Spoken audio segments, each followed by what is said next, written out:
We are canceling all our regular programs for the next 8 hours so that ABC News can bring you full coverage of the 1972 elections.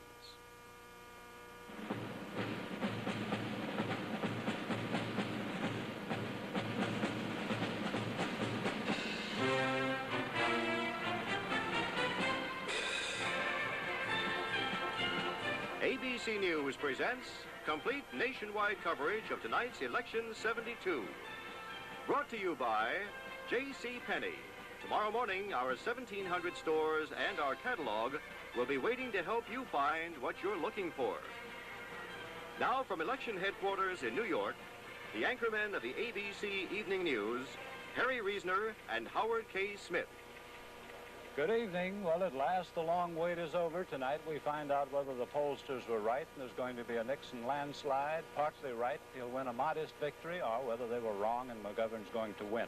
As you can see, we already have some popular votes up on our board, with 1% of the nation's precincts having reported in.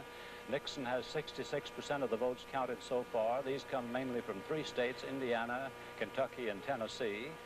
And McGovern, 33%.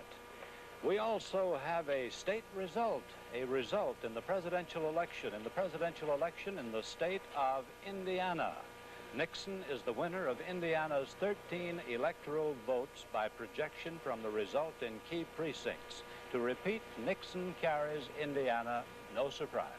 And another no surprise so far in the state of Kentucky in the presidential race. President ABC News projects that Nixon will win that state. With 48% of the precincts reported, actually he has 65% of the vote. He carried it in 1968, but by a much smaller margin, and of course that's because there was George Wallace there. One of the things we'll be doing in tonight's coverage of the elections is to keep a kind of running total of electoral votes. And since Mr. Nixon has won Indiana and Kentucky, according to ABC News projection, he has won 22 of the magic figure of 270. Mr. McGovern has won none and would not be expected to in these early reports which come from Nixon states. I suppose we should explain what we're talking about when we say projection. I think we better, because we're going to be projecting fast and a lot in many states in the next hour and a half to 2 hours. Throughout the evening, we'll use that word projections, and we'll use it in respect to Senate and governor races, as well as projections on how the states vote for the presidency. These determinations are made by political experts at our decision desk. Their goal is speed and accuracy, but with a heavy emphasis on accuracy. As in past elections, our policy tonight will be to wait until the polls are closed in a state before we make any projected results for that state. We'll project the presidential winner whenever the total number of projected electoral votes passes 270, whether all the polls are closed or not. That will happen after 8 o'clock here in the East, when many of the polls will be closed. There's no evidence whatever that projections have any effect on people who've not yet voted, but by waiting until the polls close, we can be absolutely sure we're reporting the results and not influencing them. We will not make projections for the House of Representatives. Those apparent winners will be determined by the raw vote. Now, I would like to call your attention to the presidential race, the raw vote, not the projection. We have projected that Indiana has been won by President Nixon, but here's the way the raw vote looks in the presidential race in Indiana. In the presidential race in Indiana, President Nixon leads, as you can see by the figures there. Only 12% of the precincts are in, but they include our key precincts, which tell us that Nixon's going to win. Now for one close race in the Senate in the state of Kentucky. In the state of Kentucky, it's been a ding-dong race all of this short evening so far between Democrat Walter Huddleston and Republican Louis Nunn. Each has 50%, and that's the way it's gone, and it may go that way all the way through the evening. That's one of those Kentucky senator races that you get used to over the years. They seem to, whatever they feel nationally, they always make it close on senator. As might be expected with ABC News projecting President Nixon taking Indiana's presidential votes, the Republican Otis Bowen, the candidate for governor, is also the apparent winner over Democrat Matthew Welch, the former governor in Indiana. He's running ahead by a healthy 18%. ABC News now does predict that Otis Bowen, who is Speaker of the State House of Representatives, not as well known as the man he ran against, but has supported President Nixon's policies, and it's apparently doing him a substantial amount of good. ABC News predicts that's the first governor. We're talking tonight about 18 races for governor, with 20 Democratic holdovers and 12 Republicans who don't have to run for anything. The former governor in Indiana, Edgar Whitcomb, was also a Republican, so far in the net gain area, there is no net gain. One Republican has held one Republican seat. One of the things we're going to be doing tonight is to look around the country at where the people are who are critically affected by this election, or who will be coming out with victory or concession statements. We will, for instance, maintain cameras and reporters and correspondents in Sioux Falls, South Dakota. This is the first time in history that anybody has maintained cameras in Sioux Falls, South Dakota to see what a presidential candidate would say.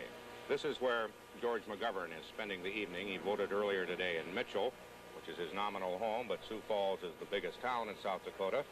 And this is the place where the victory celebrations or the concession statement will come.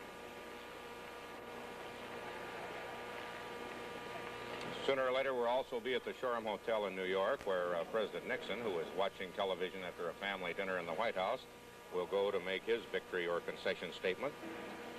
And we will also go to some of the places that are not national, but which are very fascinating. In West Virginia, where John D. Rockefeller IV is running for governor on the Democratic ticket.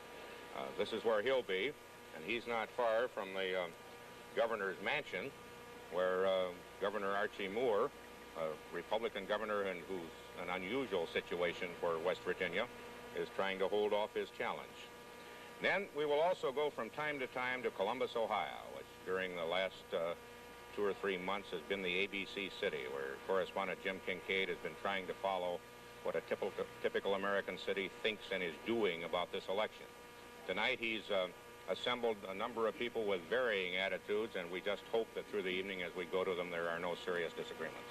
Well, thank you very much, Harry, for that tour, which we're going to take most of the night tonight. By the way, we're going to have many slips of the tongue. Harry said the Shoreham Hotel in New York. I'm sure he meant Washington, D.C., where the president may appear.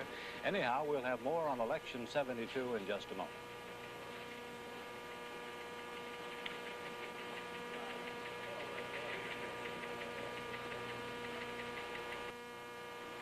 This has been a peculiar election campaign. The prediction was for apathy. In fact, they say more people are turning out than ever before. There's been a heavy turnout in many places in spite of bad weather. It's been a peculiar election because all the pollsters have agreed that Richard Nixon's going to win a remarkable landslide. Harry, from what you've seen, do you believe the pollsters are going to prove right? Well, we've certainly seen nothing in what Mr. McGovern called the only poll that counts and what President Nixon called the only poll that counts.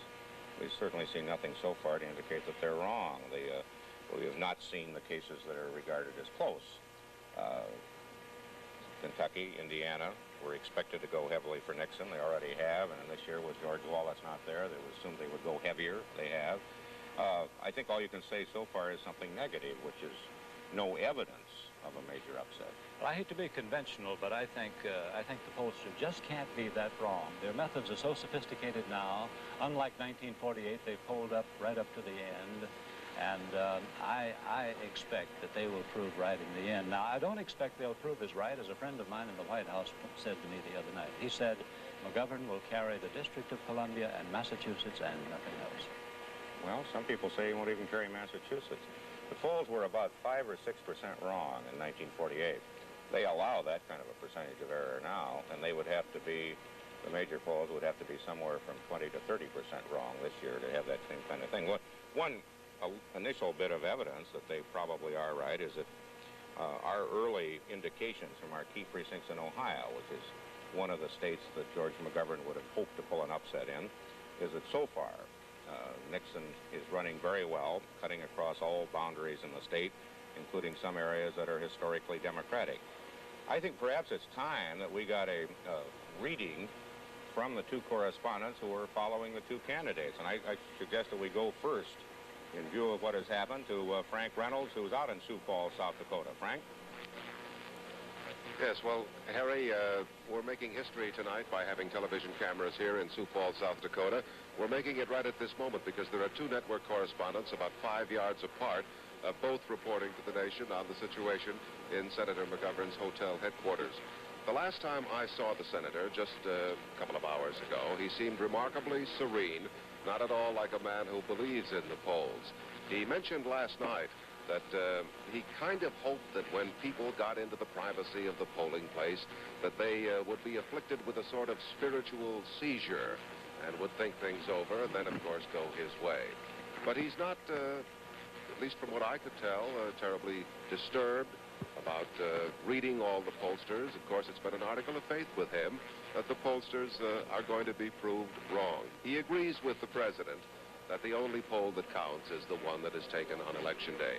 I think the bottom line on Senator McGovern and his attitude tonight is that he is at peace with himself. He has worked very, very hard.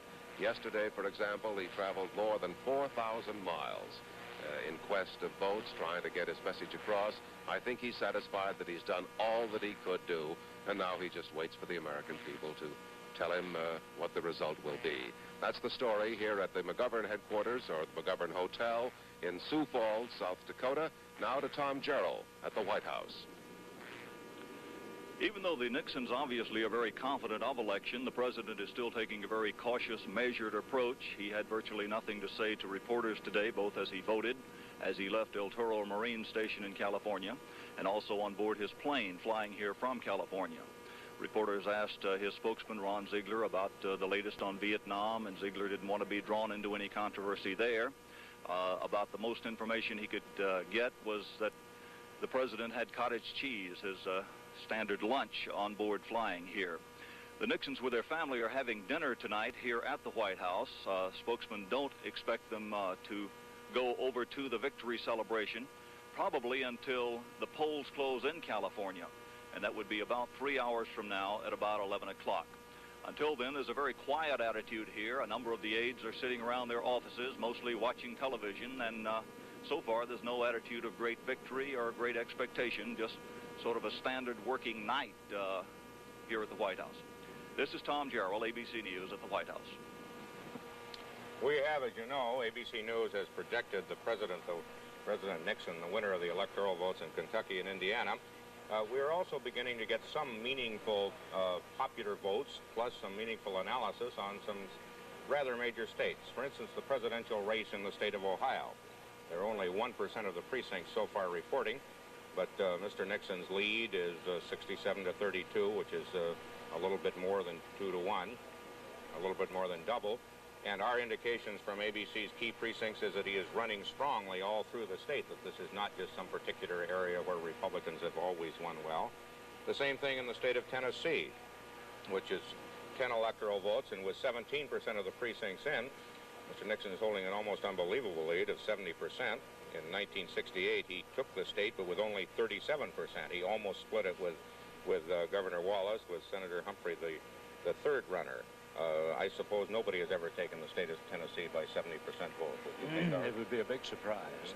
But Nixon, Tennessee is one of the 2 southern states where Nixon carried the South in spite of Wallace and Humphrey, the Democrat, in the last election, 1968, 4 years ago.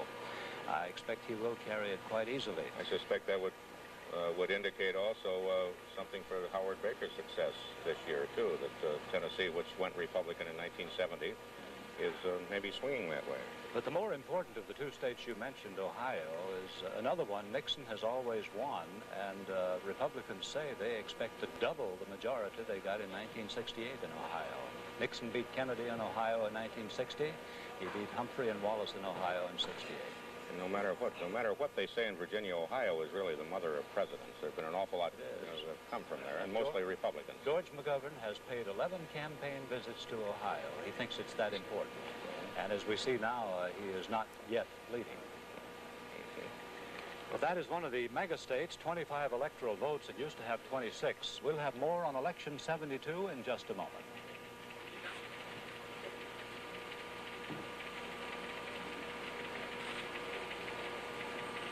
Let's go on now and take a look at some of the other Senate races, which the experts thought were too close to call going in today, the real battleground for Republican control of the Senate. First in Kentucky, where a former governor, Louis Nunn, a Republican, is facing Walter D. Huddleston. And that is the Kentucky breakdown right now, with 64% of the precincts coming in. And as you see, it is very close, with Huddleston slightly in the lead. In North Carolina, the race is between Jesse Helms, a conservative, the Republican, and Nick Galifianakis. Galifianakis is the Democrat who knocked off B. Everett Jordan, the longtime holder of that Senate seat from North Carolina. We have no returns yet, of course, from North Carolina. In Oklahoma, it's another tight one, according to the experts, with no returns in. Ed Edmondson, the Democrat, a member of the House of Representatives, versus Dewey Bartlett, a former Republican governor. When Edmondson said he was going to run for the Senate, that was enough to cause Fred Harris, the man who now holds the seat, to announce that he was going to retire on the theory that he couldn't beat Edmondson in the primary. But now Edmondson is in trouble of being challenged by Bartlett. In South Dakota, the race is between James Abourezk, a Democratic member of the U.S. House of Representatives, and Robert Hirsch, his Republican challenger. Nothing, of course, yet from Senator McGovern's home state. The polls have not closed there. In Idaho, another close one, according to the pollsters. James McClure, a Republican, a member of the House of Representatives, U.S. House, versus William Davis.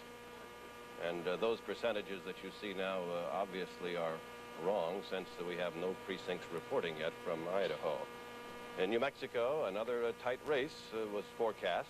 Pete Domenici, a Republican from Albuquerque, who used to be the city manager there, versus Jack Daniels, an insurance salesman from Hobbs, New Mexico. Daniels is a very wealthy man, apparently over $1 million by his own estimate, his net worth.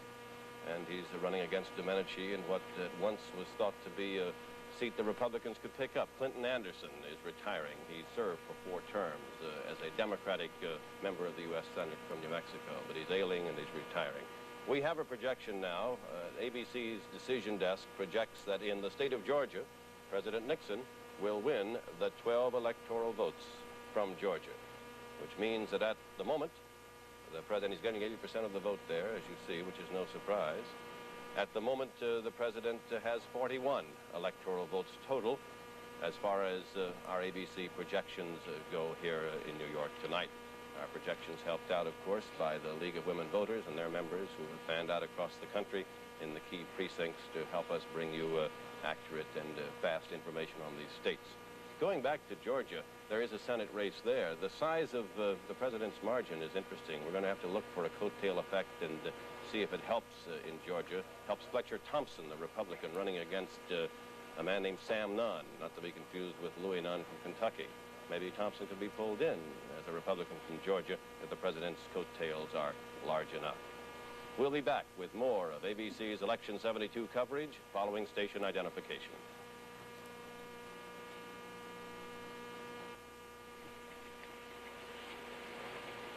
Well, in the East, just at 7:30, something like 2% of America's precincts have reported in the presidential race.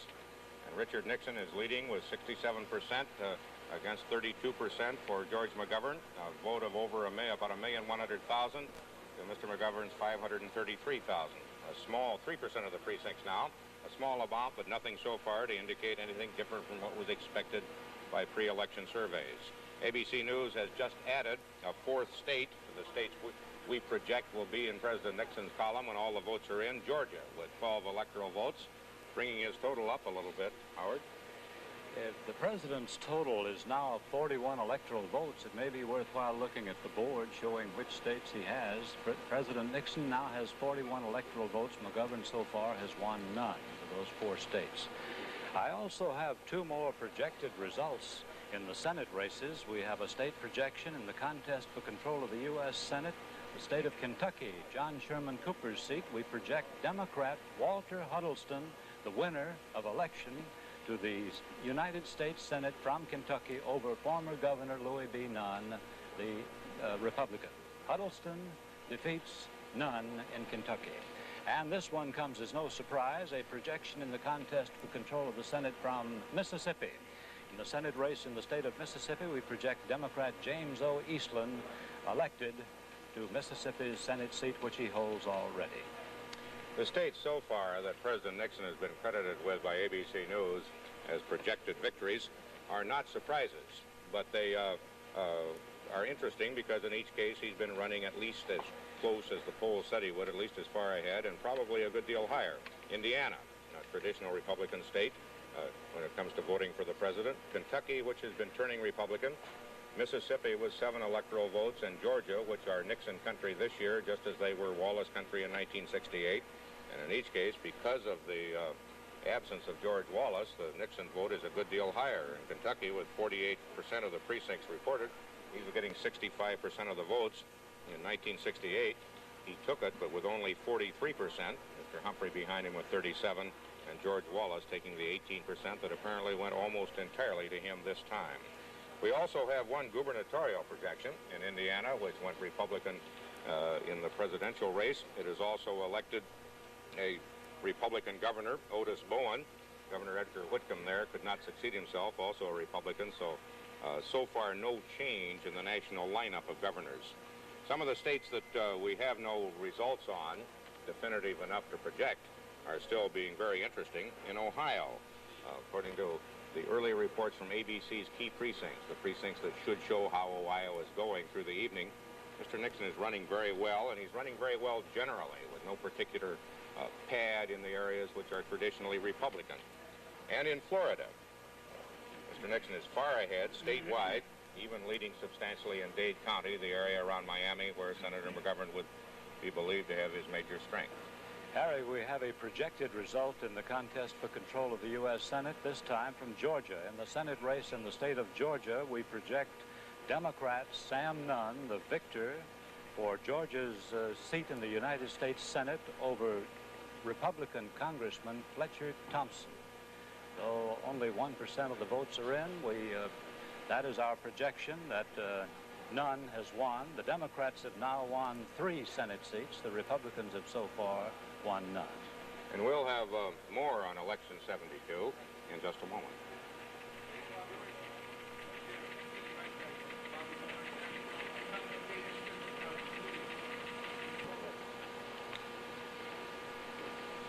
Well, at 7:36 in the East, 3% of the precincts in the United States. President Nixon holding a 67 to 32% lead. President Nixon has won 4 states, Indiana, Kentucky, Mississippi, and Georgia. The Senate and the race for the governor is going about so far as expected. Wouldn't you say, Howard? Yes, Harry, a while ago we were talking about polls. I've looked up the 1948 results of the polls. I'm sure he won't like my reminding the world of it, but Elmo Roper's organization was 19% off in 1948, and George Gallup was off 9% in 1948. Mr. Gallup, in his current releases, makes it look like it was about 5 or 6%. Well, it was 5 or 6%, but then from Truman victory, but then Truman won by the additional percent that made it 9%, so it was pretty bad. But they have improved their methods. I wonder how much effect they have on the voters. Well, the old question is whether they start a stampede or whether they merely catch on the tails of a stampede. We have Tully Plesser standing by in Providence, Rhode Island, with ABC News correspondent Lem Tucker. Tully is an experienced pollster, and like most pollsters, I think they probably make their living finding out things about how people think between elections, so they are not real politicians. Would that be a fair statement? Say that's partly fair. Mr. Plesser, a few moments ago, you were talking about the reverse coattail effect. Wait, I got it. The president. You want to go into that some more? Well, one of the things that seems to be happening in states all across the country is that where large numbers of voters find themselves voting for the Republican presidential candidate for the first time, they are really boomeranging and getting behind the Democratic candidates in the Senate races and in the gubernatorial races. It's almost as if they feel that there's some penance due. They have to make up for the fact that they're voting Republican, and so they're getting back into their regular organizational voting and voting Democrat in the other races. We see it already in the Georgia contest and in the Kentucky contest, where the president is running far ahead of Senator McGovern, and yet the opposite is the outcome in the Senate races. That is, above average vote for the Democratic candidates. So what you're saying is some of those people below the line of president might do better if George McGovern did better in their states. We've heard that comment from several candidates, that is, Republicans who said they wish that Senator McGovern would do a little better so that there'd be fewer people having to reverse and vote Democratic after voting for President Nixon. In the interviewing that we've done for quite a while now, It's become a very painful process for a lot of voters all across the country who find that while they would prefer to favor Democratic candidates and they consider themselves Democrats, they have to vote for Nixon in this election and then find themselves getting back into line in those other races. You've been on the phone to the White House earlier this evening. What did you find out there? Well, with a certain amount of guarded comment, I would say that the above-average turnout seems to be favorable to the president in this race. That is, that in many states, including Alabama, larger numbers of voters turning out at the polls than most people had expected, and this seems to be benefiting the president in those races. Is the White House surprised at this reverse coattail effect? I would doubt it. I think that the professional polling people all over the country have been measuring this particular idea for several months now. That is, seeing contests that should have been really in favor of Republican Senate candidates and gubernatorial candidates running neck and neck right to the wire. And the reason for it, the only explanation for it we see so far is it's this boomerang effect or the lack of a Nixon coattail. Mr. Plesser, are you still sticking by your earlier polls about what's going to happen in the presidential race tonight? I am still sticking to my earlier comments about what's going to happen. That's right. A Nixon landslide? If we call 60-40 a landslide, yes, we have not pulled away from that number. Thank you. Tully Plesser here in Rhode Island. This is Lem Tucker, and now back to Harry Reasoner. Thank you, Lem. A pollster sticking by his predictions and with nothing to indicate so far that he shouldn't. We'll have more on Election 72 in just a moment. Well, to sum up, there have been 3 projected Senate results so far in the 33 Senate contest tonight. In Georgia, Sam Nunn, the Democrat, won a seat already held by the Democrats from Georgia. In Mississippi, James Eastland, the Democrat, won a seat already held by him, a Democrat in Mississippi. But in Kentucky, there's been a turnaround. Walter Huddleston, a Democrat, has won a seat that was held by the Republican John Sherman Cooper. He has defeated Cooper's successor, Louis B. Nunn. So far, it's a net gain of 1 for the Democrats in the Senate races, and the Republicans are rather far from that net gain of 5 seats they were hoping for to control the Senate. One of the things that you have to do at about this time of the evening is to look ahead. The votes that we've had so far are going absolutely according to the polls, or even weighting a little heavier on the side of the polls. But the big states, the states that will make the decision through the night, have not yet come in, and they won't come in for a while, and we can see that by looking at the boards. For instance, if you look at the presidential race in the state of Massachusetts, so far, absolutely nothing in Massachusetts, and there won't be for a while because their polls have not closed. If you look at the presidential race in the state of Michigan, which is one of the industrial states where George McGovern's people believe that he has a serious chance of taking it. In the presidential race in the state of Michigan, there are a total of 102 votes in, and even though they are running almost 4-1 for Mr. Nixon, I don't suppose that even Tully Plesser would make a prediction on that basis.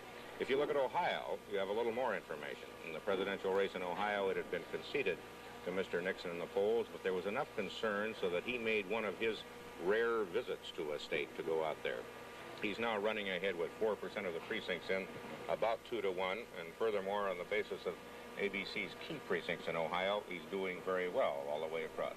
Harry, we have Frank Mankiewicz in the McGovern headquarters in Washington, D.C., and correspondent Herb Kaplow with him.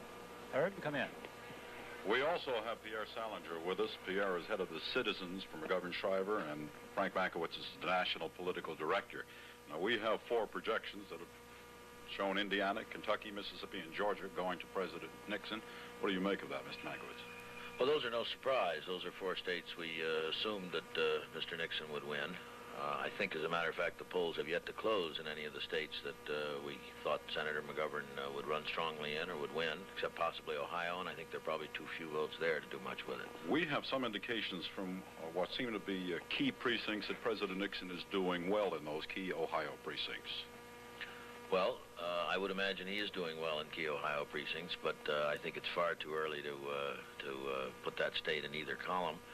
But we'll wait and see. The polls are going to remain open an extra couple of hours in a few of the Ohio counties by court order earlier today. And as far as the other states are concerned, as I say, I think the polls are not even closed yet. Mr. Salinger, which states are you looking for now, waiting to see some real ideas to what may be happening tonight? Well, I think it's absolutely crucial for us to win New York, Illinois, California. And I think we'll be looking very hard at the New York results, the Massachusetts results, and Michigan results, which will be results that you'll be getting in the next hour. I think if we fail to carry New York, we obviously have a serious problem tonight. But I agree with Frank that among the states that have so far indicated they're going for Senator McGovern, there are no states in there that we really thought we had a real chance, and that the results from Ohio are too fragmentary to make a real decision. Well, one of the early indications, again, on the basis of a relatively little turnout so far, is that President Nixon seems to be holding up perhaps a little bit stronger than even the polls have indicated. Do you have any information on that, nationally? I don't think we have any national trend to make any judgment on that, Herb. I'd be very surprised that anyone's daring at attempting that. You've got a couple of hours still to vote in California, where I understand we've got a bit of a hassle going on over whether you can vote if your affidavit isn't on file. The law seems pretty clear that you can, but I suppose that'll be ironed out there. Can you in any way transfer what happened, what seems to have happened in the Kentucky Senate race where a Democrat won Senator Cooper, a Republican seat? Does that carry over at all? Well, I was in Kentucky about a week ago, and the Democrats were quite confident that Mr. Huddleston would win the Senate race down there, even though they thought that George McGovern would lose the state by a substantial margin. I think you're going to find the Democrats holding their own across the country, maybe even doing a little better in the Senate races. We haven't got any real House totals yet, but I would think we'd do well in the House totals as well. A lot of the Democratic congressional and gubernatorial nominees steered clear of any identification with Senator McGovern in this, and certainly those in the South and border states, by and large, did. Well, you say you are now waiting for the person... Real stand-up guys, Herb, all of them. Seems to have delighted you. What do you feel were the issues that were had most impact? Are you able to say yet? Do you have any feel this early in the evening? I think it's very hard to assess that until you see how people are voting. I think a couple of days we might be able to sort that out a little better. You know, you never really know what is animating voters, particularly until the votes are counted. Let me just ask you one quick question, hopefully for a quick answer. You have the big 7 or 8 states, if you count Texas in there. Can you very quickly tell me whether you know anything about them yet? No, we have nothing on any of those states yet, and we're just waiting to see what happens in those states. Mr. Makowitz, you are now flying out to Sioux Falls? I'll be leaving very soon, yeah. Why are you making such a hurried flight? Nobody's chasing you, I trust. All flights in a jet are hurried. Well, I mean, why is this your own jet leaving right now?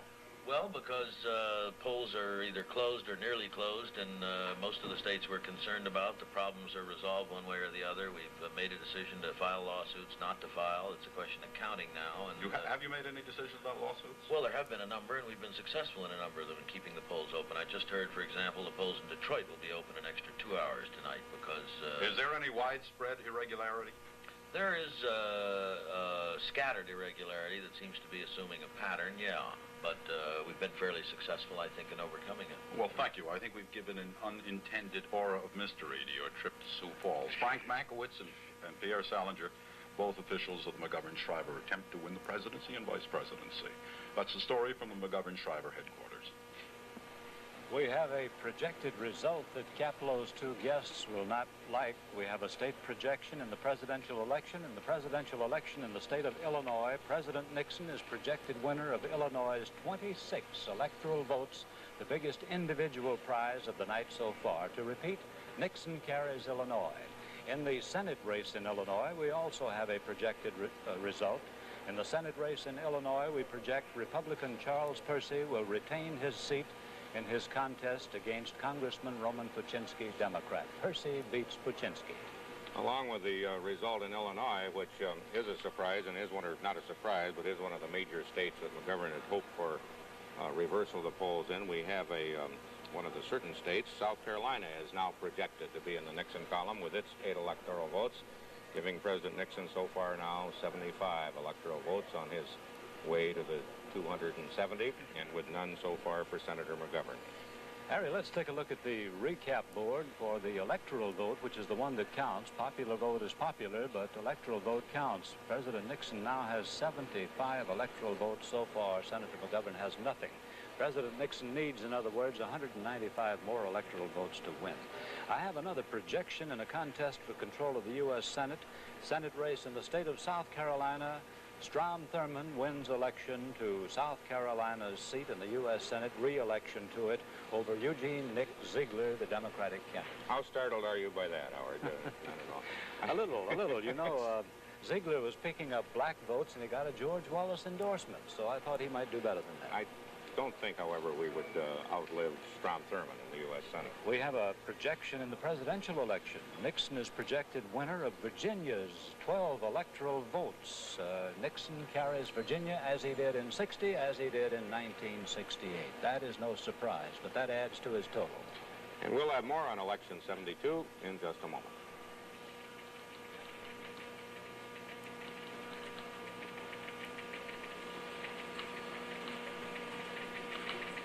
Getting on toward 8 o'clock in the east, and with the states whose polls have closed so far, ABC News has been able to project that Richard Nixon is the winner in 7 states.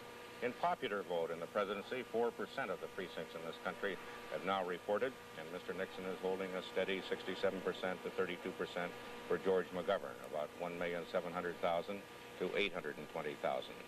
Only one of the states so far a real surprise, would you say, Howard? Not a surprise, really significant. It matters, yes. Illinois with 26 electoral votes. Mm-hmm. And all the other states, Indiana, Kentucky, Mississippi, Illinois, South Carolina, and Virginia, were expected. Mr. Nixon with 1,757,000 votes at the moment. Senator McGovern with 828,773. That's the national popular vote in a good many areas where there's very little popular vote yet recorded because of ABC's key precincts. ABC News has been able to project the winners, which is why we are now able to say that Richard Nixon has 87 electoral votes to none for George McGovern.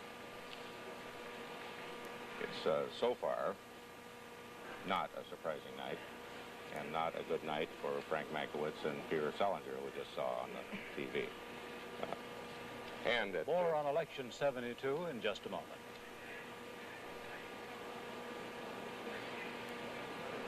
And now here's a report from Sam Donaldson. Howard, I couldn't help thinking when I was watching Pierre Salinger and Frank Mankiewicz that the nation was first introduced to those two gentlemen when they were both press secretaries for someone else. Salinger, of course, for President John F. Kennedy. I remember that the press corps challenged Salinger to a 50-mile hike, a fitness test. I thought that was a great idea. Salinger backed out. Now, 10 years later, I know why. I think it's a silly idea. Mankiewicz first burst on the nation, I suppose, in a very, very awful way. Not awful from the standpoint of any of his doing. But he was the man who had the sad task of announcing in Los Angeles that Senator Robert Kennedy was dead, assassinated out there. He did it with great dignity. He held his composure, although inside he was torn apart, as was every other member of the Kennedy camp and most of us across the nation. Mankiewicz and Salinger, still two old political pros, still working for Democratic candidates. Let's look at the presidential board now and take a look at the latest figures.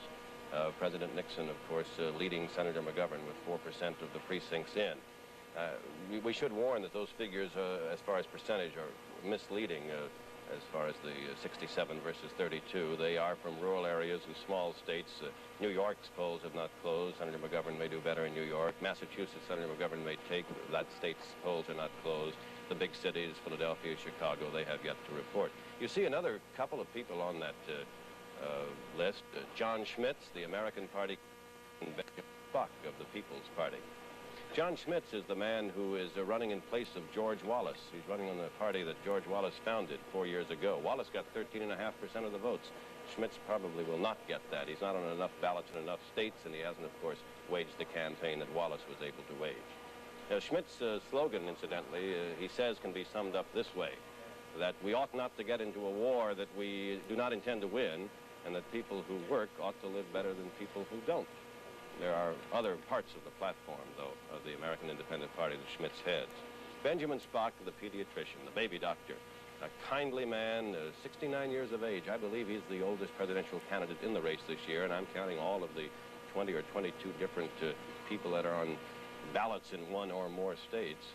Spock turned against the war, and it became, he said, such a disillusioning experience because Lyndon Johnson had promised him that he would not get into Vietnam. And then when President Johnson did, Spock turned against the president in the war and was one of the activists in the peace movement, and of course heads the People's Party now and runs for the presidency.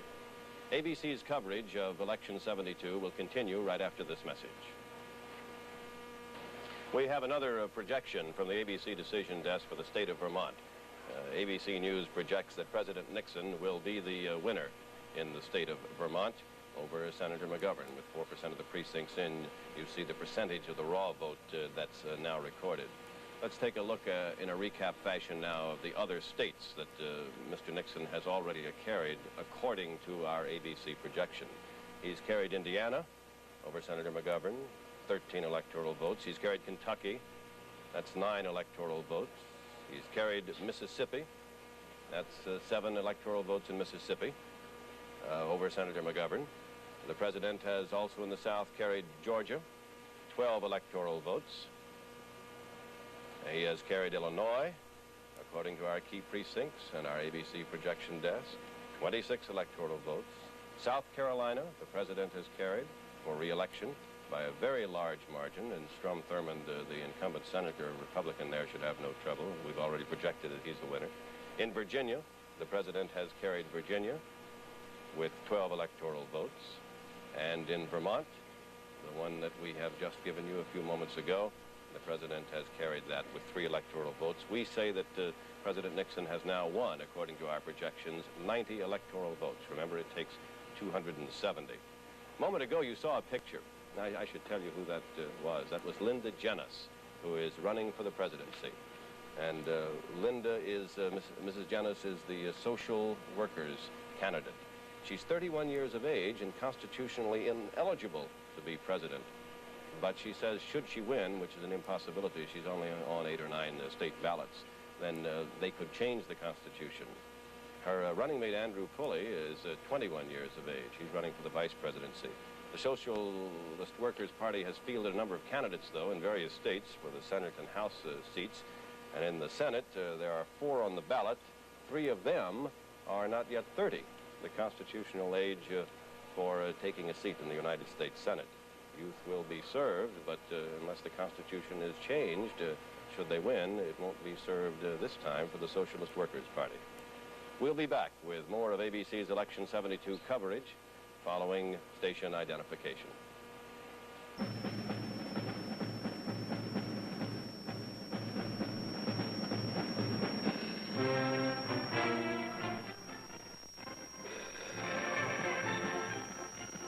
ABC News presents complete nationwide coverage of tonight's Election 72. Brought to you by Ford and your Ford dealers. See all the better ideas for 73 at your Ford dealers.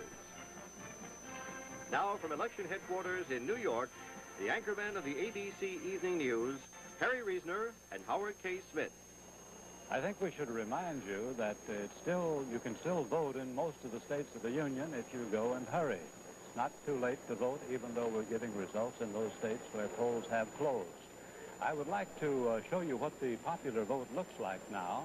With some 5% of the nation's precincts in, Richard Nixon leads with 67% of the vote, rather higher than his highest last Gallup poll, which was 61% today. McGovern, 32%. We have a state projection in that presidential election. In the presidential election in the state of Vermont, Nixon is projected winner of Vermont's 3 electoral votes. No surprise, Vermont's voted Democratic only once in 100 years. Repeating, Nixon carries Vermont. We have 2 other projections in the presidential race, Howard, and one of them is a key state, Florida, with 17 electoral votes. ABC News now projects will be in President Nixon's column. He's running with 22% of the precinct reporting. He's running with about 75% of the vote, as opposed to the 41% of the vote he got in Florida in 1968 when George Wallace was in it.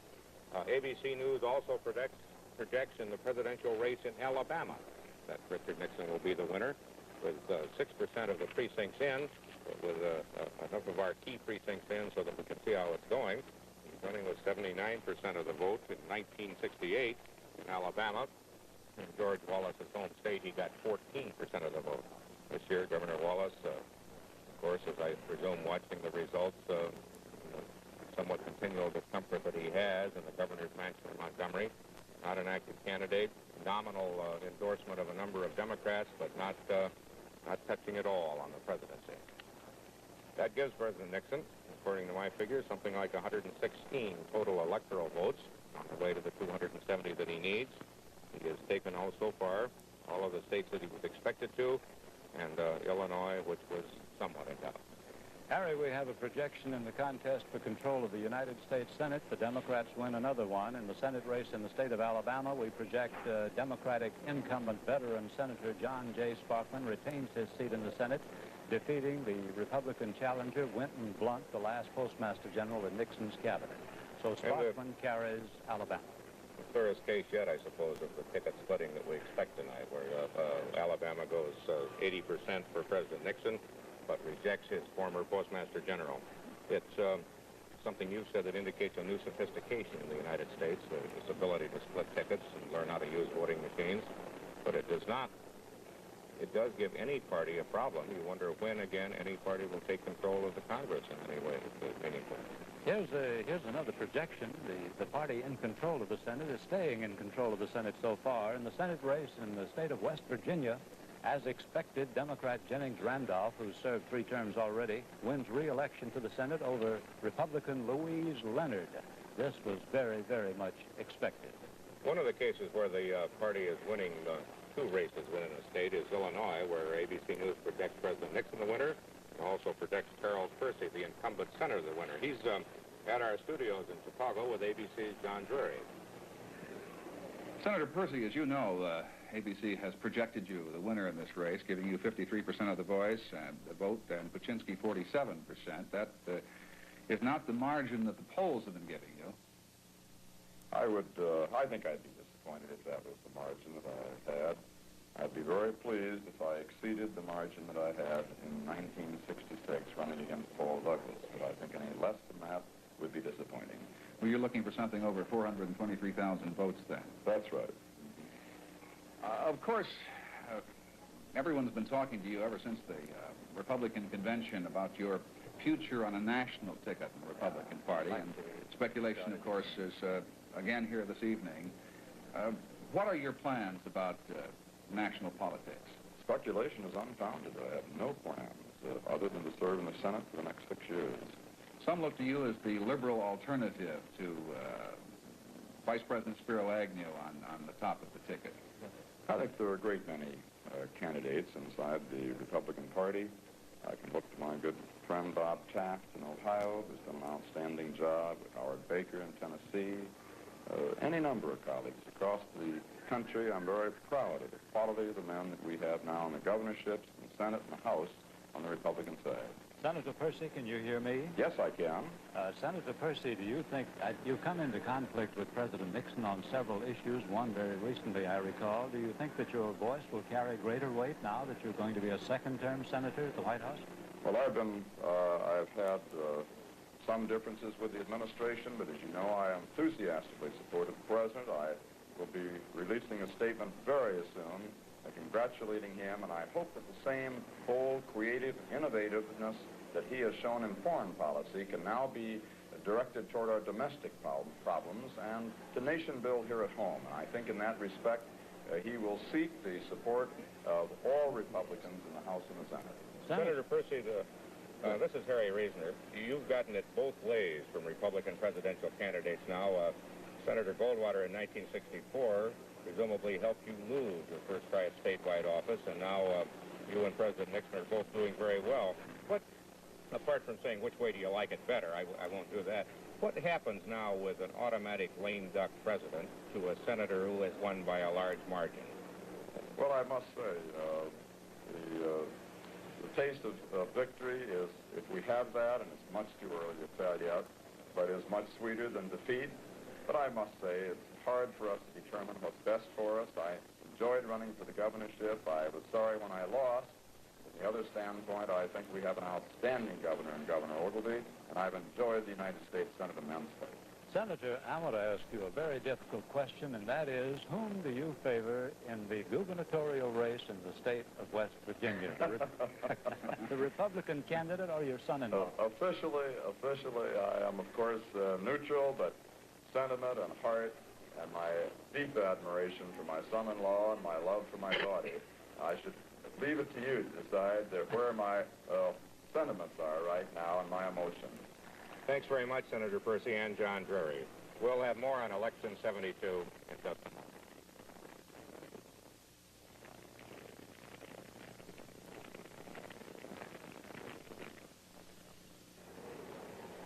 So far, at roughly 10 minutes after 8 in the East, the election is going about the way the polls thought it would. President Nixon running ahead in popular vote about 2-1. That popular vote as yet is not decisive or not even very numerous. The states are beginning to be. Mr. Nixon has now taken 10 states, according to ABC projections. We know enough either from their popular vote or from our key precincts to project him the winner in Indiana with 13, Kentucky with 9, Mississippi, Georgia, Illinois, a major state, South Carolina, Virginia, Vermont, Florida, and Alabama, for a total of 116 electoral votes. And I think there may be another one coming up in just a moment. Harry, we've been getting results so fast we haven't had a chance to look ahead. I think we ought to take a look at some of the states where decisions will come soon. The state of West Virginia, one of the most democratic states in the Union in the presidential race. There, Nixon hopes to upset a long Democratic trend, and indeed, Nixon is projected to be the winner in West Virginia at this moment by results from key precincts that ABC has maintained. Nixon carries one of the most democratic states in the Union, West Virginia, which he's never carried before. The state went to Kennedy in 1960, went to Humphrey in 1968. Well, in the Senate races that we were talking about, there have been 7 Senate races so far, 6 of them won by Democrats, 5 won by Democrats, 2 by Republicans. Only 2 really come as close races, which ended in favor of the Democrats and might have gone Republican. Kentucky, there's the scoreboard now. The Democrats have won 5, Republicans 2, a net gain for the Democrats. That net gain is the state of Kentucky, where the Democrats had won the state that used to be held by the prestigious Republican Senator John Sherman Cooper. But that race, which was won by Walter Huddleston, and the race in Georgia won by Sam Nunn with a really close watch.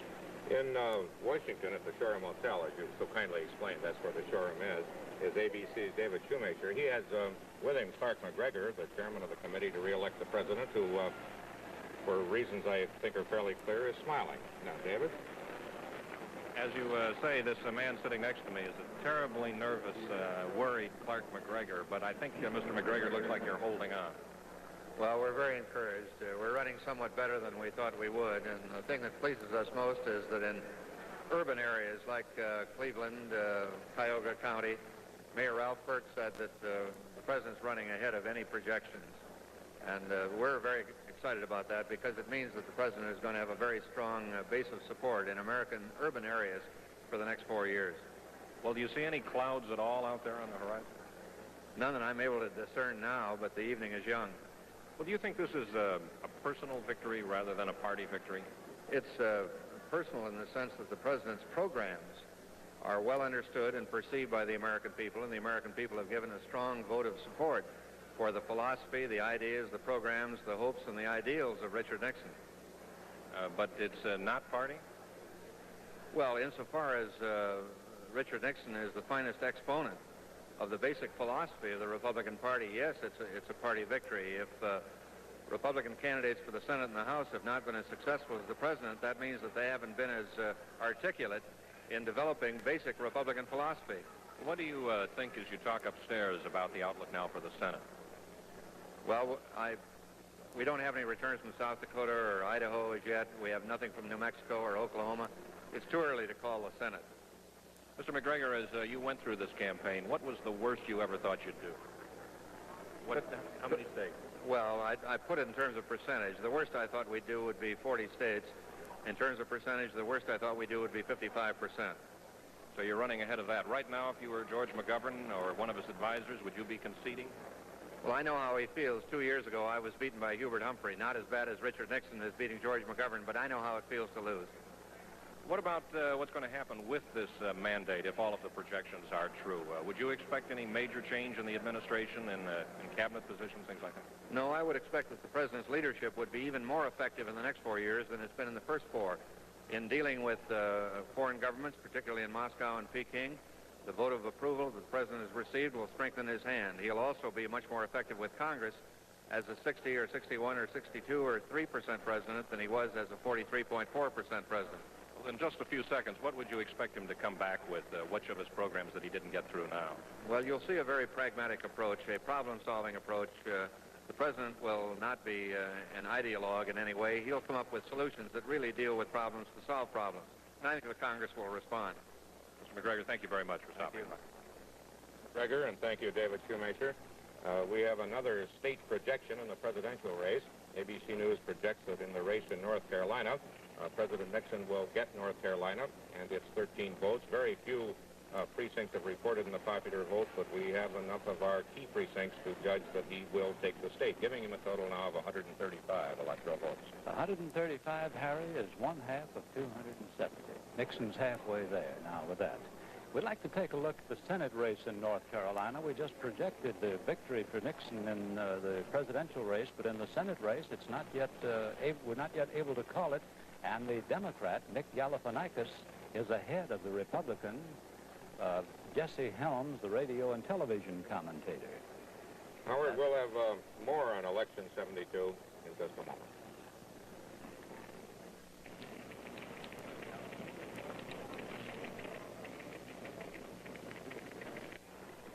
6% of the precincts reported now in tonight's presidential election. President Nixon running well ahead, and a new state projection by ABC News.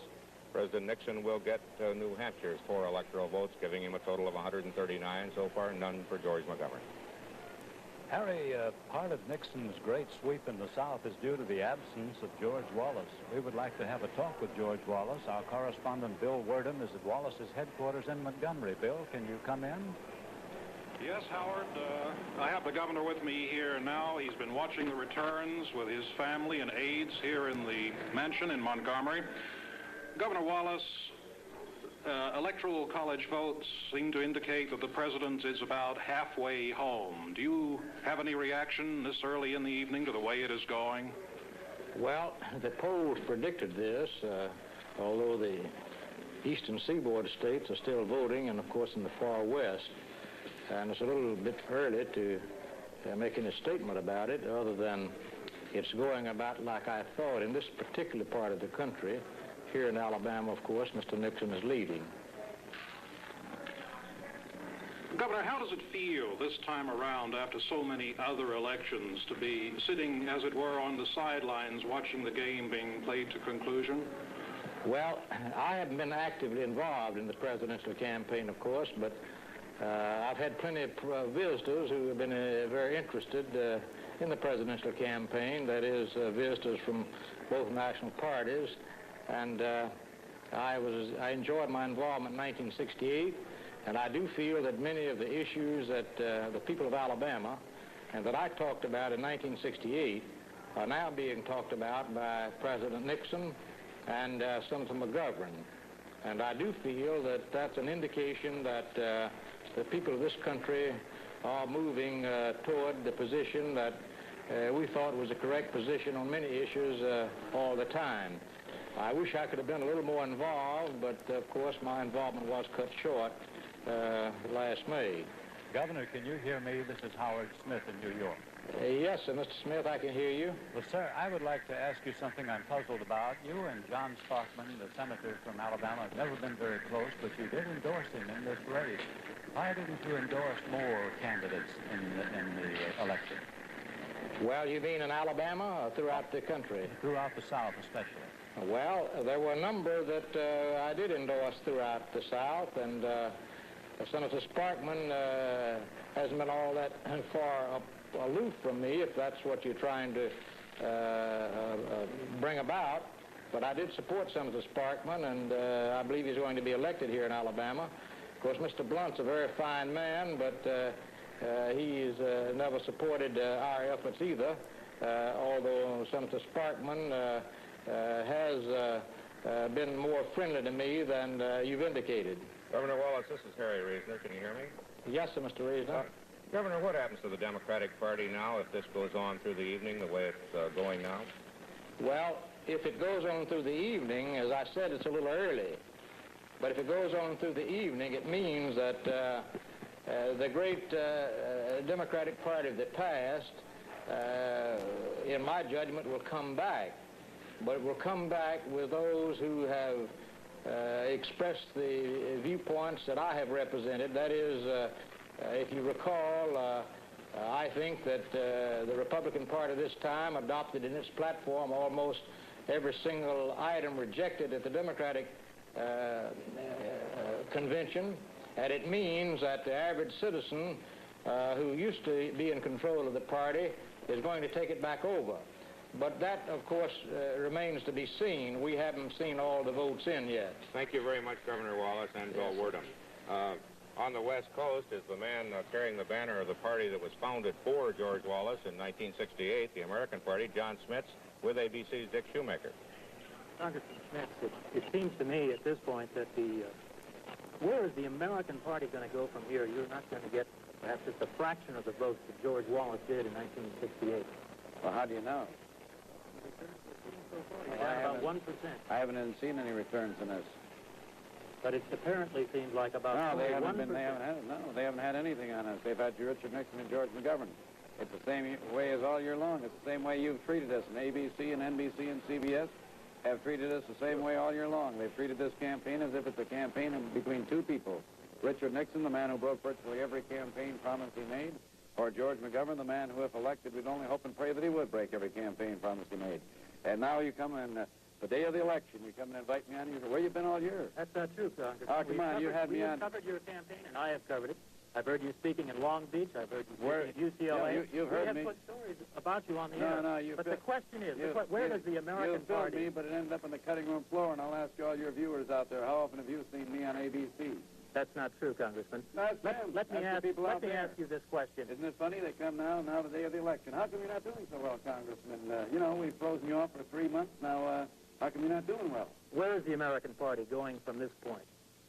Look, I'll tell you something. I have a lot better chance of winning this election than this country's got of surviving as a republic if someone like me doesn't win. Are you saying, then, that Richard Nixon is going to lead this republic to ruin? Oh, I said that all campaign along, but you didn't think it was newsworthy for the last 3 months. Now, it's no secret. You filmed me.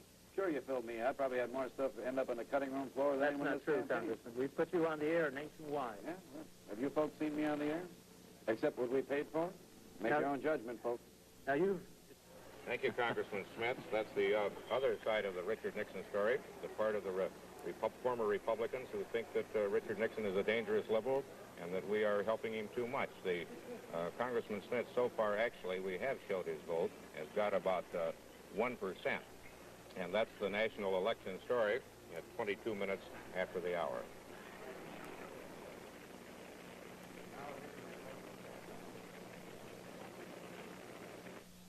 Harry, we have a projection now from the District of Columbia in the presidential race. Absolutely no surprise that in the District of Columbia, ABC News projects that George McGovern has won that those three electoral votes. Those are the first three that we have projected for Senator McGovern this evening. The District of Columbia, of course, has gone Democratic since time immemorial. There are 18 governor's chairs up this time. Governors are not having an easy time of it these days, and one of the principal reasons is the taxes. There is a taxpayers' revolt of sorts in almost every state in this country, and taxes may not have turned out to be one of the dividing issues in the presidential race this year, but it certainly is in some of the governor's races. Let's take a look at some of the races in the east and along the Atlantic seaboard, beginning with Delaware, where Governor Russell Peterson, the incumbent Republican, is being challenged by Sherman Tribbett. Peterson ahead with 1% of the precincts reporting. Peterson promised at first that he wouldn't raise taxes, but then discovered that he had to press for a tax increase, and Tribbett, of course, has used that as a campaign issue. In New Hampshire, the Republican incumbent lost in the primary, Walter Peterson. Again, taxes. The people who are challenging him in New Hampshire, Roger Crowley, a Democrat, and Meldrin Thompson, the Republican. Malcolm McLean, the mayor of Concord, is an independent. There you see with 6% of the precincts reporting what the votes are. Again, taxes the issue. In Rhode Island, the race for the governor's chair is between Herbert DeSimone and Philip Noel. DeSimone, a Republican. Taxes, once again, a big issue there. We have yet to hear from Rhode Island. In Vermont, we have two people who used to hold positions in the State House. Thomas Salmon, a Democrat, and Luther Hackett, a Republican, trying for the governorship. Hackett was the majority leader of the House at one time. Salmon was the minority leader of the House. As one wag put it, two has-beens are trying to become governor. That may be unkind and unfair. One of them, of course, will make it in Vermont. Those are just some of the governor's seats up tonight, and we'll take a look at some more in just a few moments. ABC's coverage of Election 72 will continue right after this message.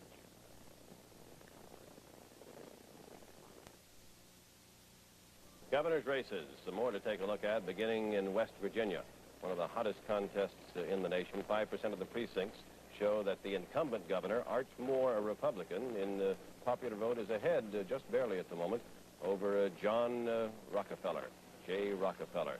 Many Democrats think that if young J. Rockefeller wins in West Virginia, he's on his way to bigger and better things. Maybe the presidency? You'll hear some talk about that. But Moore is a popular Republican governor. He could turn back Rockefeller's challenge. In North Carolina, with 1% of the precincts in, Hargrove Skipper Bowles, the Democrat, holds a rather large lead, with just a few votes counted, over James Holthauser, a Republican. North Carolina's governor cannot succeed himself. In Indiana, we have already projected a winner, Republican Otis Bowen, over former Governor Matthew Welch. That's the ABC projection for Indiana.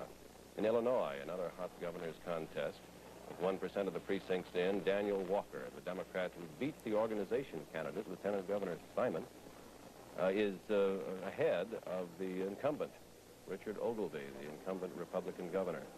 Walker, you'll remember, is the attorney who, as a vice president of the Sears Roebuck or Montgomery Ward, one of the mail-order houses, wrote the report on the 1968 Chicago Convention, the investigative report in which Walker said that there had been a police riot in the city of Chicago, which certainly did not endear him to Mayor Daley. Nevertheless, Walker beat the organization candidate and is now running for governor. Governors used to be very important in presidential contests. Well, they still are to an extent. Governor Wallace, of course, is someone who has proved that. Adlai Stevenson was the governor who ran for the presidency, and Thomas Dewey. But the scene seems to have shifted to the Senate.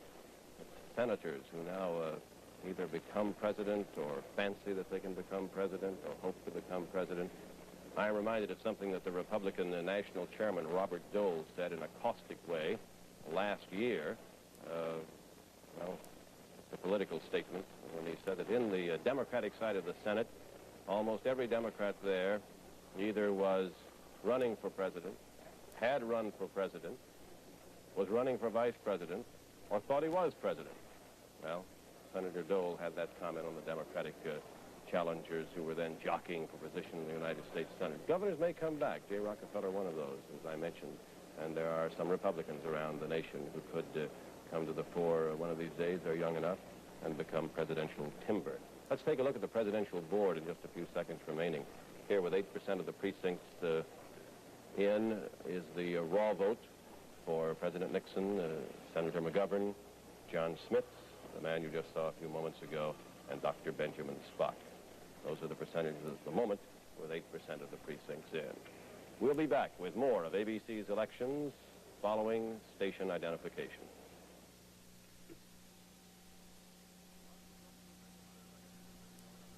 Rosalind Russell and Douglas Fairbanks Jr. star on the Wednesday movie of the week tomorrow.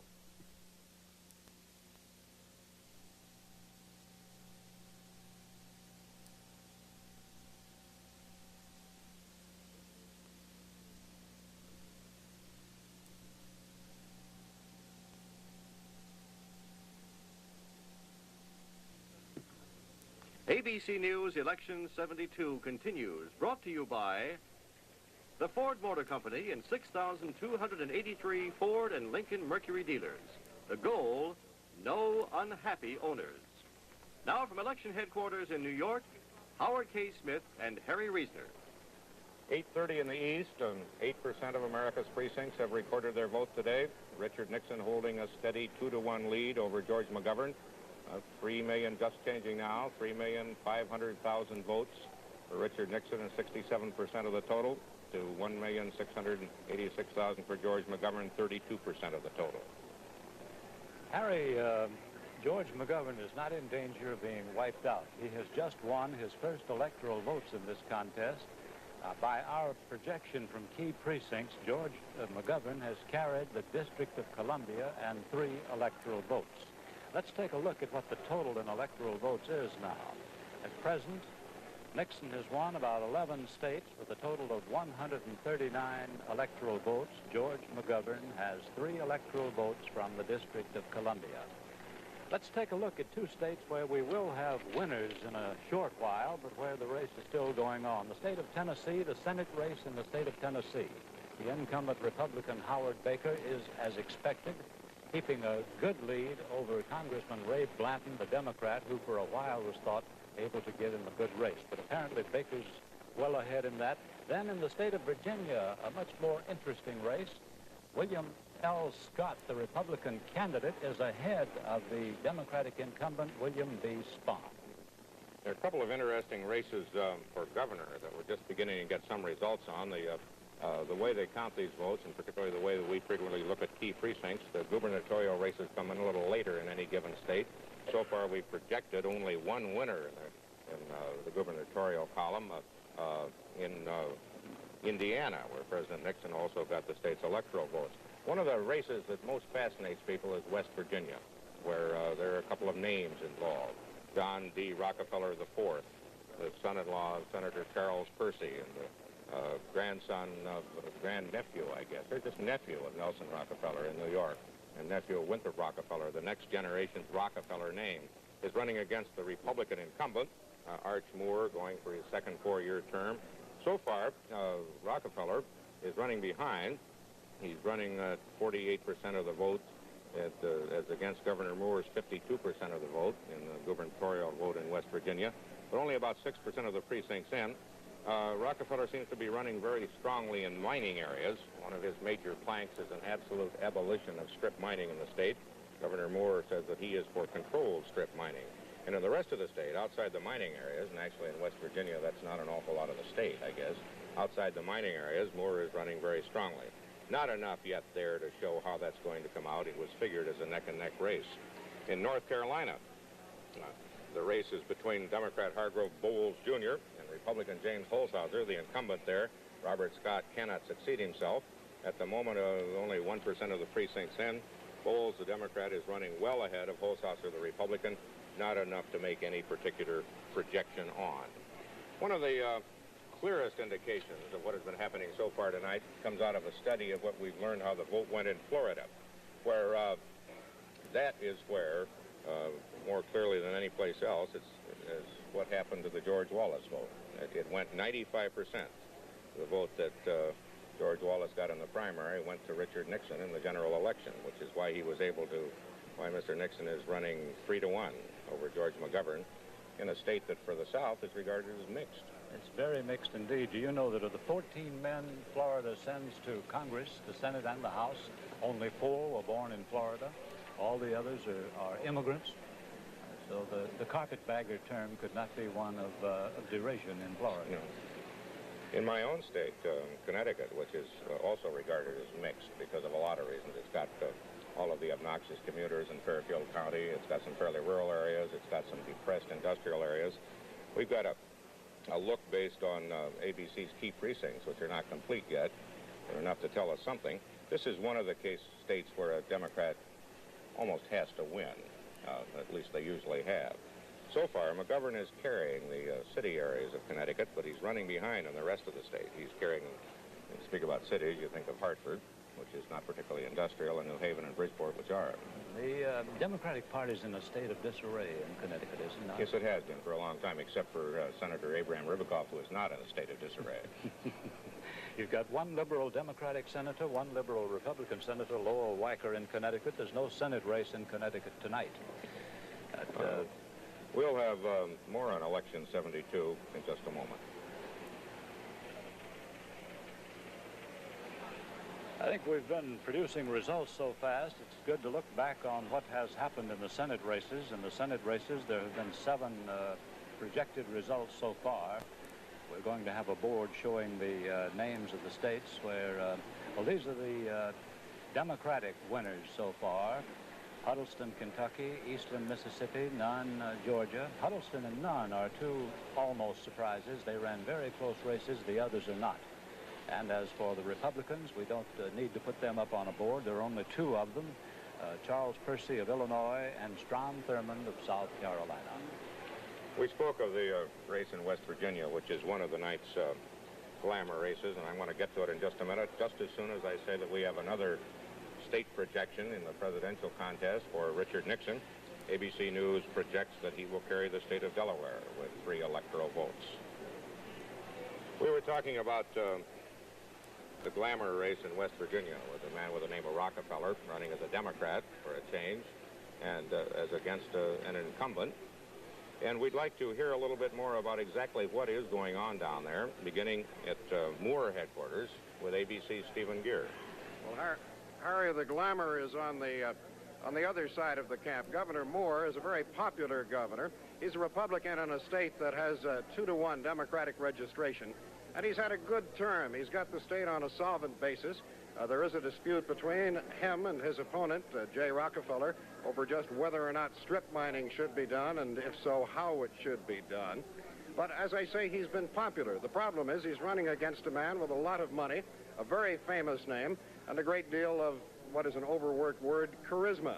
Jay Rockefeller is giving him a very good run for the money, despite the fact that President Nixon is doing excellently in this state.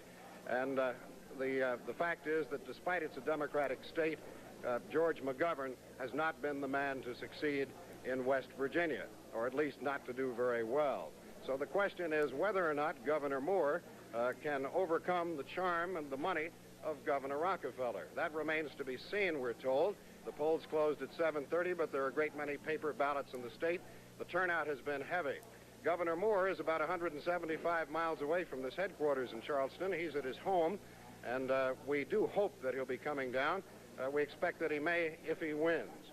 And now for the situation at the Rockefeller headquarters, let's hear from Ted Koppel. Quite literally in the shadow of West Virginia's handsome state capital is an almost obsessively modest frame house that serves as Jay Rockefeller's campaign headquarters. Rockefeller's biggest problem has been that he is such an ideal candidate for almost any national office.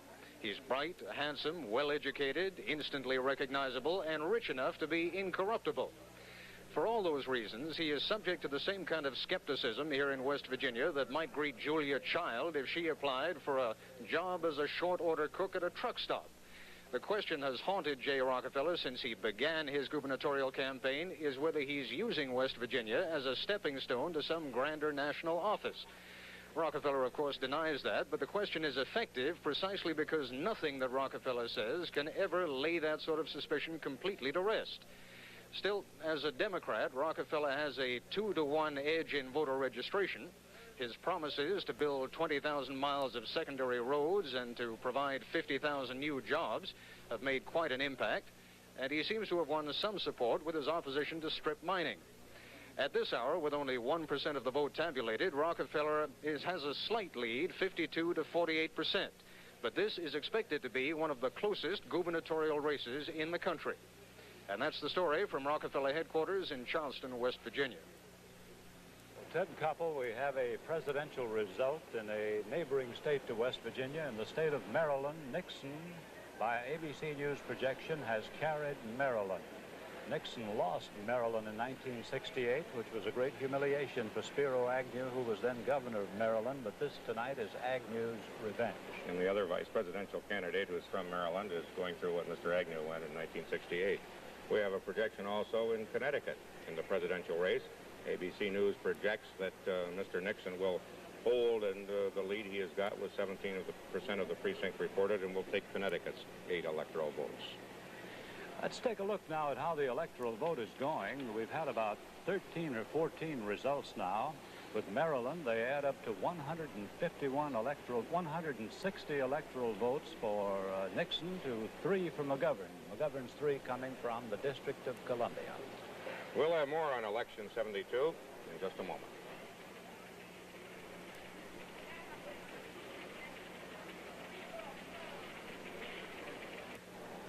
race that is developing very interestingly, the state of Pennsylvania, the third most populous state in the nation with 27 electoral votes to give. Richard Nixon is leading now in the raw vote with 3% of the precincts in. He has 62% of the vote. McGovern has 37%. But studying our key precincts, we find that McGovern continues to run very strongly in the cities of Pennsylvania, which is a surprise because the mayor of Pittsburgh refused to work for him and the mayor of Philadelphia, Frank Rizzo, worked against him. That's one of those eastern areas that has not yet come in, which I suppose is responsible for whatever optimism there is still in the McGovern camp. For instance, in Massachusetts, McGovern is holding a sizable lead with only a few of the precincts in the popular vote, but is holding a sizable lead in key precincts, running especially well in Boston and in other urban areas. It continues not to be that way in other states where we have enough information to make a projection. In the presidential race in Oklahoma, no surprise, we now project that President Nixon will take Oklahoma and its 8 electoral votes, bringing him up to a total of 168, if I'm adding correctly. He's running very well. Oklahoma, I suppose, would be, well, they call Oklahoma Little Dixie. It would be more like the South in the way it thinks and the way it votes than most states in what you would generally think of as the Southwest. It's becoming increasingly a conservative state, Harry. Fred Harris, the liberal Democratic senator, gave up because he knew he would be beaten in his own primary by a more conservative Congressman, Ed Edmondson. And the other senator from Oklahoma is a conservative, one of Richard Nixon's 35 surrogate campaigners, Henry Belmont.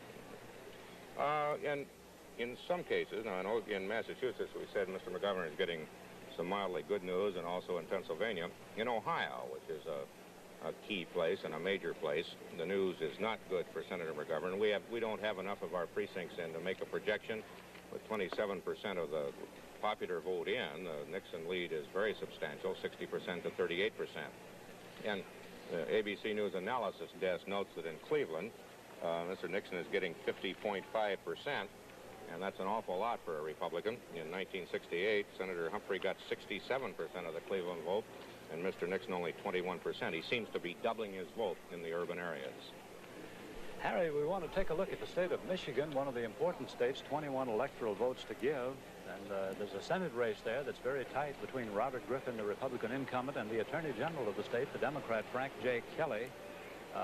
We have Mr. Kelly, I believe, in his headquarters now, and we want to talk to him and switch to Frank J. Kelly's headquarters, the Democratic candidate in Michigan. Frank Kelly, the Democratic candidate, has just arrived here at his headquarters, and your people, Mr. Kelly, didn't quite ask about the court. You have a couple more hours to get people to the polls in Detroit. Well, I think that it's justified in this case, Ben. As you know, this has been done previously in Ohio and California. Detroit this year had probably one of the longest, if not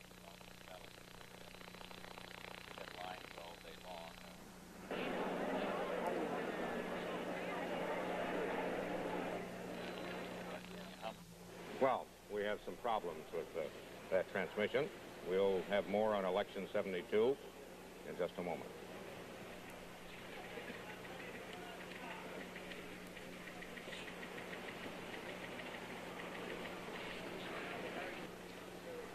George McGovern thought enough of his chances to confound the polls in Texas so that he spent part of his final weekend there. He's been working very hard. But the indications so far from ABC's key precincts are that Mr. Nixon is going to lead in Texas by a sizable margin. Popular vote in Texas so far is very small, but it would bear out the indications of the keys.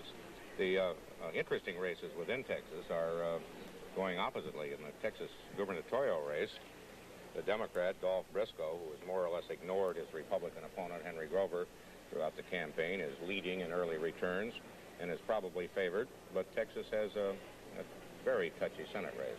A very touchy Senate race indeed, a close one. John Tower is the incumbent Republican senator, but Tower's never really faced a strong opponent in his past 2 elections. Now he is facing one, and a man called Barefoot Sanders, and that's not a nickname, that's his real name.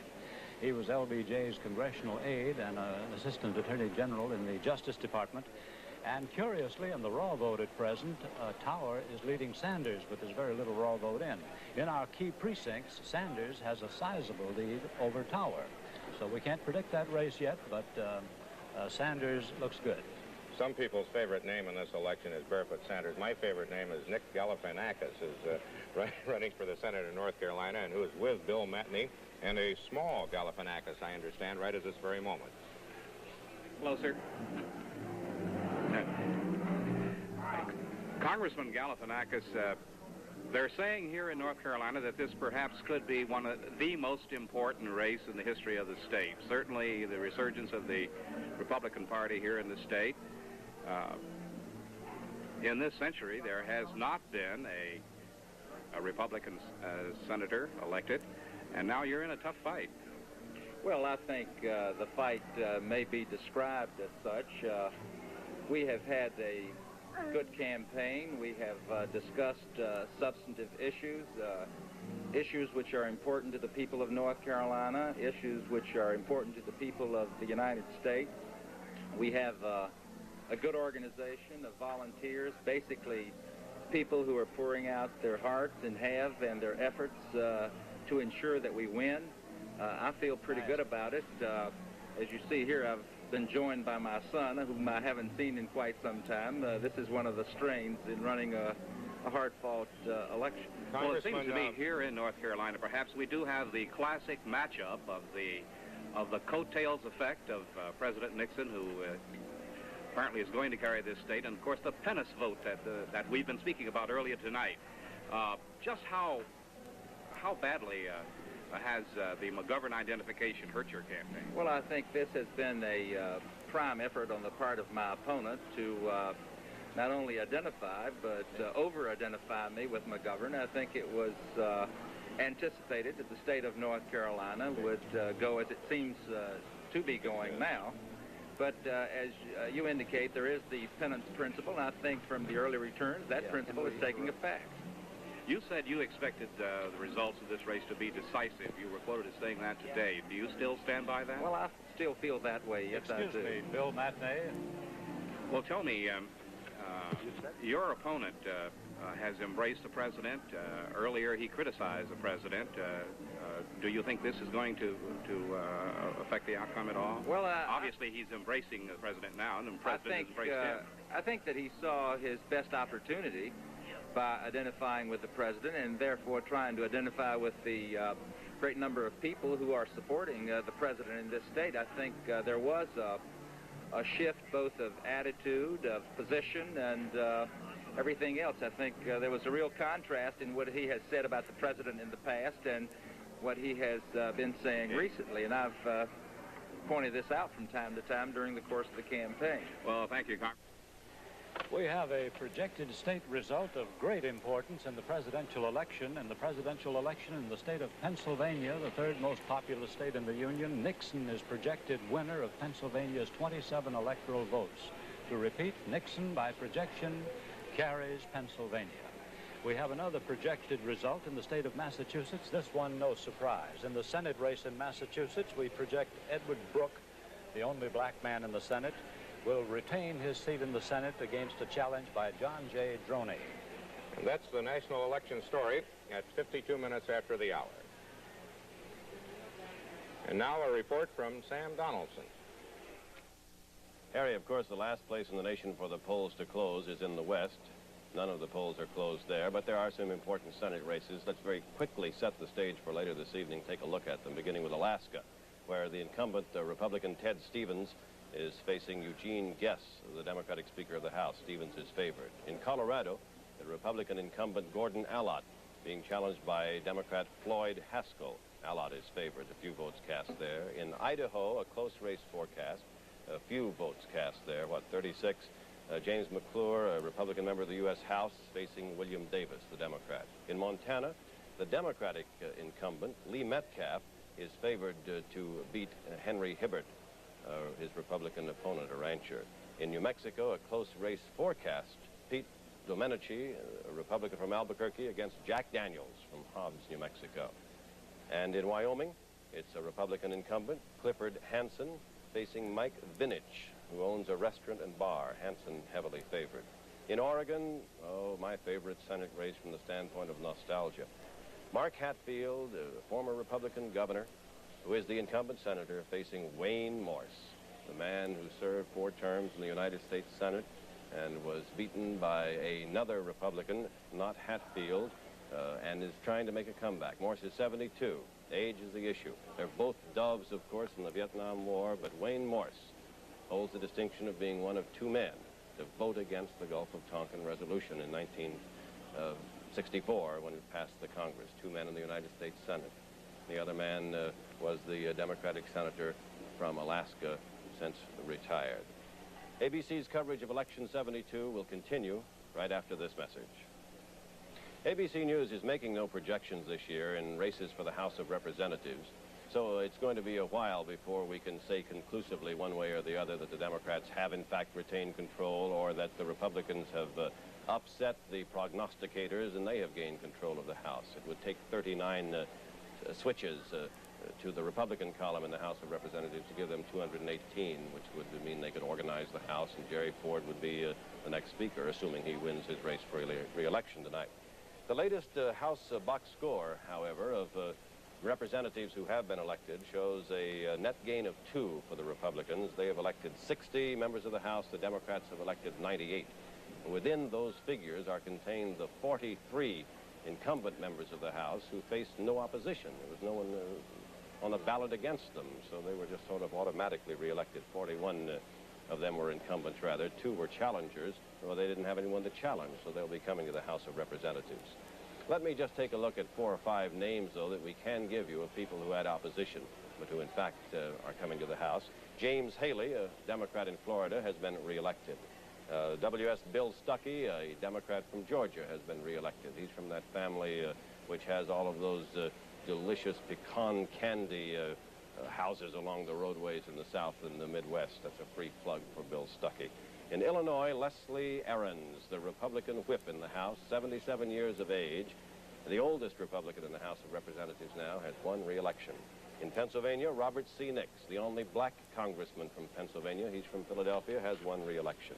And in Indiana, Ray Madden will be back in the House of Representatives, and I must tell you a little story about this. Madden is in line to become chairman of the House Rules Committee because the chairman of that committee, William Calmer from Mississippi, is retiring voluntarily. Now, Calmer is 82 years of age, but he's making way now for youth. Ray Madden is 81. It works that way in the House.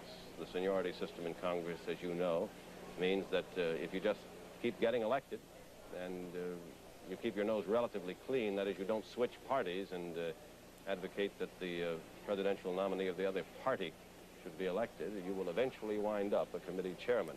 There are some committee chairmen, though, in the House of Representatives, even if the Democrats retain control, who won't be back.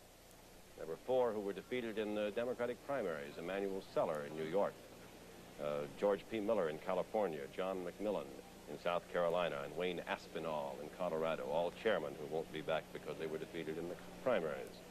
Retiring, Edward Garmatz from Maryland, and, as I say, William Calmer from Mississippi. So there will be some changes there. On the Senate side, B. Everett Jordan in North Carolina was defeated in the primary by the man you just saw a few moments ago, Nick Galifianakis. Clinton Anderson of New Mexico, a chairman, Astronautics and Space Committee, is retiring voluntarily. His chairmanship will be taken by Stuart Symington of Missouri, assuming the Senate remains Republican, or rather remains Democrat. Howard Cannon of Nevada will become the chairman of the Rules Committee, replacing B. Everett Jordan, again, assuming the Senate is retained by the Democrats. Republicans will have to pick up 5 seats, and at the moment, the way the evening is going, it looks like they won't make it. We'll be back with more of ABC's Election 72 coverage following station identification. Election 72 continues. Brought to you by J.C. Penney. Tomorrow morning, our 1,700 stores and our catalog will be waiting to help you find what you're looking for. Now, from election headquarters in New York, Harry Reasoner and Howard K. Smith. It's 9 o'clock or just about here in the eastern United States, and the popular vote in the presidency stays at about the same percentage it's been most of the evening. Right now, Nixon has 6 million plus votes, McGovern 3 million plus, Nixon 66% to McGovern's 33%. Following the pattern of the popular vote, ABC News is now able to project the winner in 2 more states. In Texas, with its 26 electoral votes, ABC News projects that President Nixon will take it. He's running ahead with a very small popular vote in by about the same percentage that he is nationally, and he will take the state. He's in Tennessee, where he was expected to win, and where the Republicans have been running very well all night. ABC News now projects that he will take the victory. There, nearly 80% of the precincts are in, and he's running ahead of his national totals in Tennessee. Harry, we have some projected results in the Senate races in the state of Tennessee. To no one's surprise, we project Howard Baker, the Republican candidate, the winner over Ray Blanton, the Democratic congressman who is the Democratic candidate. And in the state of Kansas, again, no surprise, the incumbent Senator James B. Pearson is the victor by our projection over Archibald Tetzlaff, the anesthesiologist who is the Democratic candidate. We have still a third projected result in the Democratic Party in the state of Arkansas. In the state of Arkansas, again, it's no surprise. The Democrat John L. McClellan, the veteran senator, wins re-election to the United States Senate from Arkansas over Wayne Babbitt, the veterinarian who is the Republican candidate. Senator McClellan's problem, as so frequently comes in those states, came in the primary when he outlasted a youthful challenger, and once he got past that, there really wasn't much of a problem. We're running a little bit behind the other races in terms of announcing what governors are going to replace the 18 whose offices are up to date. 20 Democrats and 12 Republicans are held over. So far, we've only elected one Democrat and one Republican for a net gain for neither party. But there are three very interesting gubernatorial races that will be coming along. One of them we just solved in Texas. Governor Briscoe has been projected by ABC News, the Democrat, as the victor over Henry Grover, the Republican. Governor Briscoe appealing more to traditional Texas Democratic sentiments and looking at just as conservative as his Republican opponents, and going against the trend which gave Texas to President Nixon in the national race. In Arkansas, Dale Bumpers, the Democratic incumbent, is winning very easily over the Republican challenger there. With the exception of Winthrop Rockefeller, Arkansas is not in the habit of electing Republican governors, and Dale Bumpers, who's popular down there and has had a good first term, is now going to get another one. The ones where we're looking for results and expect to get them, one of the key ones is Illinois, which ABC News has already given to President Nixon in the presidential race. But in the gubernatorial race in Illinois, the Democratic challenger, Daniel Walker, who walked all the way across the state, who challenging now the Republican incumbent, but also challenged Richard Daley successfully, is running substantially ahead of Governor Ogilvie. Probably, as so many times is the case, there's a state issue there. Governor Ogilvie was governor when a state income tax was passed. People don't like that. In Kansas, Governor Docking, a Democrat who's also one of your conservative, middle-of-the-road Democrats, has won re-election. ABC News projects for an unprecedented fourth term. Actually, almost everything Governor Docking has done recently has been unprecedented. This is his fourth two-year term. One of the things he wants to do in this term of office is to get Kansas to change it to a four-year term so he won't have to run all the time. Here is a very important presidential projection. In the presidential race in the state of Michigan, ABC News projects that it will go to Richard Nixon. A very small part of the popular vote is in, but our key precincts are in, and we project that Michigan and its 21 electoral votes will go to Richard Nixon, a state where even recent polls by newspapers there indicated that Senator McGovern had some chance. I have one more projected result here, Harry. In the state of Kansas, Nixon is projected the winner of the state of Kansas in its 7 electoral votes. He's won them every time he's run before, so this is no surprise. We might take a look at the recapitulation of this whole electoral vote situation. Nixon now has 259 electoral votes to McGovern's 3. Nixon, in short, is within 9 votes, within 19 votes, within 11 votes of winning the presidency by our projection. You may know where the Shore Motel is, but I can subtract 259 from 270, Howard. That may have been Freudian, you know. We've, keeping track of the governors as they go along, it's still going the same way with 3 Democrats and 1 Republican. projected as elected today by ABC News.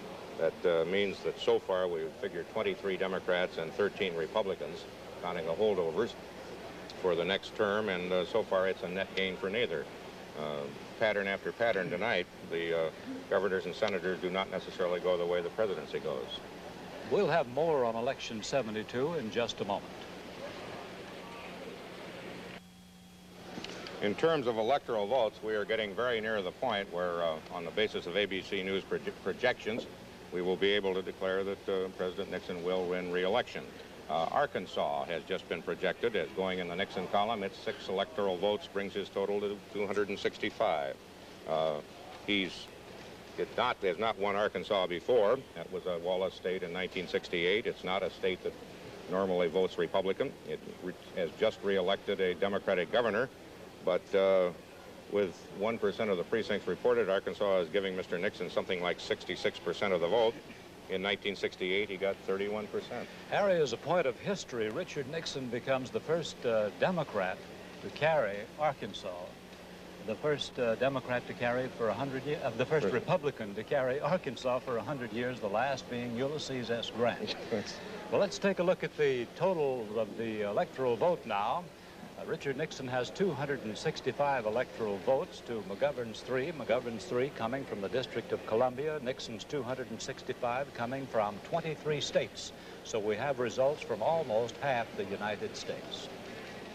In this kind of a case in a convention, when you keep track of the votes as they come in, you know who is going to report next. But in a national election, it depends on so many things you don't know. Obviously, some state is going to put Mr. Nixon over the top in ABC News projection, which is not necessarily the historical record anyhow. Let's take a look at the states that have been projected as winners for Nixon and the one place that has been projected as a winner for McGovern. There's Nixon's list. I don't know whether you can read it. There's so many on it, it's hard to read. It begins with Indiana. It ends with Arkansas. Adding up to 265 electoral votes, that's 23 states. 2 more will be halfway. It does not include the 2 mega states, the 2 great states, New York and California yet, but we should be hearing something from New York after a while. McGovern's list would be a very short one, the District of Columbia with 3 electoral votes. But President Nixon's last state was Arkansas, a state that, as Harry noted, he has never carried before. State carried by John Kennedy in 1960, carried by George Wallace, barely by George Wallace in 1968. And it's a state where McGovern has had more support from the Democratic magnates of the state than he's had in most southern states. Dale Bumpers has been for him, McClellan has been for him, and J. William Fulbright has, and Wilbur Mills has. Well, Arkansas is a puzzling state. Arkansas is a state I know fairly well, and is a state which does not hold tradition when it's not comfortable for them to. In other words, they're perfectly capable this year of electing Richard Nixon. They were also perfectly capable of electing Winthrop Rockefeller, even though he'd only been there 10 years. And in 10 years in Arkansas, you're a newcomer. And then they were perfectly capable of electing 4 times in a row Orville Faubus. It's a state that you can't actually peg ahead of time. No, it's very hard. It's not a typical southern state at all, in any way at all. As I say, McGovern's had great support in the state of Arkansas that he hasn't found in any of the other southern states. Arkansas's 6 electoral votes put Nixon within 5 electoral votes of the 270 needed to name him, re-elect him President of the United States. Which is an issue, I suppose, at this point that we would say is not in doubt. The question is now how much he wins by and what it means to him. I suppose he's now been able to do, for instance, in Arkansas, what neither Dwight Eisenhower nor Barry Goldwater could do. He's been able to do better than the people that he worked for. ABC News has a new projection, but it does not put Richard Nixon over the top. ABC News projection the presidential race in Massachusetts, that it will be taken by George McGovern, his second set of electoral votes, 14 more, giving him 17, and delaying, for the moment, what would seem to be the inevitable triumph or the 270 for Richard Nixon. The last Boston Globe newspaper poll was a harbinger of this outcome. It had shown Nixon ahead through most of the campaign, but Nixon's lead began to dwindle, and finally, in the last Boston Globe poll, McGovern went over the top, and so it has been tonight in his projected results. A lot of reasons in Massachusetts, I suppose. It's Kennedy territory. It's been far and away the most openly anti-war of all the states. Massachusetts passed a law a few years ago saying that it was illegal for the United States to draft Massachusetts citizens. And that lasted, I think, a few weeks, and the Massachusetts citizens kept getting drafted. And the Republican senator from Massachusetts is also a kind of a maverick from Nixon's viewpoint. He's opposed Nixon. He endorses Nixon grandly, but then opposes him on most issues, like the ABM, or the Carswell vote, the Vietnam War. He recently tried to pass a bill that would stop the Vietnam War. And he is, I think, more typical of Massachusetts than the conservative who ran against him is. Well, Massachusetts remains consistent. 2 liberal senators, 1 a Republican, 1 a Democrat. And in the Democratic column for president on the night when, so far, no other state, only the District of Columbia, has gone there. Now we face the prediction that I got the other day from one of Nixon's supporters. That is that McGovern would win Massachusetts and the District of Columbia and would win nothing else. Well, so far it's worked out that way, but we have a long way to go. We've got California, we still have Rhode Island, the most democratic state in the Union, to be counted. We still have, as a matter of fact, South Dakota.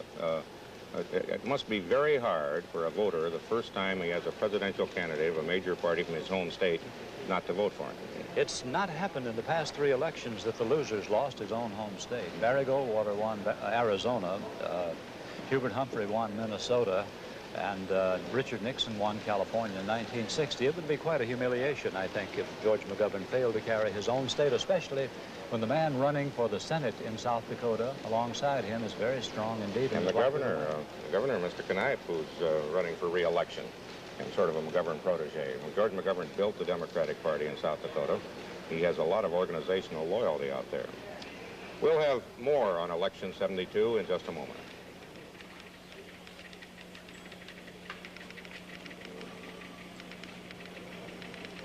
We are very near to the point where ABC News projections will declare that President Nixon has been re-elected. He's sitting with 265 electoral votes, 5 short of the 270 he needs, compared to George McGovern's 17.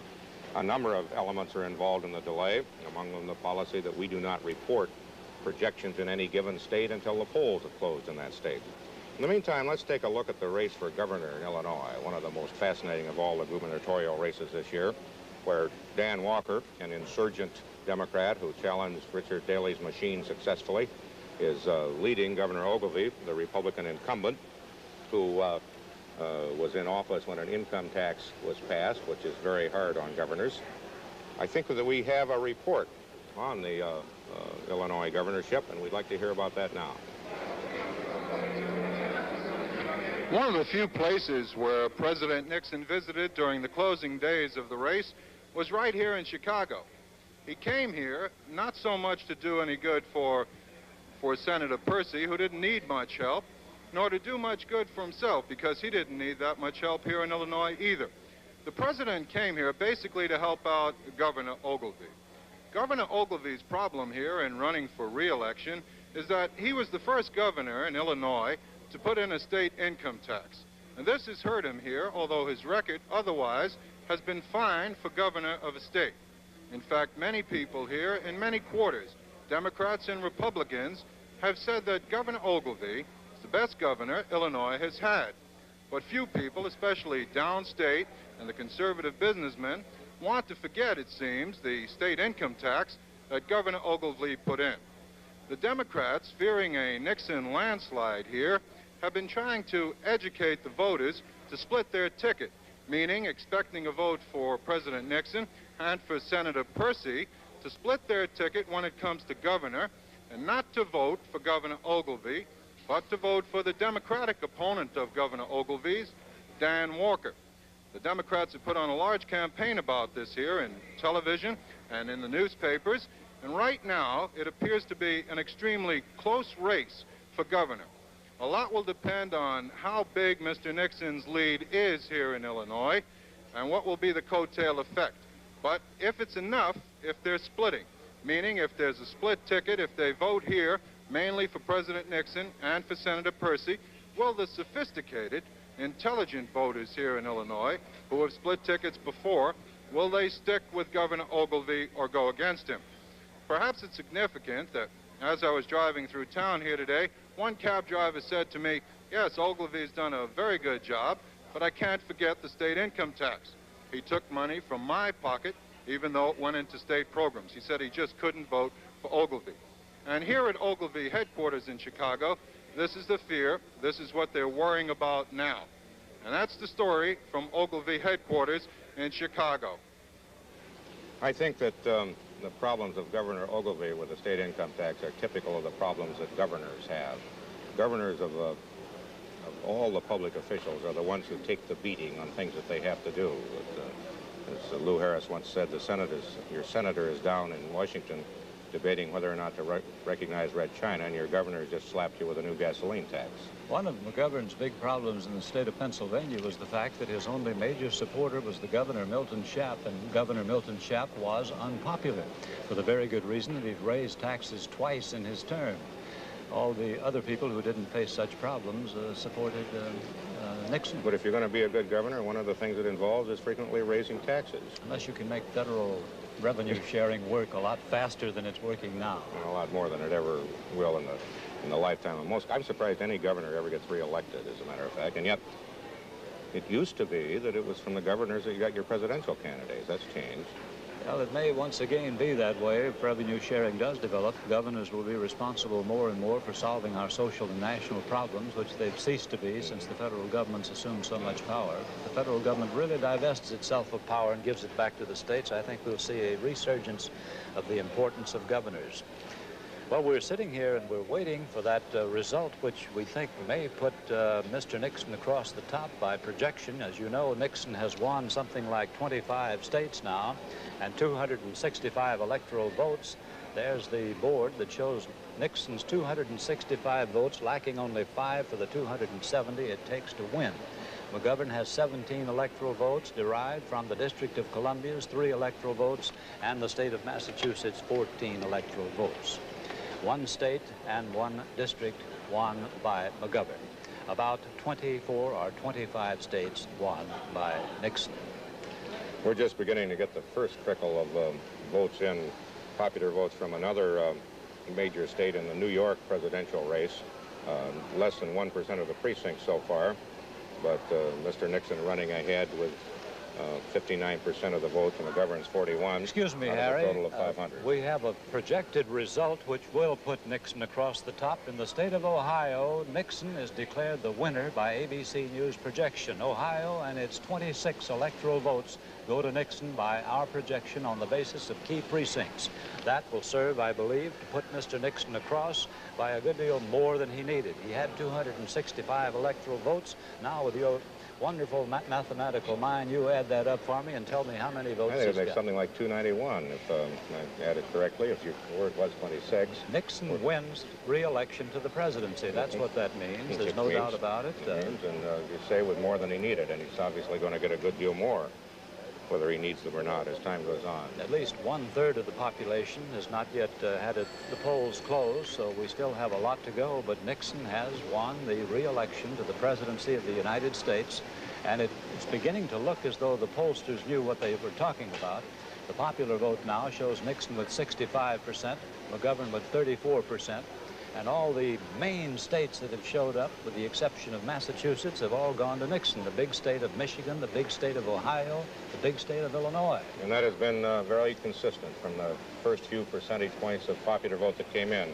Mr. Nixon has held almost that 2-to-1 lead. Mr. McGovern is gaining slowly, but I don't think he's going to make it. In the electoral vote, Nixon now holds 290, projected by ABC News, to McGovern 17. Senator McGovern so far holding only the District of Columbia and Massachusetts. And that's the national election story at 22 minutes after the hour.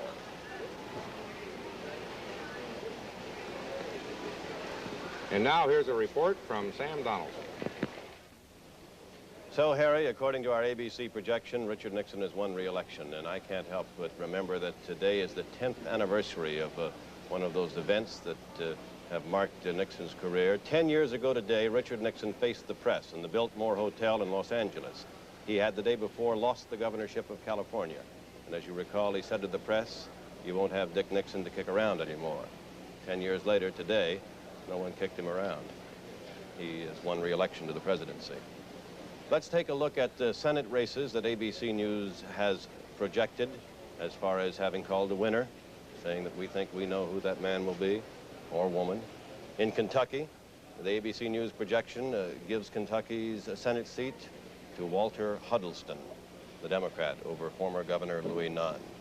In Mississippi, our projection is that James O. Eastland, the chairman of the Senate Judiciary Committee, has been returned for a 5th term. He is the President pro tem of the Senate over Gil Carmichael. In Georgia, our projection is that Sam Nunn, a Democrat, retains that seat for the Democrats, and Fletcher Thompson, a member of the House, has gone down to defeat. In Illinois, Charles Percy, we project as the winner, the incumbent Republican senator, over Roman Puczynski from Chicago, who is now a member of the House of Representatives, but won't be in the next Congress.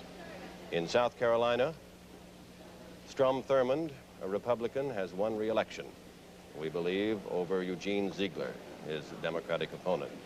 In Alabama, the chairman of the Senate Banking Committee, John Sparkman, the man who ran for the vice presidency unsuccessfully in 1952 with Adlai Stevenson, is back again for another term. I think it's his 5th, over Winton Blunt, the former Postmaster General.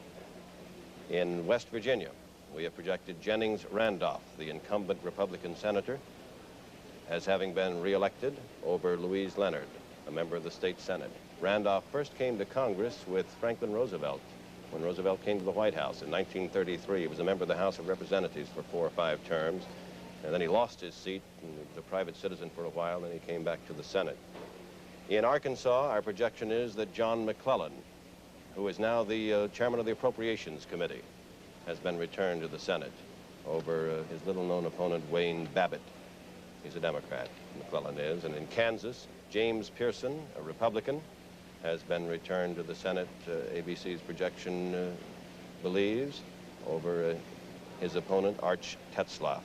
In Tennessee, Howard Baker, the son-in-law of the late Everett McKinley Dirksen, back once again for a 2nd term in the United States Senate, over Ray Blanton, who is now a member of the House, but will not be after this Congress. And in Massachusetts, our projection is that Edward Brooke, the only black member of the United States Senate, has won re-election over his opponent, John Drowney. Those are the projections that have been made already by the ABC decision desk. We'll have a report from Brooke headquarters in a moment. ABC's coverage of Election 72 will continue right after this message. Edward Brooke, the Republican senator from Massachusetts, has won re-election to the United States Senate, we believe. That is our projection here at ABC News.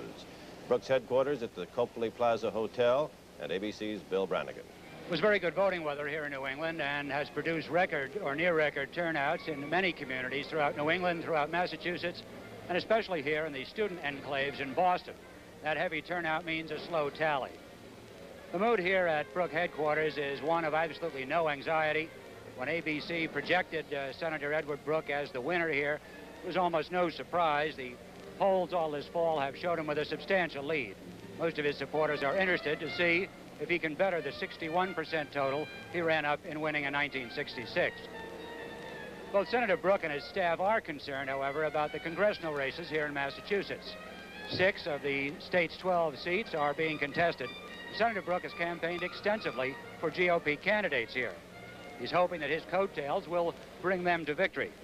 If not, the overwhelming 2-to-1 Democratic registration in Massachusetts could mean that only 2 of Massachusetts' 12 seats will be held by Republicans next term. There's been little help from Washington here. Transportation Secretary Volpe and HEW Secretary Richardson have visited, but Senator Brooke has had to act as a surrogate for himself in helping the congressional candidates. This is Bill Brannigan, ABC News, at the Copley Plaza Hotel in Boston. Thank you, Bill. Let's take a look now at our recap boards on 2 Senate races where we have made no projections yet. In the state of Virginia, the incumbent is William Spong, a Democrat. He's being given a very hard challenge by William Scott, a Republican who is a member of the House of Representatives and who is more conservative than Spong. 39% of the precincts reporting. You see the vote there. Scott is ahead at the moment. In Maine, another state where we've made no projection, the incumbent is Margaret Chase Smith, a Republican, the only woman member of the United States Senate. 4% of the precincts in. She's leading William Hathaway, a member of the U.S. House of Representatives, who is challenging her. And in the closing days, some observers thought that the race was going to be close. We can't tell much by that raw vote at the moment. That's Maine, 2 Senate races that we'll take a look at later in the evening. We'll be back with more of ABC's Election 72 coverage right after station identification. K. Smith.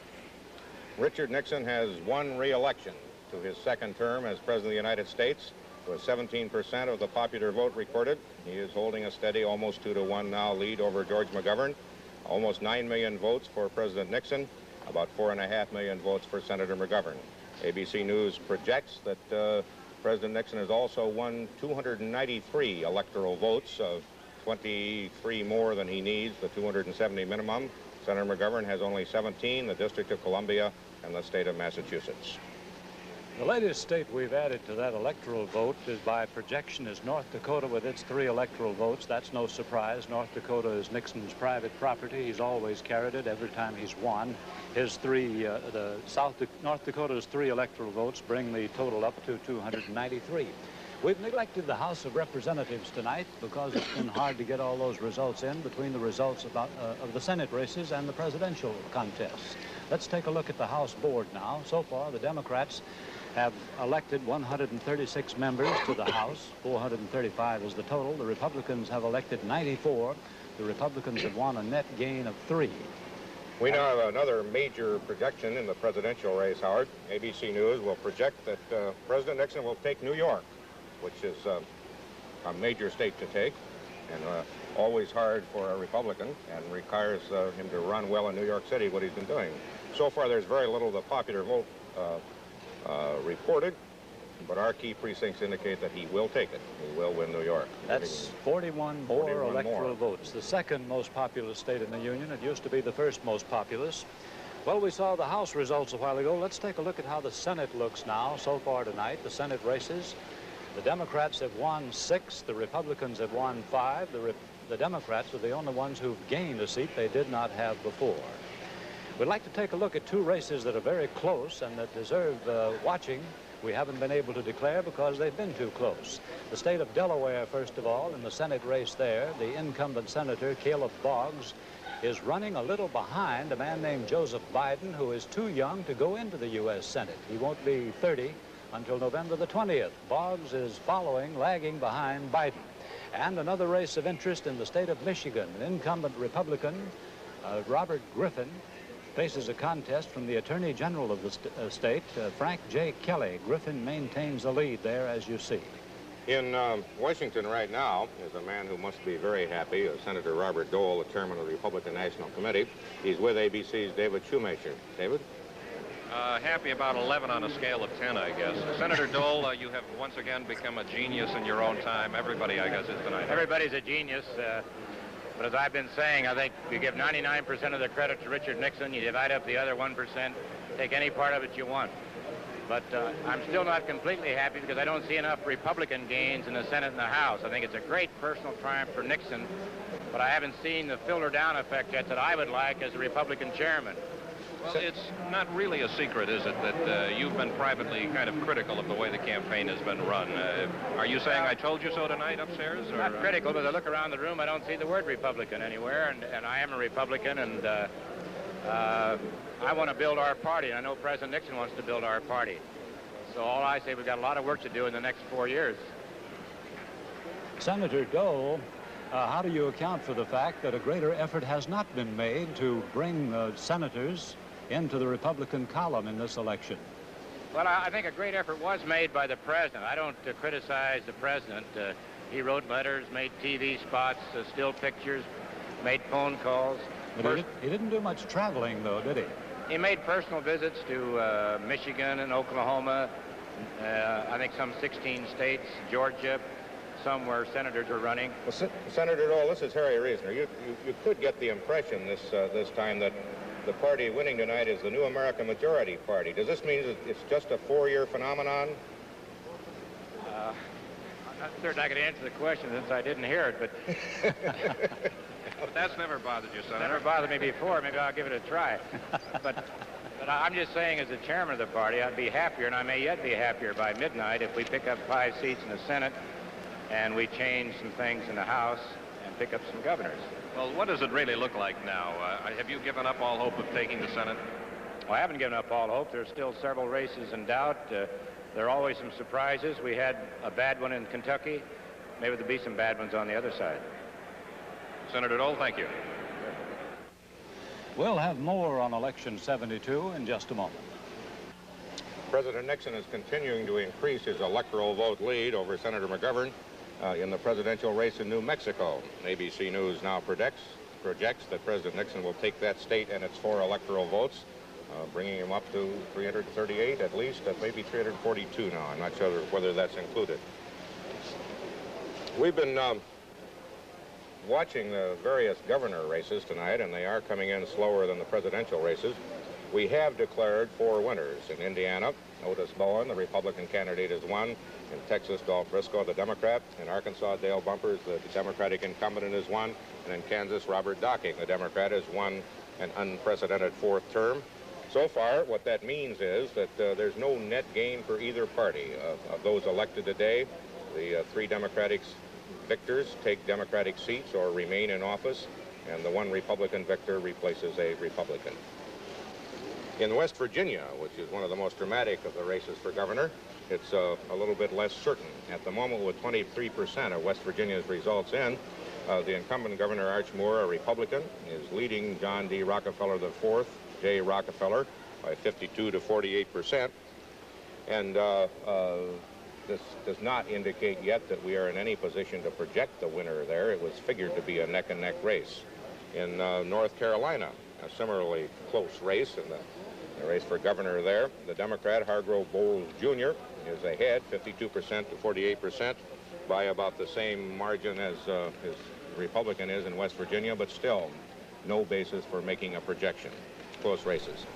In the presidential race in Louisiana, ABC News projects that Richard Nixon will take the state of Louisiana and its 10 electoral votes, bringing the total now to 348.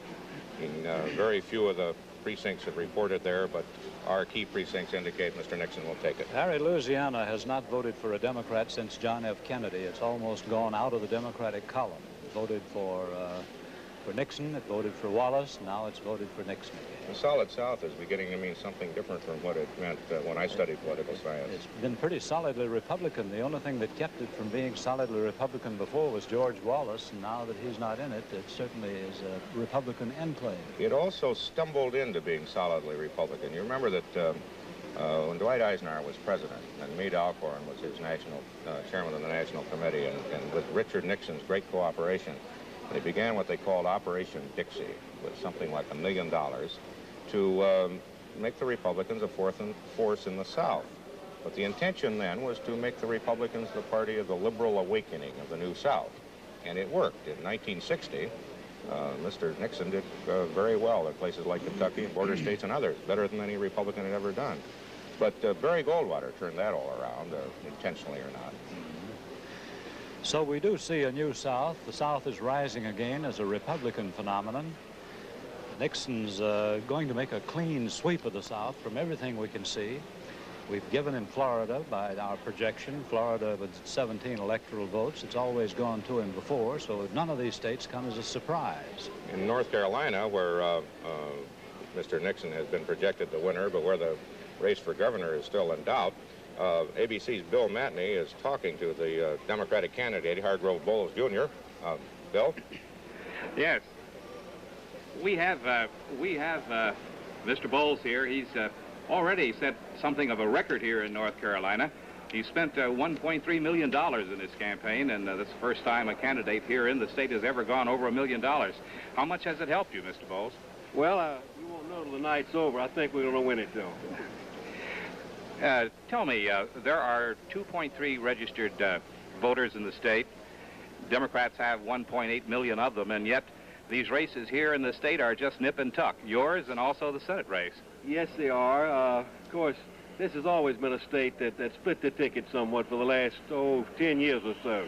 It's been a ticket-splitting state, and I think we're going to see a tremendous ticket splitting this time, all the way up and down the line. We're getting some Republican votes, and my opponent's getting some Democratic votes. Well, now, let's talk about the coattails effect again. Mr. Nixon came in, and of course your opponent was pictured with him. He embraced him and said, vote for him. Sure. And you've spent a lot of money. How do you relate the two now? Well, the coattail effect, there's no question, it's strong. But I don't believe the people of the state are going to let that affect it enough to cause us to lose a race. I really don't. Do you feel now at this point that a man has to be wealthy, a man has to have a large supply of money to win? Mr. Helms is running in the Senate race, has had a lot of outside money. I don't. It takes a lot of money to communicate. It takes a lot of money to buy television time. That's the #1 expense. If you could get a lot of good free time like this, you wouldn't need to buy it. But to tell how you stand on issues, you must spend money to buy time. Well, thank you very much, Mr. Bowles. Now back to New York. Thank you, Mr. Bowles and Bill Matney. We'll have more on Election 72 in just a moment. We have the projected result of an important Senate race in New Hampshire. In the Senate race in New Hampshire, we project that Thomas McIntyre, the incumbent, will retain his seat in the Senate, defeating the Republican J. Wesley Powell. Well, in Washington, President Nixon's #1 domestic affairs advisor is John Ehrlichman, and David Shoemaker is with him now in the Shoreham Hotel in Washington. David? Howard, he feels too good. I'm going to ask him whatever happened to Watergate. I don't know. Apparently nothing. Are we going to see any more happen after this election? Well, you know, they've got a trial of the accused in that case, and that's going to be tried in due course, and I think that's probably the end of the story. Just to keep you off balance and not let you gloat too much, Senator Dole was just here, the chairman of the Republican National Committee, and he said while it was a remarkable victory for the president, he was still disturbed that he didn't see more of an identification with the Republican Party, that it wasn't enough of a Republican victory. Well, I can understand Bob saying that. He's the president, he's the chairman of the Republican Party.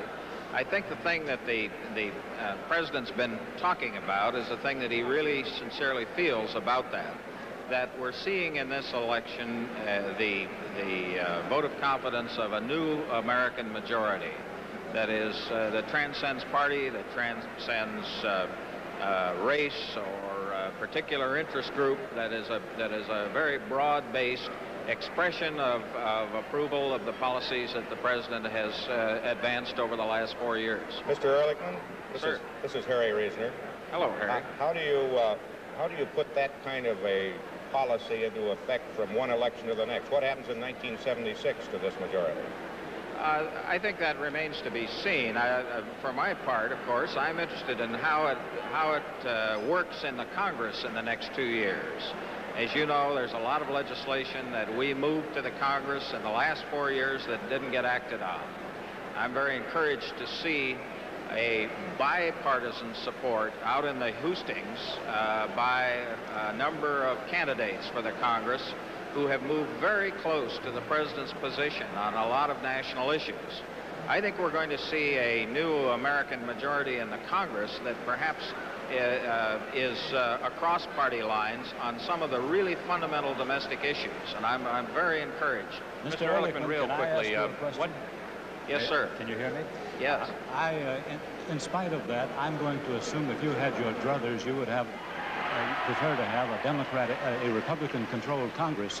Now, I know of 8 seats in the Senate that were possible for the Republicans to win. Don't you think that you should have made a greater effort, a personal effort by the president to win some of those? Well, it's questionable as to what more personal effort the president might have made. He did a great many things, as you know, to help senatorial candidates. He taped television advertisements. In the last days of the campaign, of course, he was in a number of places, but going in isn't nearly as important as some of the other things that a president can do in support of a candidacy, and he did a great many of those things. At the same time, in all this coattail talk, I think it's important to recognize that a number of Democrats moved very close to the president in terms of the platforms that they ran on in some of these races. That speaks very well, I think, for the coming Congress in terms of getting some of the president's programs enacted. What about a housekeeping question inside of the administration? Are we going to see any changes of faces? Well, the president has very deliberately deferred any decisions on that. I can very honestly tell you I don't know, because he hasn't decided, as far as I know. He's continually said all through the campaign that the day after the election is the time to start talking about that. Well, we'll ask you tomorrow then. Oh, fair enough. Thank you, David. Mr. Ehrlichman, we have a state projection, another one in the presidential election.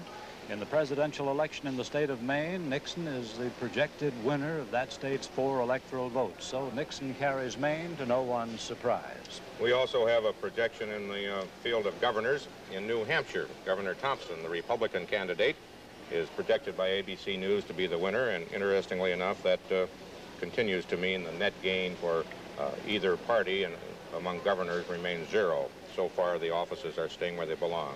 We ought to take a look at George McGovern's home state of South Dakota. It's a 9:45 in South Dakota, and there's not a lot of votes yet up in. There are about 2% of the precincts have been registered. So far, President Nixon is running ahead 56 to 44% in the home state. One of the interesting things about South Dakota, we talked about the strong Democratic organization which George McGovern built. One of his men, Governor Knipe, is running 60 to 40 in his bid for re-election with the same 2% of the precincts in. I don't know how the race is going for the Senate. In the Senate, it's curiously enough, the Democrat is doing rather better than McGovern himself has done in the presidential race. The Democratic candidate for the Senate is the man whose name is on the top line, James Abourezk. He's a congressman. The man on the bottom line, the Republican, is Robert Hirsch, an attorney. Abourezk, that name's a Lebanese name, by the way, is a very popular congressman, and he got the lots of flood disaster relief to the state promptly and is extremely popular and may well win. We'll have more on Election 72 in just a moment. In the state of Texas, there's an interesting race going on. The raw vote shows that it's not very close, but in fact our key precincts indicate that Barefoot Sanders, the Democratic candidate, and John Tower, the Republican candidate, are running just about neck and neck. Now that's the raw vote. Tower's ahead with 55% to Sanders 44%, but our key precinct studies indicate it's going to be a lot closer before this evening is over. Up in Vermont, where Governor Dean Davis is retiring after 2 terms, the contest is between Democrat Thomas Salmon and Republican Luther Hackett. And ABC News projects that the Democrat is going to take it. There's 38% of the precincts in. He's holding a 5% lead, and our key precincts indicate he will take the race, which should make the first net change in terms of how many governors we're going to have around for the next 2 and 4 years. The Democrats now have a net gain of 1. Let's take a look at how the Senate races are shaping up. I think approximately 12 of the 33 have now been decided. No, that's, yes, 12 have been decided. The Democrats have won 7, the Republicans have won 5, and still the only switch is in favor of the Democrats. So far, it does not look good for the Republicans' hopes of capturing control of the United States Senate. We have 2 projections in my birthplace state of Iowa. ABC News projects that President Nixon will take Iowa's 8 electoral votes for president. He's running 20% ahead of Senator McGovern with 6% of the precincts in. And Governor Ray of Iowa has been reelected. ABC News projects another Republican victory and no change in the net makeup of the nation's governors. Now, in the governor recap, we've got so far a total of 4 Democrats elected today, 2 Republicans. With the holdovers, that gives a composition of 24 and 14, a net gain so far of 1 for the Democrats. And that's the national election story at 52 minutes after the hour. Now, here's a report from Sam Donaldson. Harry, a few minutes ago, when David Shoemaker was interviewing Senator Bob Dole, the chairman of the Republican National Committee, I was interested that Dole was complaining that there at Republican headquarters, he didn't see the word Republican anywhere. And of course, that reminds us that the official committee was set up to re-elect Mr. Nixon was titled the Committee to Re-elect the President. If you didn't know who the president was, you were out of luck from that name. Let's take a look at the presidential recap board and see the figures as they are being compiled at this hour with 21% of the precincts in. ABC News has projected that Richard Nixon has in fact been reelected to the presidency to a second term. That's the raw vote that we have there. George McGovern, 35%, Richard Nixon, 64%. John Schmitz, the American Independent Party candidate, 1% of the vote. Benjamin Spock, the People's Party candidate, 6,712 votes. So the question now, I suppose, is how big will Mr. Nixon win? Will he break the landslide record? That record is held currently by Lyndon B. Johnson. Johnson's landslide over Barry Goldwater in 1964. Johnson took 61.1% of the vote, 44 states to Goldwater's 6 states. In 36, Franklin Roosevelt beat Alf Landon with 60.8% of the vote. Landon only got 2 states. There were only 48 then. Roosevelt had 46 in 1920. Harding over James Cox, 60.3% of the vote. Harding took 37 states and Cox took 11. Some of the other landslides in this century that we have known and loved or not loved. In 1928, it was Herbert Hoover over Al Smith with 58.2% of the vote. And then we get to the Eisenhower landslides, or at least one of them, 1956. Eisenhower over Stevenson, 57.4% of the vote. In 1932, the next one, Roosevelt over Hoover with 57.4% of the vote. In 1904, stop me if you've heard this, Theodore Roosevelt over Alton Parker. You know who Alton Parker was, with 56.4% of the vote. And the last landslide on my list is in 1952. Eisenhower over Stevenson, 55.1% of the vote. Anything over 55% of the vote is normally counted as a landslide in American politics. So the question is, does Richard Nixon beat Lyndon Johnson's record of 61.1? Let's now hear from Jean Westwood. She's the chairman of the Democratic Party in the Washington Hilton Democratic headquarters in Washington. She came down a few minutes ago to thank the workers.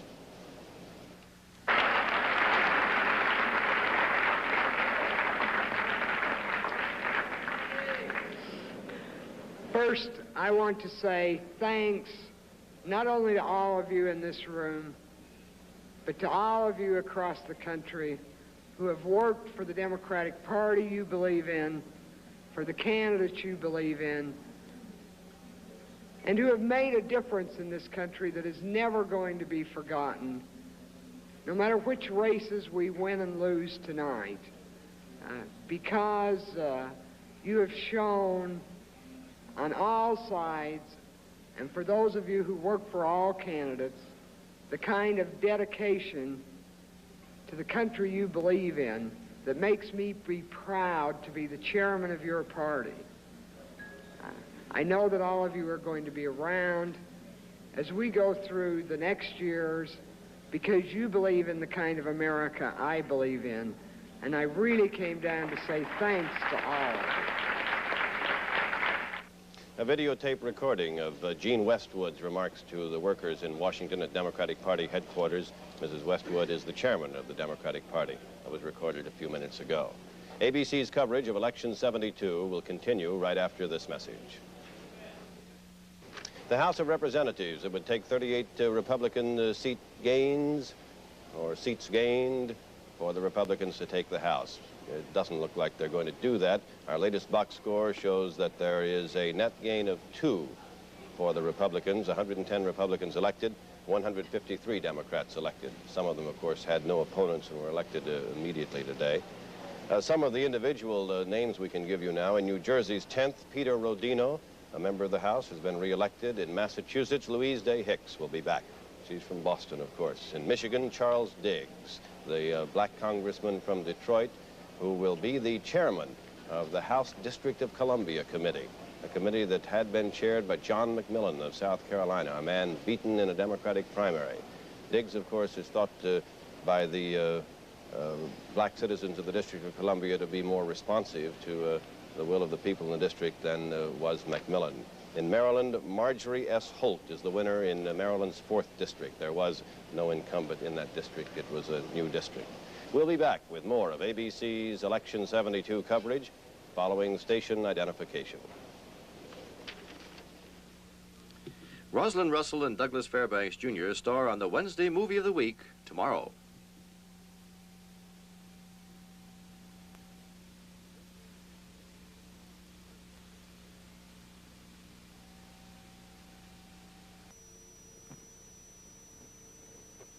ABC News Election 72 continues. Brought to you by Ford and your Ford dealers. See all the better ideas for 73 at your Ford dealers. Now from election headquarters in New York, Howard K. Smith and Harry Reisner. It's now 10 o'clock in the evening here in the eastern United States, and President Nixon maintains his long popular lead over McGovern. Our board shows Nixon with a steady 64% to McGovern's 35%. I said steady. In fact, that was 67% about an hour ago. It went down to 65. Now it's down to 64. Let's see how that works out in electoral votes. In electoral votes, the president should have something around 372 to McGovern's 17. 372, 270 needed to elect. McGovern 17 due to Massachusetts and the District of Columbia. And I think the electoral vote's about to go up again.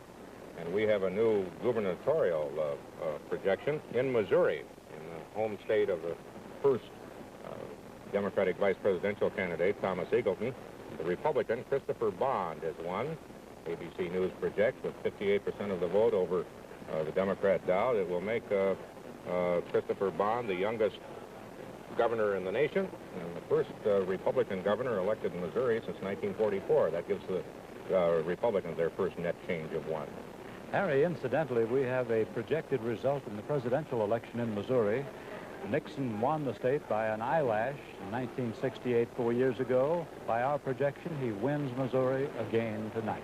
The question will come up, I suppose, what effect the whole Eagleton affair had in Tom Eagleton's home state, where he'd been very popular and where he campaigned very hard for the whole Democratic ticket and for Senator McGovern. But he is about the only Democrat not embittered by the Eagleton affair in Missouri. In Missouri, yes, they didn't like it. There's another state where Senator McGovern has a chance before we get to the Middle West and to the West, a chance to increase his electoral total, and that's the state of Rhode Island. Only 4 electoral votes, the nation's smallest state, with 2% of the precincts in there. McGovern is holding a substantial lead over Nixon, 55% to 45%. The totals are very small, but almost all of the totals in Rhode Island are very small. Senator Humphrey took Rhode Island better than 2-1 over Nixon and Wallace in 1968. It is permanently a Democratic state. It may this time still stay in McGovern's column. I would like to take a look at 2 states now. The Senate race in the state of Maine is turning out to be rather surprising. The incumbent Republican senator is Margaret Chase Smith, though a very small percentage of the votes are counted there. And she's fallen behind in that count. And in our key precinct vote, she's fallen rather further behind. This is a surprise. Congressman Hathaway is very popular, but we didn't know he was that popular. I thought it was against the law to vote against Senator Chase Smith in Maine. It's like voting against Mike Mansfield in Montana. It's sacrilegious. In the state of Wisconsin, a very tight presidential race. Nobody seems to be pulling ahead in our key precinct vote. However, President Nixon holds the raw vote lead with only 3% of the precincts having reported in. But I have to issue the warning that that state is extremely close in the key precincts, which will tell the outcome. I think what we're saying, Howard, and I don't think we can be accused of saying it in our own self-interest, is that the evening is far from over in terms of interest, even though Mr. Nixon stands with 372 projected electoral votes. A lot of things we don't know yet. How big a landslide it's going to be. There's a chance, if his popular figure held as it has now, that it may be the biggest landslide in history, which would make Lyndon Johnson mad. I think he relished that title. At this point, it would be the biggest if he can hold on to 64%, but Johnson does have the title. In 1964, he won 61.1%. Second to him was FDR in 1936 with 60.8%, and then Harding third with 60.3%. But it remains to be seen, with the votes to be counted, whether Nixon can maintain that 64% lead. If he does, it'll have all kinds of repercussions. I'm sure so far in the past, every landslide has persuaded the president to make a mistake. It persuaded FDR to pack the Supreme Court, and he lost all his leverage with Congress. It was a factor in persuading Lyndon Johnson that he could move as freely as he did. I don't know what to do to Nixon. One of the men who has been projected as a loser in a senatorial race is President Nixon's former Postmaster General, the man who presided over the change in the U.S. postal system, Winton Red Blunt. And with him is ABC's John McVane. We'd like to hear from that. Mr. Blunt, when we talked a little earlier in the day, you told me you thought you had a very good chance, that it might be a very close race, and that you might beat Democratic Senator Splotkin. So what happened? How did the roof fell in? Well, the people of Alabama didn't vote for him. Well, was there any reason to? What would you have done differently, or? Oh, I don't think we would have done a thing differently. We had a great organization, great volunteers all over the state. We had fine professional staff. Our strategy, looking back on it, I wouldn't change a thing of it. We worked very hard. We just didn't win. Well, did the president give you support? After all, you are his friend, his former postmaster general. Did he give you what you regard as real support? Well, he certainly did. He made of course, a television spot and a radio spot for us. The vice president was here, and the Secretary Butts, Secretary Morton, Patricia Nixon Cox was here, and Ed Nixon, the president's brother. I would like for the president to have come to Alabama, of course, but he didn't come to a lot of states, as you know. But the president won overwhelmingly, and I lost very substantially. Well, I know you lost very substantially, but it looked very close for a while. What happened? Why the big margin? Well, I don't know. I really haven't had time to analyze the vote as yet. Again, all we can do is say that we wouldn't change what we've done. We worked hard at it. The voters of Alabama didn't choose to vote for me. Well, thank you very much, Mr. Blunt, for talking with us this evening, and you've now conceded. And that's the story here in Montgomery, Alabama, from the Whitley Hotel in Montgomery. Thank you, Mr. Blunt and John McVane. I don't suppose there's any better way to put it. When you're saying you're defeated, they didn't vote for me. We'll have more on Election 72 in just a moment.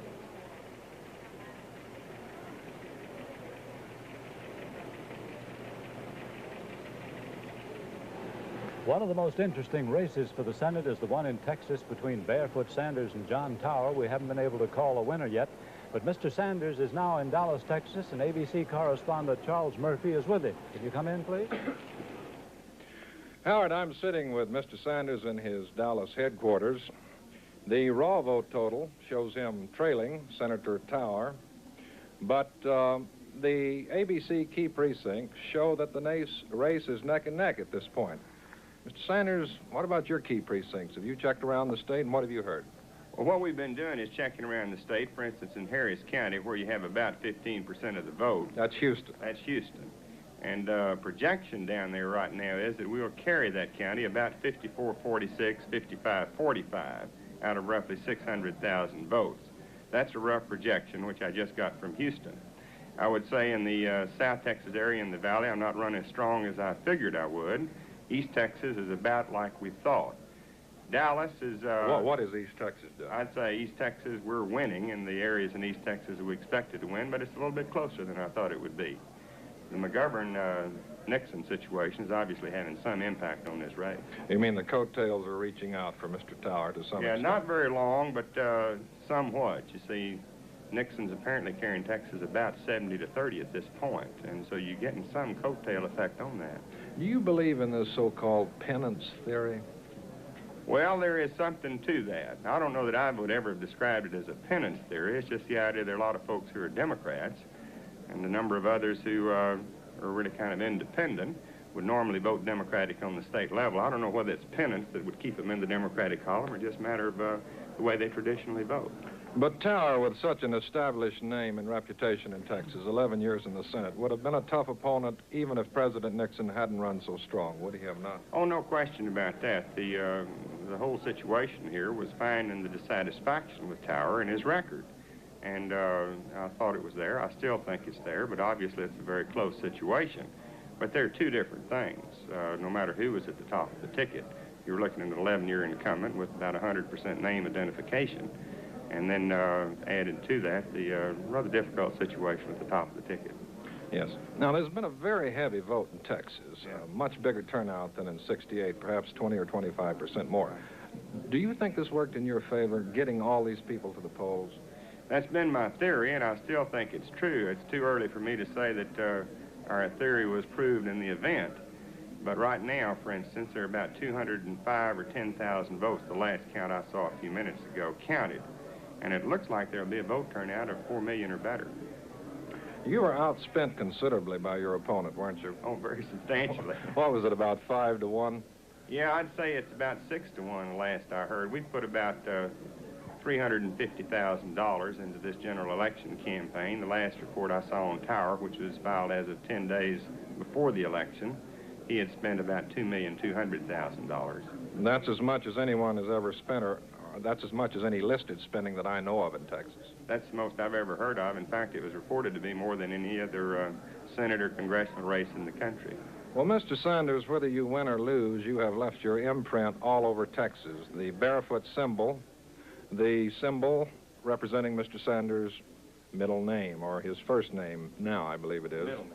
Middle name. Always gone. That's the story from the Sanders headquarters in Dallas. Thank you, Charles Murphy. We have 2 more interesting projections in South Dakota in the gubernatorial race in Senator George McGovern's home state. One of his old associates, Richard Knipe, has won re-election to a second term, ABC News projects. Mr. Knipe has not talked a lot about Senator McGovern in the campaign, but he has certainly not disowned him either. And in Colorado, where there has been considerable question about whether or not the voters will approve having the Winter Olympics there in 1976, there hasn't been much question about how they would vote for president. And ABC News now projects that in Colorado, Mr. Nixon will win and gain an additional 7 electoral votes. Harry, you were talking about South Dakota. In the Senate race in South Dakota, we have a projected result on that. In the Senate race in South Dakota, James Abourezk, the Democrat, is declared the winner over the Republican Robert Hirsch.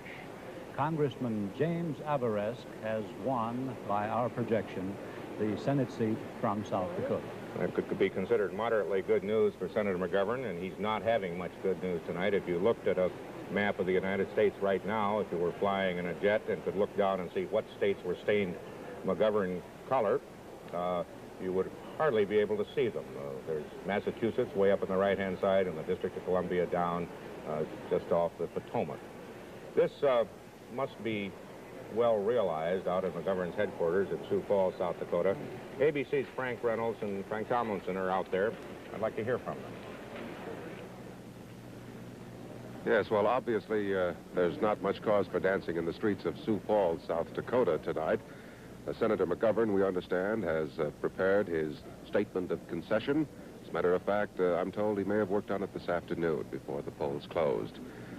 I think now probably the only thing that people are waiting for here in this hotel lobby and across town at a coliseum that they had set up for the victory celebration is for Senator McGovern's concession statement. And you know, there's some interest in what he will say. I'm reminded of a story he tells about a conversation he had with a young black man in New York not long ago.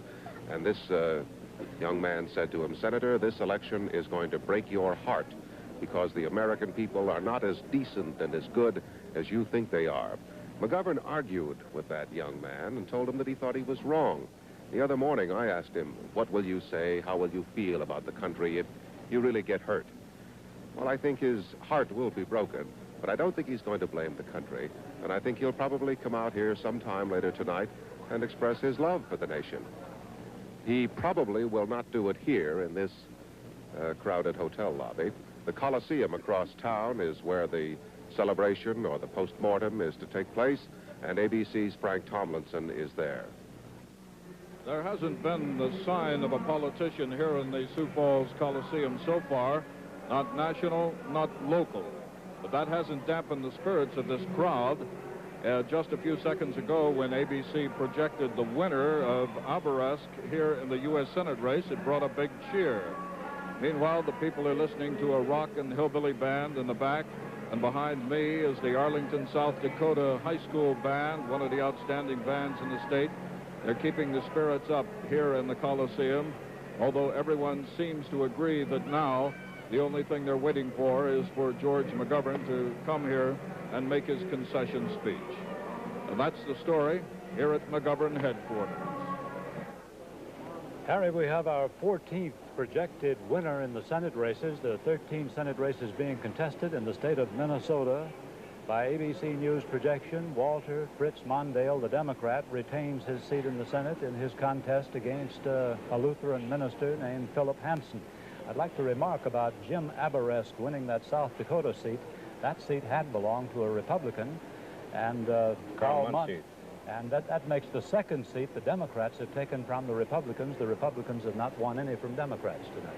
In the presidential race, in the so far steady sweep through the Middle West of President Nixon, ABC News has now projected that he will be the winner in Nebraska with its 5 electoral votes, running about 66 to 34% ahead of Senator McGovern. We'll have more on Election 72 in just a moment. I'd like to focus your attention briefly on 2 very interesting Senate races, one in the state of Virginia. In the state of Virginia, the incumbent Democratic senator is William V. Spong, and his opponent is Congressman William L. Scott. William Scott was thought to be far behind Spong, but now he turns out to be ahead of him with 53% of the precincts in. This is a seat the Republicans could take away from the Democrats. Also, the state of Iowa. Here's a surprise. In the raw vote in the state of Iowa, the almost unbeatable Iowa Senator, Jack R. Miller, is trailing the almost unknown Democratic contender, Dick Clark. These are 2 we want to watch for the rest of the evening. I think we have a... Oh, yes, here's an important Senate race, a very important Senate race in the state of Rhode Island. Claiborne Pell is projected to win re-election to the Senate in one of the tightest races in the nation over John Chafee, the former governor of the state. And in the state of New Mexico, we have a winner, a very tight race. The Republican candidate, Pete Domenici, wins election over Jack Daniels, the Democrat. Now, that is a seat the Republicans have taken from the Democrats. That seat was held by Clinton Anderson, the Democrat who is ailing and who is retiring. It has been won by a Democrat, and that's the Republicans' first victory tonight. Let's see how the Senate races look in toto now. The Democrats have won 10 seats, the Republicans 6. There's a net gain. The Democrats won 2 they didn't have before, but the Republicans have won 1 they didn't have before, so the net gain for the Democrats is 1. That's about the way so far that the races among the governors are splitting. So far there's a net Republican gain of 1, a Democratic gain of 1, meaning a net gain of 0 for the 2 parties put together. The big sweep of this big sweep tonight has been in the South, and watching that in Montgomery, Alabama, is Governor George Wallace and ABC's Bill Werdum. Bill? Governor, we've seen the South vote heavily tonight, most heavily since the days of Reconstruction, in favor of a Republican president. Do you think this signifies a new political alignment down here in the South? I think, of course, that it means that the average citizen in this part of the country thinks about platform and thinks about demand. It just so happens that the Democratic Party rejected planks in the platform in Miami that the overwhelming majority of Southerners stood for. And those planks later were adopted by the Republican Party. And I predicted in Miami to the Liberal Democratic Convention that if they rejected these planks on the matter of national defense, on the matter of busing, on the matter of welfare, law and order, that they would lose, and they did lose. And I think that the Democratic Party is going to have to be restructured, taken back over by those who believe that the average citizen should be the king and queen of the Democratic Party, as they used to be. And I think they've rejected the liberal, elitist viewpoint of those who control the convention in Miami.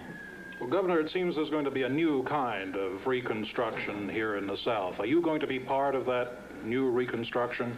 Of the Democratic Party? Yes, sir. Since I received more votes than the other candidates, including Mr. McGovern, in the primaries in which we contested one another, Pennsylvania, Wisconsin, Michigan, Maryland, Florida, you add them up where we were all together, I received more votes on the platform that I offered to the Democratic Party that was rejected. Governor, we have to go. Thank you very much, sir.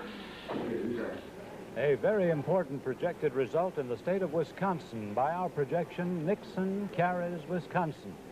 And in the state of Louisiana, in the Senate race, in the state of Louisiana, in a three-cornered and very difficult Senate race, J. Bennett Johnston, Jr., a Shreveport lawyer, has defeated his two opponents. And that's the National Election 72 story at 22 minutes after the hour.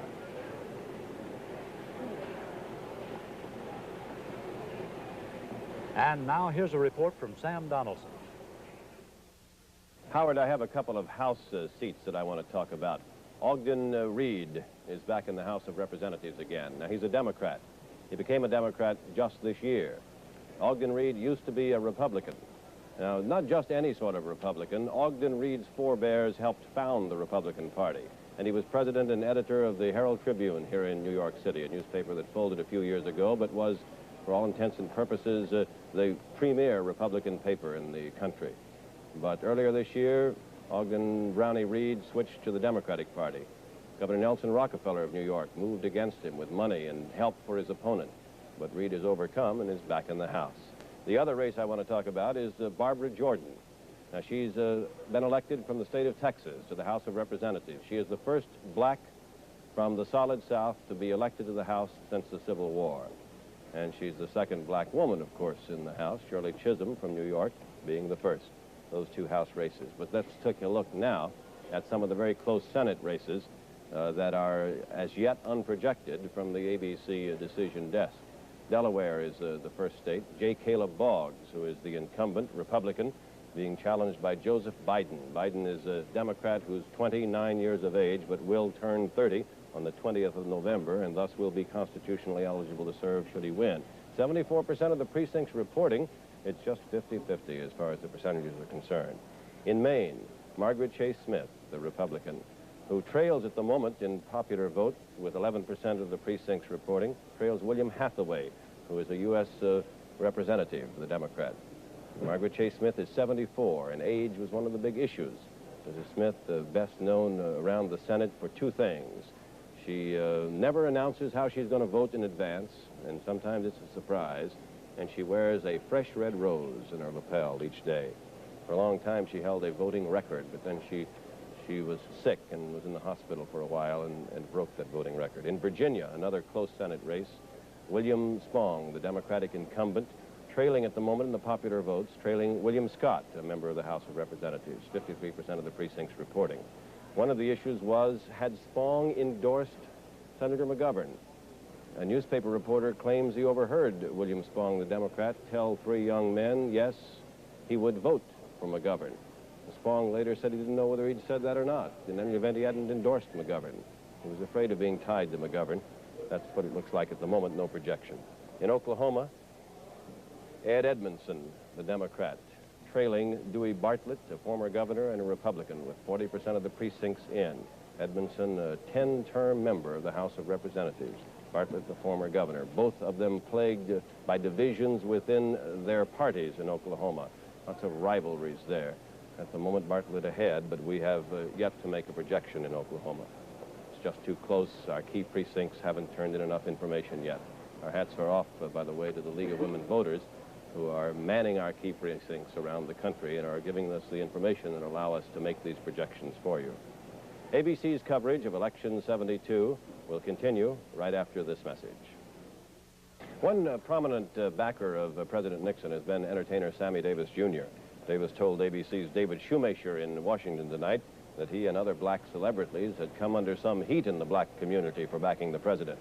Correspondent Shoemaker then asked about the nature of Davis's commitment and what he expects from 4 more years of Mr. Nixon in the White House.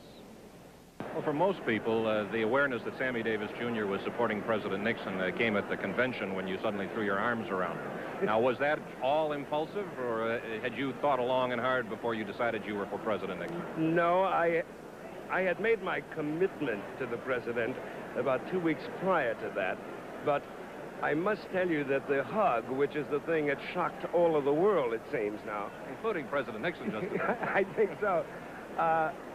That was totally impulsive. It was based upon what he had said. And he had said something very kind, and I didn't know what else to do, and I just ran up and hugged him, because I'm that kind of a guy. I think people know that. At least I would like to think that most people know that. Sam, if you would look at the audience, Yes. you still have to see that a Republican audience that loves you still nevertheless is mostly a white Republican audience. Now, does that bother you?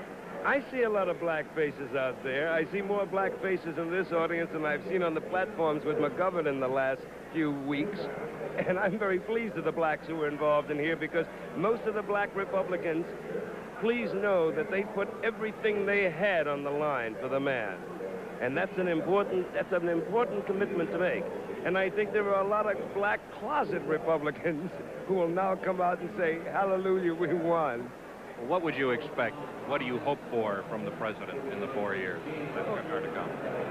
To really concentrate on some of the problems that deal with the inner city, trying to revitalize some of the programs that have been, for one reason or another, sort of put on the side. I'd like to see him reinitiate some of the programs that have been canceled.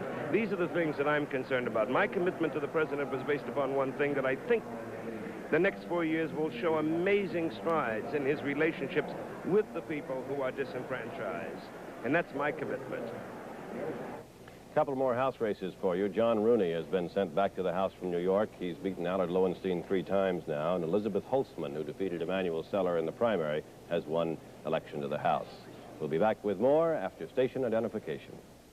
Robert Goulet and Joel Grey guest star on the Julie Andrews Hour tomorrow.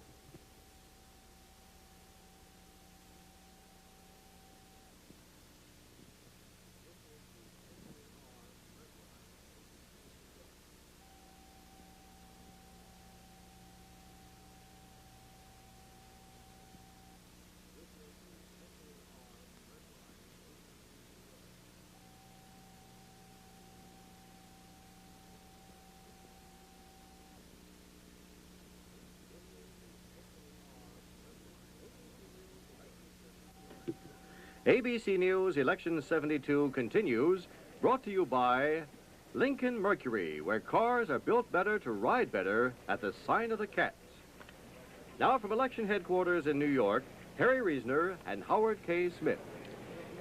Just after 10:30 in the East, 27% of the nation's precincts have reported, and one of the questions left seems to be, will Richard Nixon get the largest popular vote in history, greater than Lyndon Johnson did in 1964?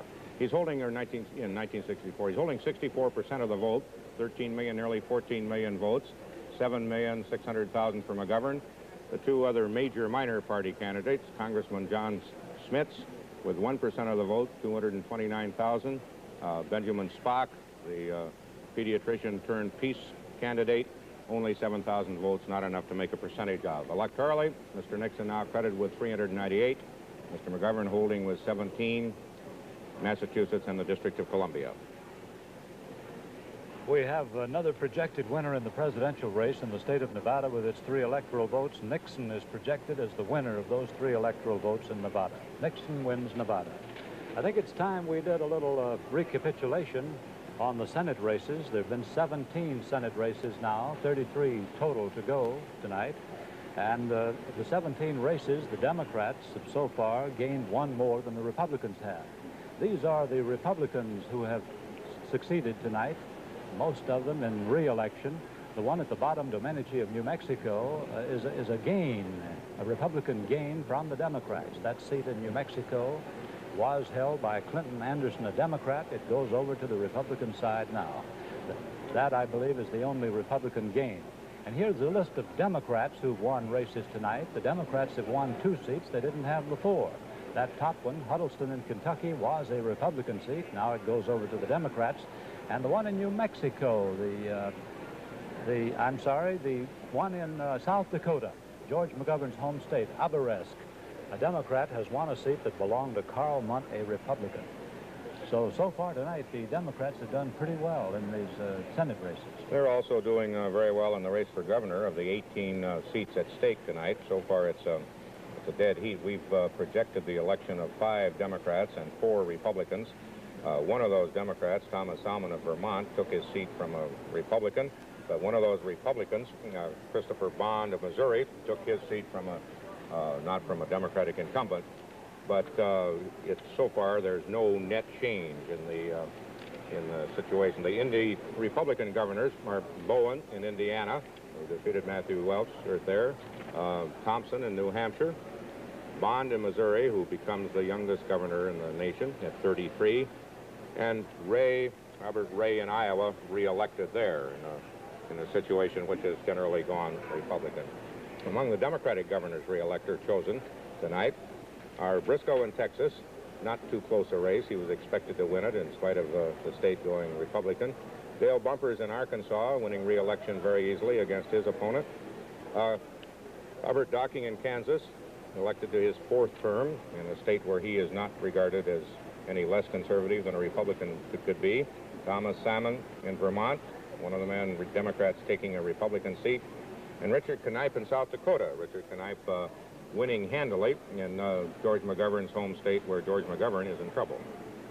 Harry, there have been some very interesting House results. I'd like to report some of them. We've neglected the House of Representatives. In New York, Elizabeth Holtzman, who defeated 50-year House veteran Emanuel Seller in the Democratic primary, has been elected as a congressman or congresswoman from Brooklyn. Brooklyn Congressman John Rooney, a staunch conservative who defeated liberal Allard Lowenstein in a Democratic primary, has won another term. In New York also, liberal Congressman Ogden Reed, who switched from the Republican to the Democratic Party this past March, has been re-elected, though his congressional district is mostly Republican. In Texas, Democrat Barbara Jordan has been elected as the first black House member from a southern state in this century, and the second black woman who will go into the House of Representatives after Shirley Chisholm. In Massachusetts, Congresswoman Louise Day Hicks of Boston, the conservative Democrat, has won her race. Down in Huntsville, Alabama, is a man who ran for vice president with Adlai Stevenson in 1952, and today fought off a challenge for the Senate seat that he's occupied ever since I can remember, Senator John Sparkman, who we project the winner in Alabama. Senator Sparkman, can you hear us down there? Quite well, yes. Do you feel that the party is going to survive the new Republican Solid South? Are you about to convert to be a Republican? Not at all. Sure, I'm absolutely confident that the party will survive, not only here in Alabama, but throughout the nation. It's been down before, and so has the Republican Party.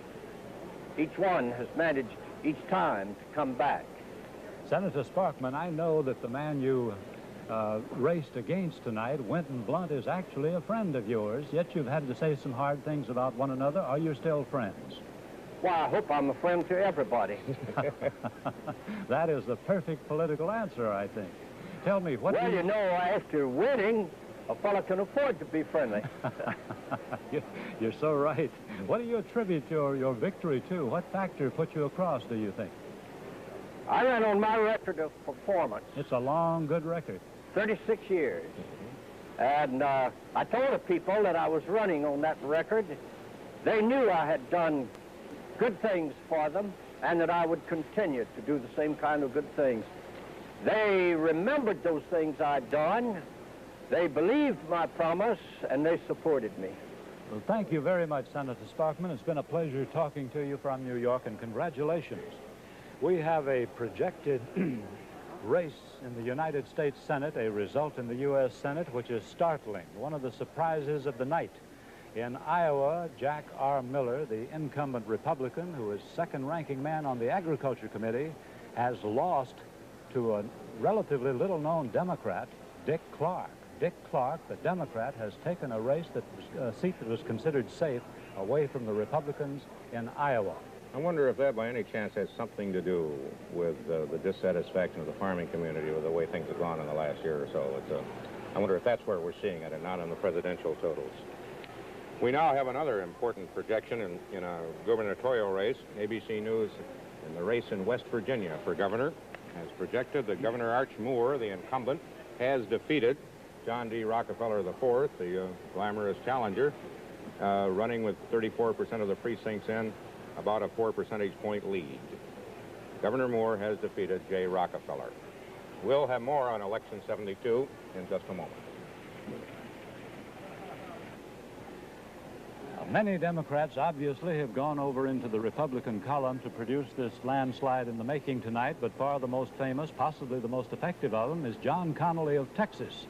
Mr. Connally, Governor Connally, or Secretary Connally, I don't know what to call him, is in Houston at our affiliate there. Mr. Connally, what do you think about the fruits of your labors tonight? Well, Mr. Smith, I'd like to think that these were the fruits of my labors, but I'm afraid they're not. I rather think the election results tonight reflect great confidence in the American people and the actions of the president, particularly in the field of foreign relations, his efforts to bring peace to this world. And more than that, I think it reflects a confidence in his courage to meet the domestic problems that we have.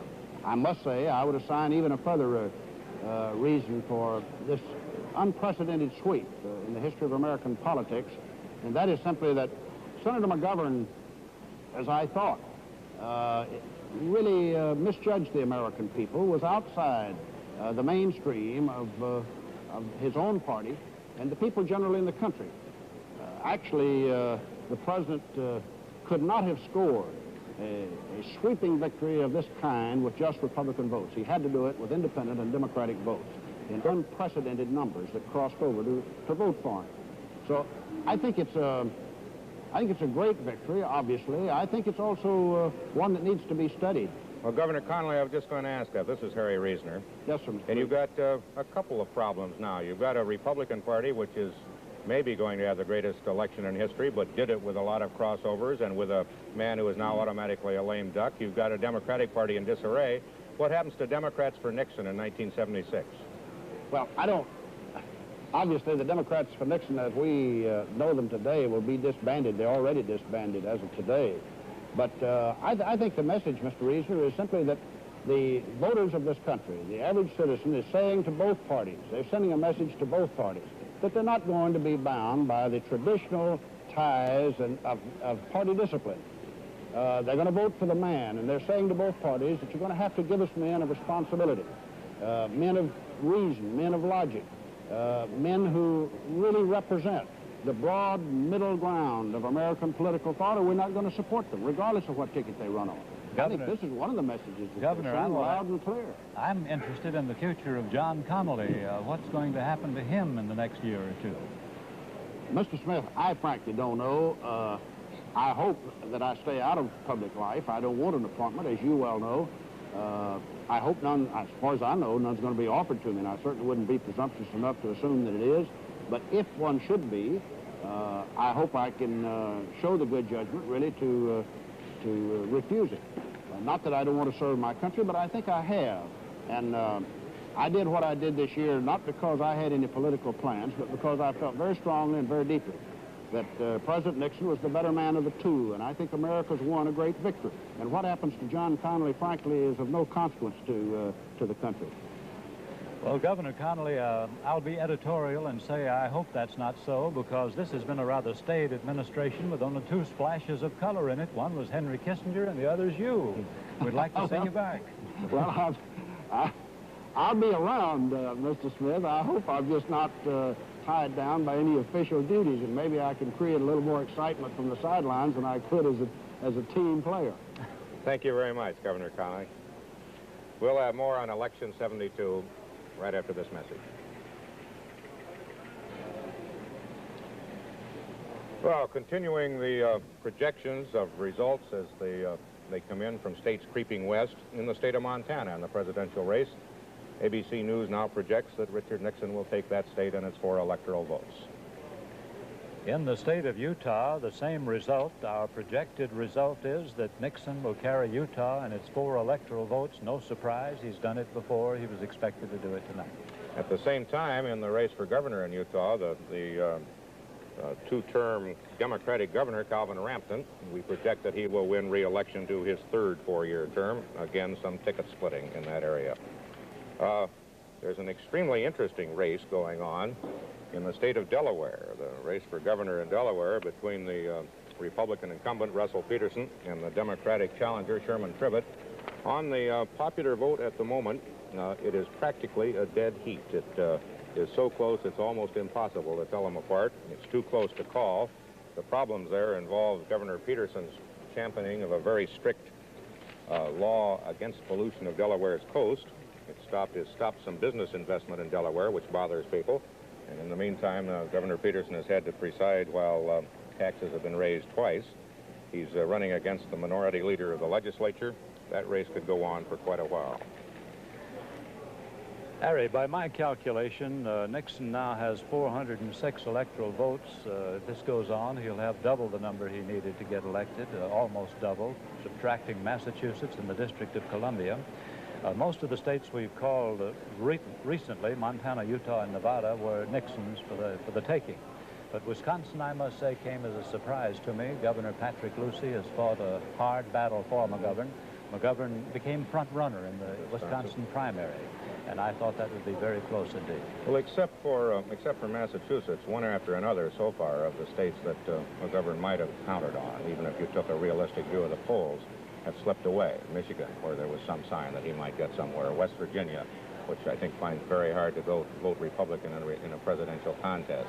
The ones that are left that can pull down Mr. Nixon's runaway list, I don't know whether they follow the same pattern or not, but there aren't that many. South Dakota, his home state, where his associates have been doing very well. Minnesota, where it's a very tight contest presidentially, with Mr. McGovern's strength coming mainly from the Twin Cities.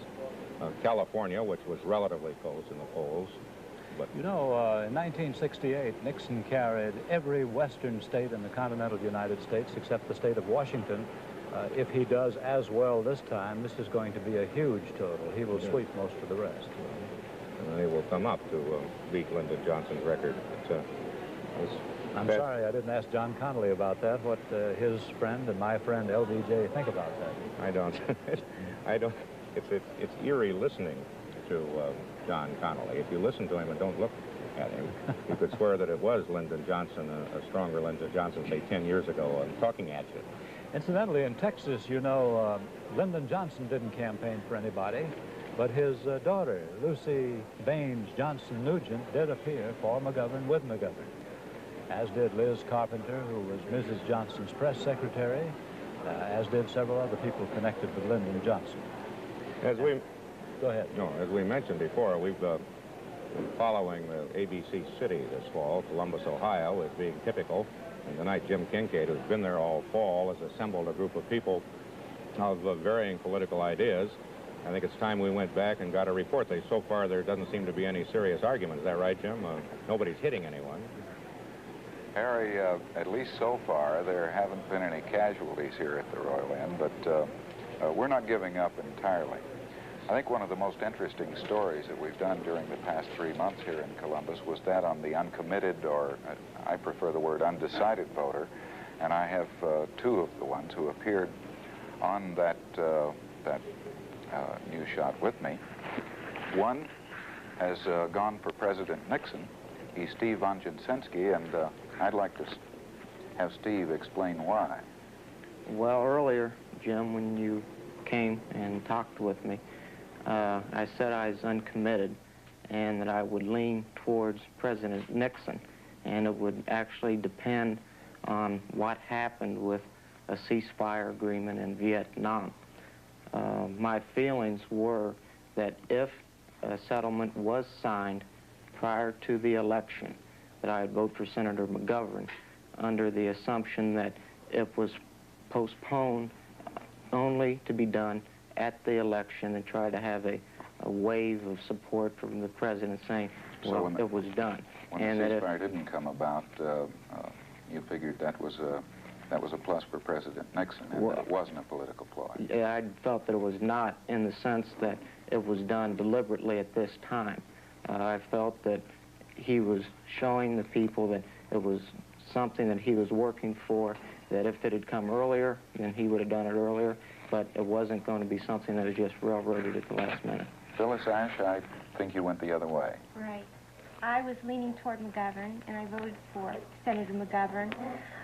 The reason I did was I felt he was more committed and dedicated to our country, and I thought he would really try to help eradicate our domestic and our international problems, more so than President Nixon has done in the past 4 years.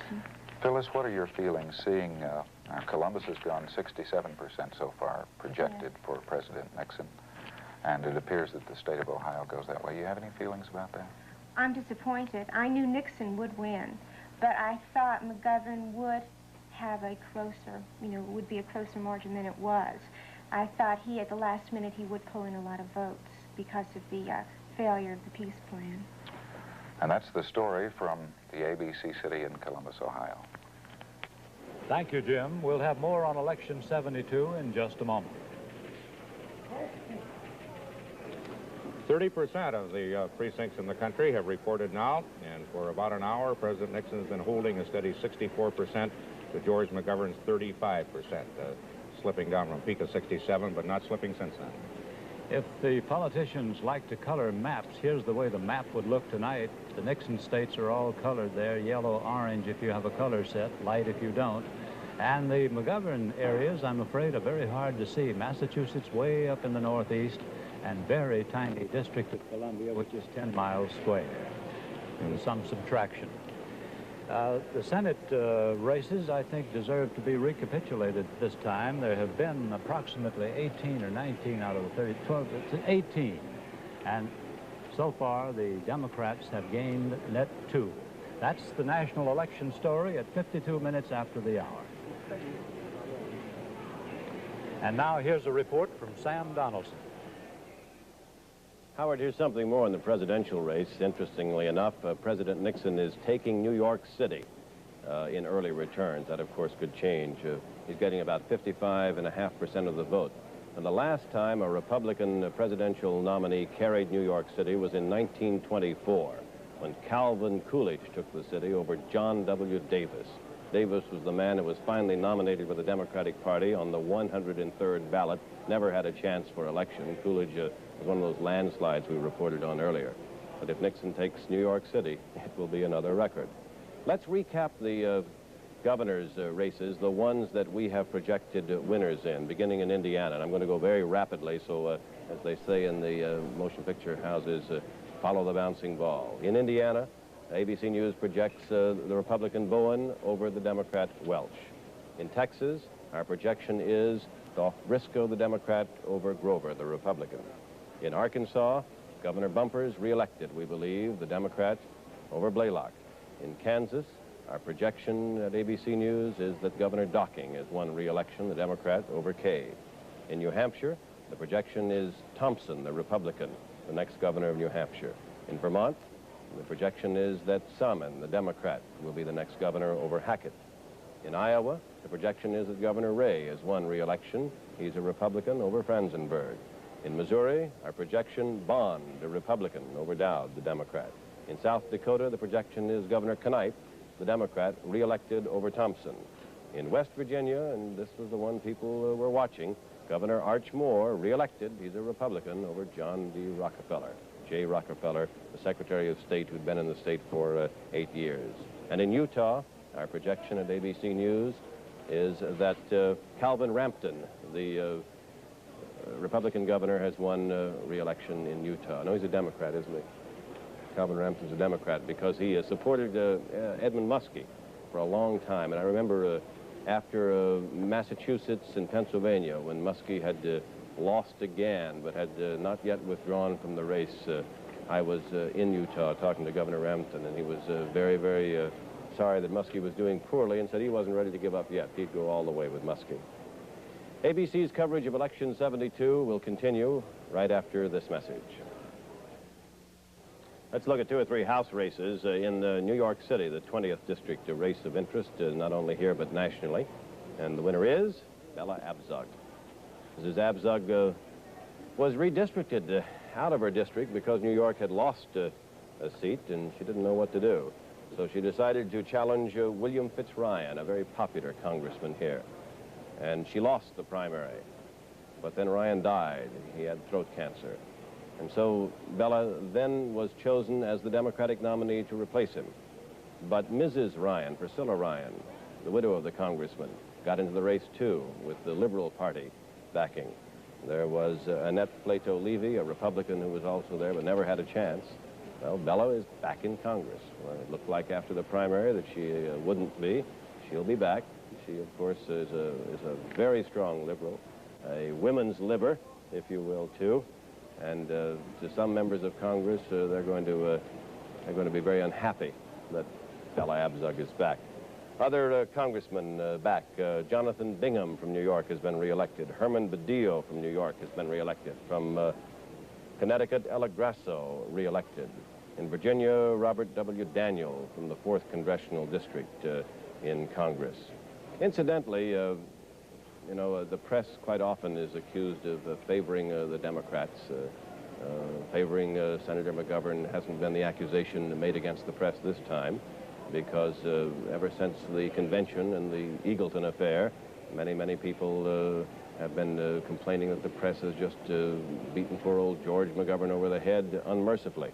I was looking at some figures the other day, and you might be interested to know that this was the way, according to editor and publisher, the Bible of the publishing industry, the magazine that keeps tabs of such things, the newspaper endorsements in this country broke down as of the 3rd of November. President Nixon had been endorsed by 753 newspapers for re-election, with a total circulation of 30.5 million readers. Senator McGovern had been endorsed by 56 newspapers, with a total circulation of 3 million readers. So as far as newspaper endorsements are concerned, the Republican President Nixon had it all over everybody else. The charge, of course, is made that it's the Eastern liberal press. Well, here in this room, we plead not guilty.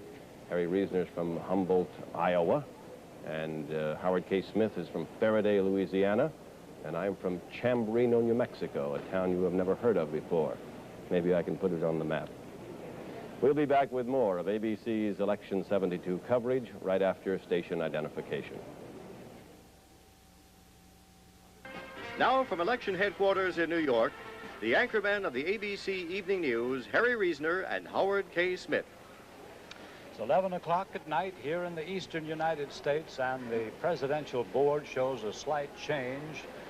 About 2 hours ago, President Nixon had 67% of the votes. It's gradually declined to where it's now 63% of the votes to McGovern's 36%.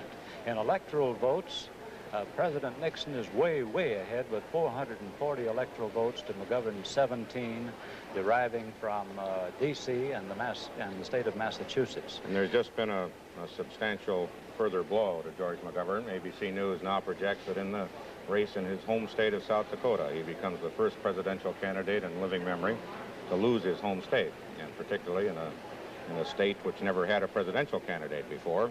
But they still, ABC News projects he will lose it to Richard Nixon. And his own senatorial candidate won. His senatorial candidate won. His Democratic governor won re-election. George McGovern did not. I have a couple more projections here, Harry. In the state of Wyoming, we project that Senator Cliff Hansen will win Wyoming's 3 electoral votes over Mike Vinich. That was expected. That's Hansen over Vinich. Everyone expected that to happen. In the state of New Jersey, a much more important state from the viewpoint of the number of electoral votes, 17 electoral votes in New Jersey. In the presidential contest, Nixon has carried New Jersey. That was the only Northeast industrial state he carried last time. Now he carries it again this time. And in the Senate race in New Jersey, as was expected, the liberal-Republican Clifford Case retains his seat by our projection over the challenge of Paul J. Krebs. Quite a change from Senator Case's first race, and I think it took 4 weeks back in 1954 before it was finally determined he was the winner by a very small number of votes. We have 3 more presidential predictions in western states. ABC News projects that President Nixon will take Wyoming and its 3 electoral votes to add to his total. He's running 60% to 40% in the scattered early popular returns. ABC News projects that he will take Idaho, next door out there in that area. And ABC News projects that he will also take the state of Arizona, Barry Goldwater's state, with its 6 electoral votes. Well, John Tower is waiting in Wichita Falls. He's at the podium. We want to go there and listen to what he has to say. Before they hatch.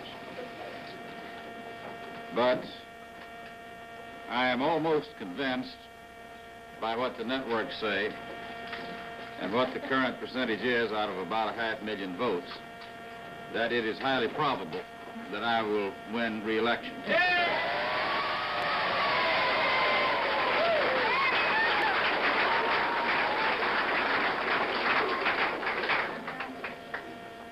Out of a 500,000 votes, it appears that I'm standing at about 56%, my opponent at 43%, with 1% going for others, I would assume primarily La Raza Unida, Mr. Flores Amaya. So I would have to conclude that probably I'm going to win re-election.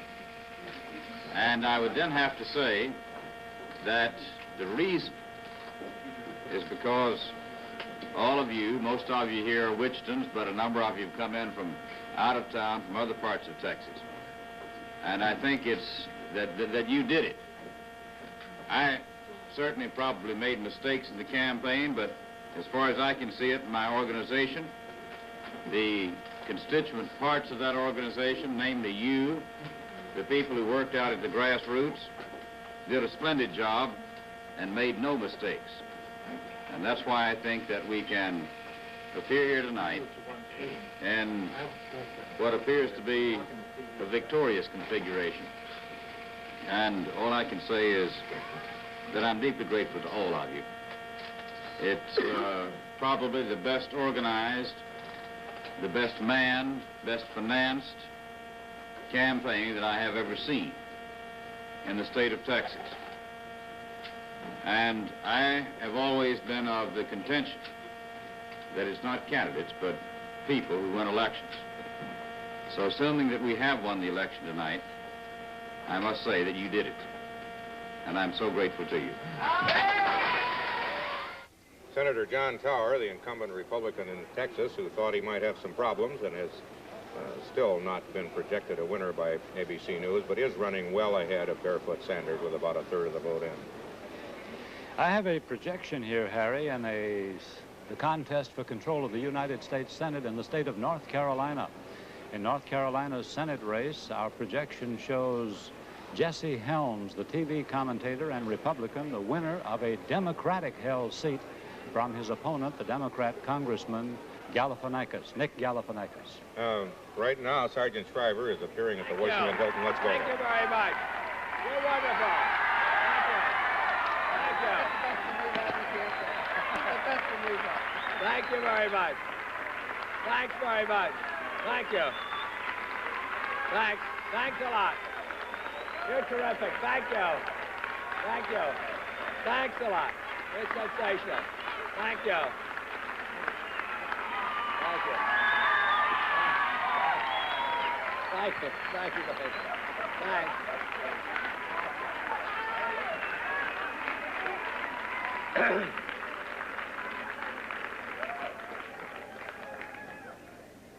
Well, thank you very much for your extremely warm welcome here this evening.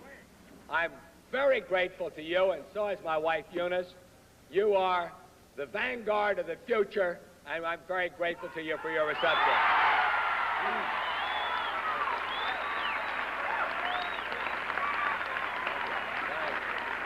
Thank you.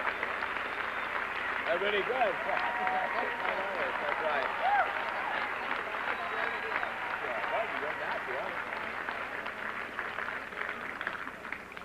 I've just spoken with Senator George McGovern.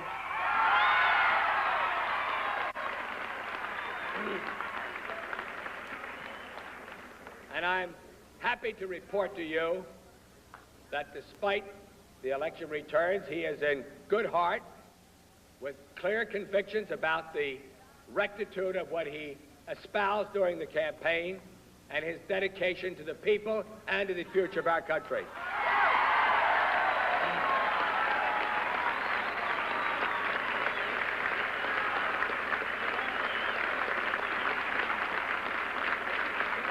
Thank you.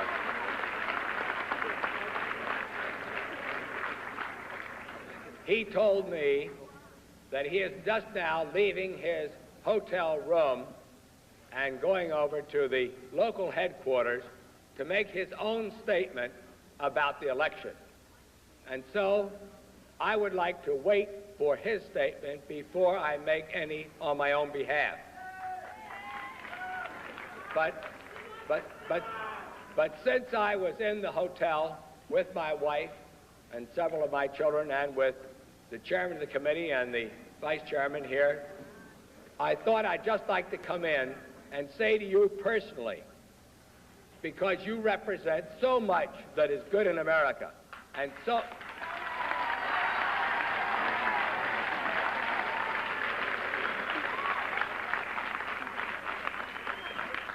I wanted to say to you personally how deeply grateful I am, my family is, and how much we look forward to working with you in the years ahead. Sergeant Shriver, the Democratic vice presidential candidate, making a kind of a pre-concession concession statement. We'll have more on Election 72 right after this. Howard, coattails is a cliche of journalism that I've always been irritated by, and it's appeared in the lead of every story I've seen today. How long are President Nixon's coattails? Well, they look to me about, you know, about 8 inches below the waist, like anybody else's. They are not working in the political sense tonight in any discernible way. They're not working in 9/10 of the cases, but in at least 2, they may have had an effect. New Mexico, where Pete Domenici won a Democratic seat for the Republican Party, and North Carolina, where Jesse Helms won a Democratic seat for the Republican Party. But you match that against Iowa, where Jack Miller presumably lost a Republican seat in a heavily Republican state, and a couple of other similar examples that you can... Or Rhode Island, where Chafee had Nixon's coattails and didn't make it. Right. Pell beat it. I think it's a very dubious asset. Well, I remember you saying at one time during the primary that we were in an era of ticket splitting, an era of sophistication among American voters, and probably a good thing, a sign of maturity, and an era of sophistication in which you learn how to split tickets.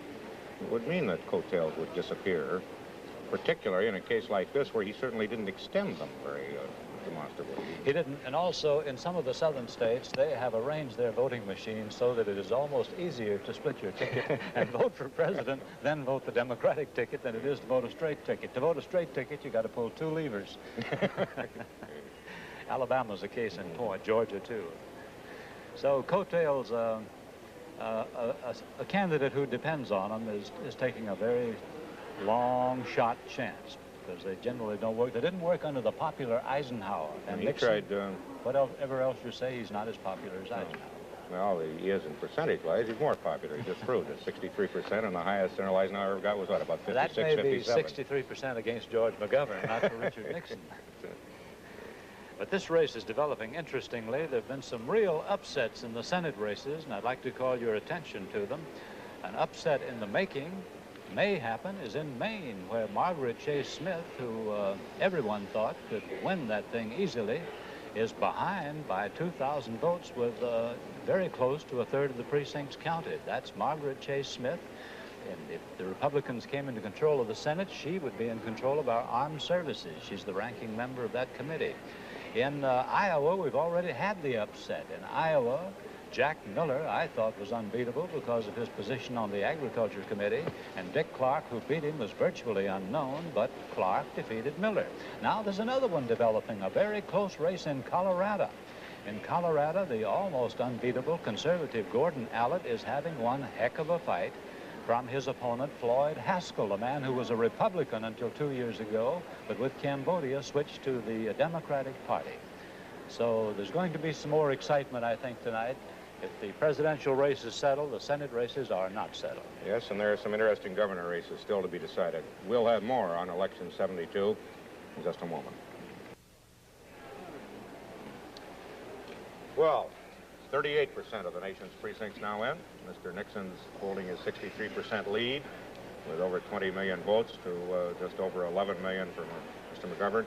The split, the difference has narrowed steadily through the evening, but at a snail's pace. You know, we began, it was like 67% to 32%. It's now down to 63% and 36%. These do not even affect the major dimensions of the landslide. It's just shows that if you run, anybody runs long enough, I guess fewer people vote for it. Harry, I have a few fragmented notes here which are worth relating to the public. Richard Nixon is running ahead in New York City. A Republican is running ahead in New York City. And that is simply remarkable. I find it hard to encompass. Up in Rhode Island, where things have been so tight that we have not been able to project the presidential race yet, or the governor's race, we have Lem Tucker, who was one of the candidates. Lem? Can we just clear that camera? Lem is clearing a pathway right now. Come on. You've lost it. You've lost it. He's with Herbert DeSimone, the Republican candidate, in a very close race with the Democrat Philip Knoll. And I guess at the moment we have lost Mr. Tucker, or he lost DeSimone. Let me give a couple more of these items that are fragmented, but very interesting. We said the South has elected its first black congresswoman from Houston. Well, apparently the South has elected its first black congressman from Georgia. Andrew Young, the closest aide to the Reverend Martin Luther King, has won the Atlanta district of Georgia for the House of Representatives. And one final note, polls have now closed on schedule in California, so soon we'll be having some results from the new first state in the Union in population. I think it's time that we went out to Sioux Falls, South Dakota, and to ABC's Frank Reynolds, who's traveled with George McGovern all fall, and get a report from him. Frank? Well, we're standing here in the lobby in the hallway just off the elevator bank, waiting for Senator McGovern to come down now. He's going to leave here and go on over to the Coliseum, where we understand there are some 5,000 people jammed in there waiting to cheer him, and I suppose he will get the kind of a reception there that Sergeant Shriver got, we heard about just a short while ago. Most of the senator's staff people have been coming down. They've cleared away an aisle for him here. I have no idea whether he's going to stop and talk. You know, there is something to be said for a candidate saving his statement until he reaches the platform in front of his supporters, the people here in South Dakota who have supported him, and many others who've come in from elsewhere, of course, to be with him on this night. Well, Frank, is it the assumption that this will be a concession statement? Oh, yes, sure. Yes.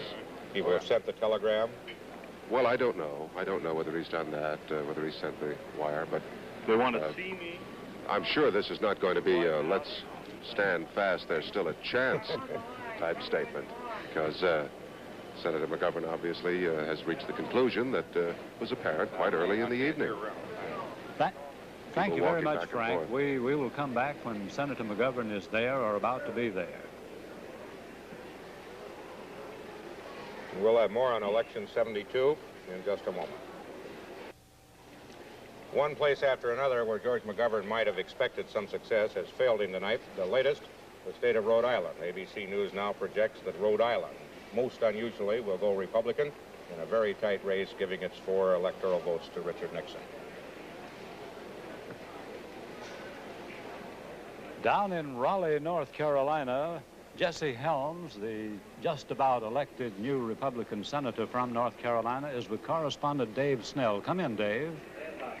Mr. Helms, you have heard, as all of us have all through the evening, about the landslide that the president is apparently piling up, and there has been a lot of talk about coattails. I talked to your campaign director a while ago, and he says he doesn't think you got much coattail help from Nixon. What do you think? Well, of course, I don't know whom you talk to, but I'm quite confident that the president contributed substantially to the situation in North Carolina. And I'm grateful that he came here last Saturday.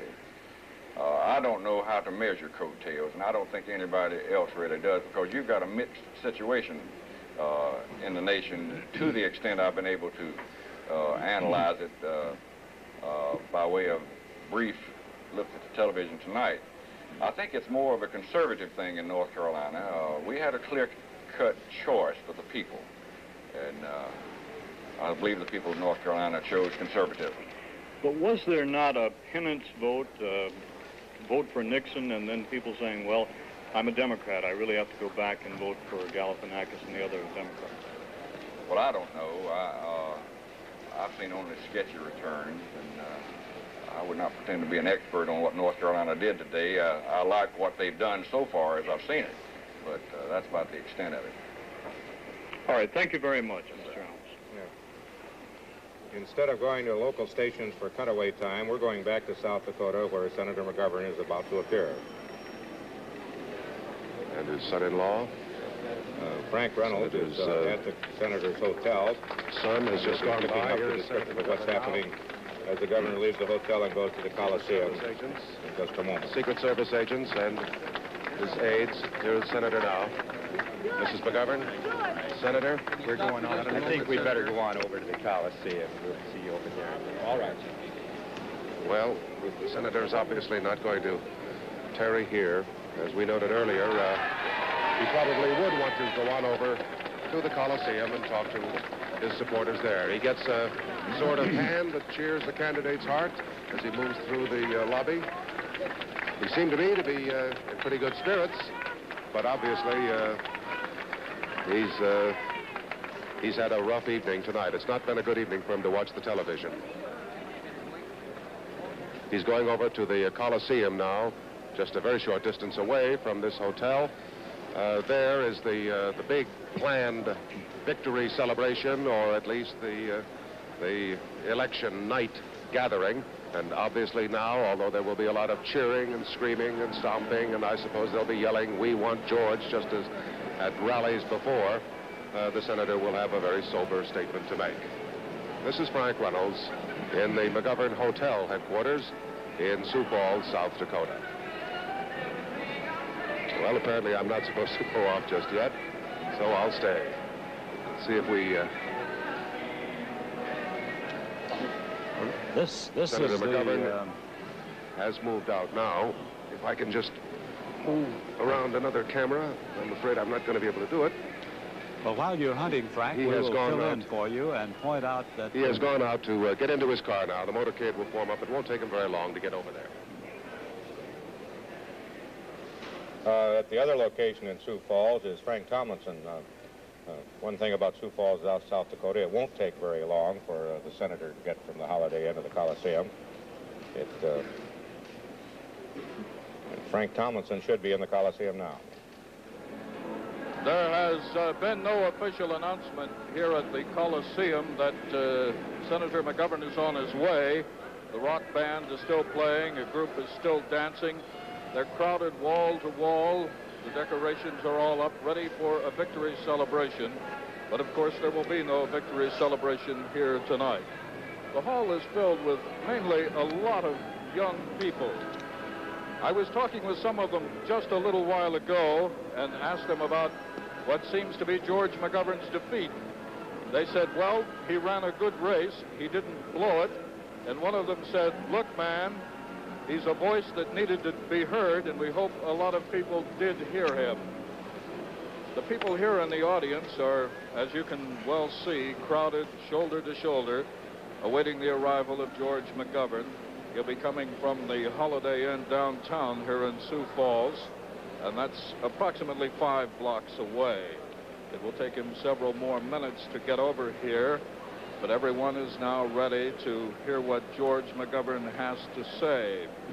It will not be a speech of happiness, that we're sure of, but Senator McGovern is certainly to put on one of his most effective speeches of this whole campaign.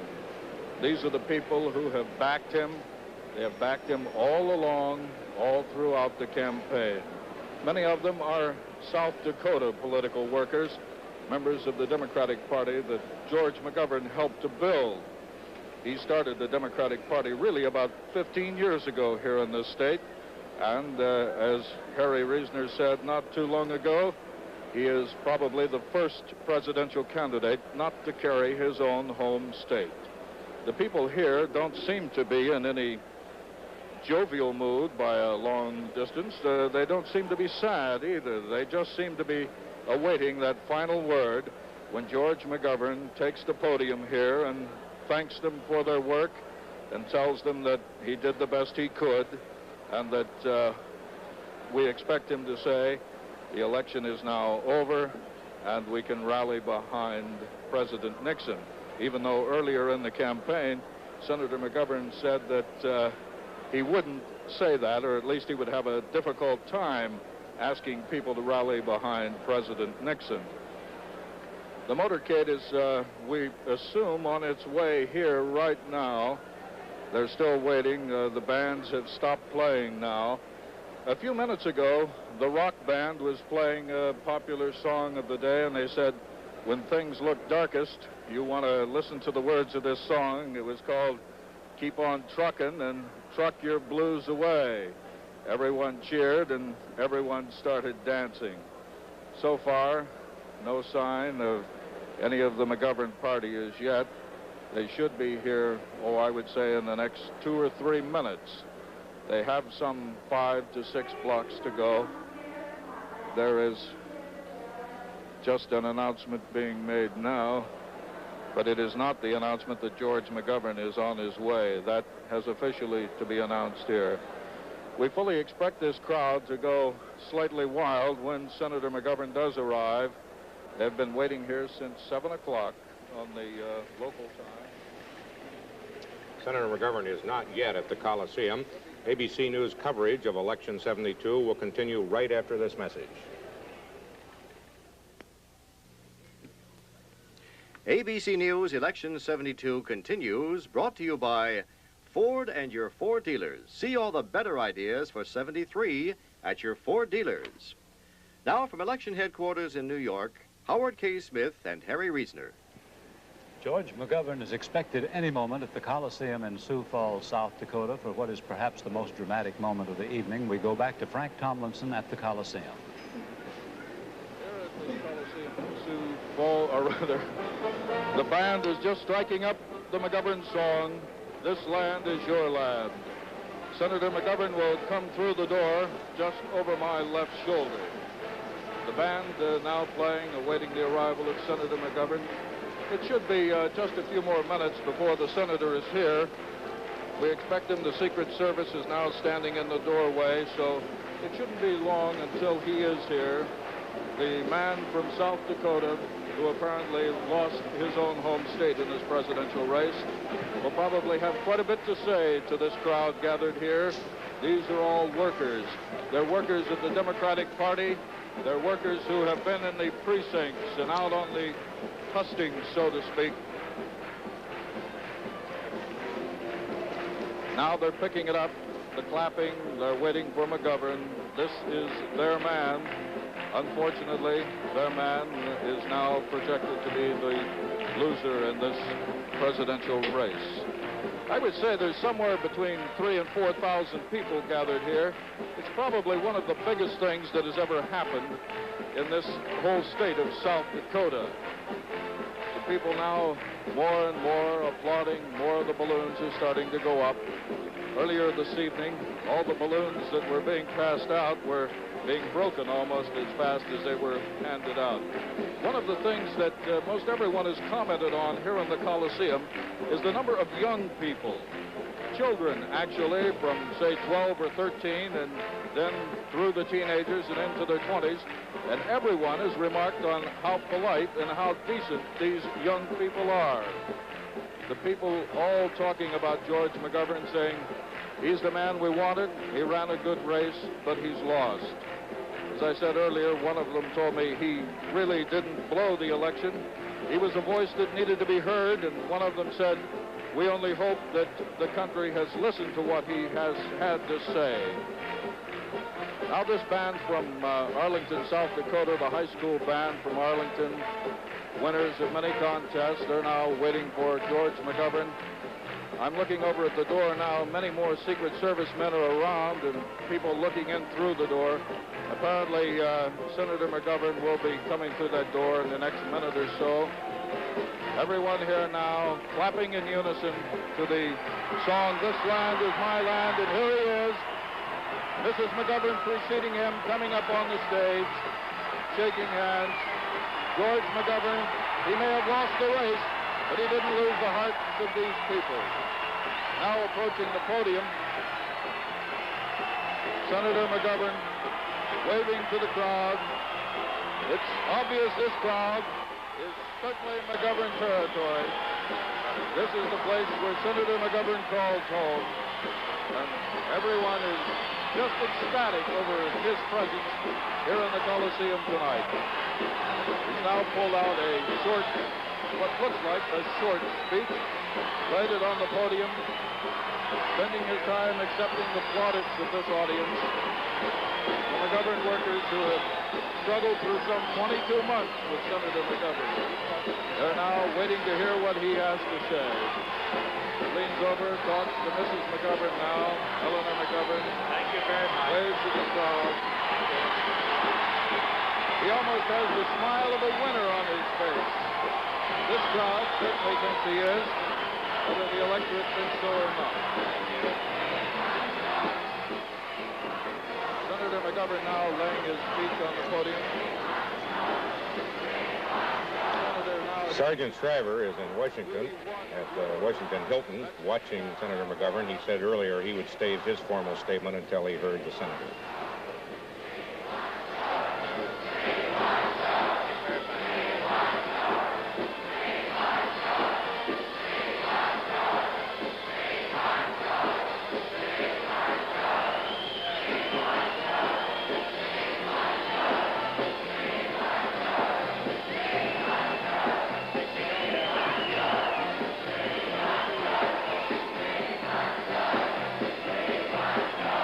Thank you very much.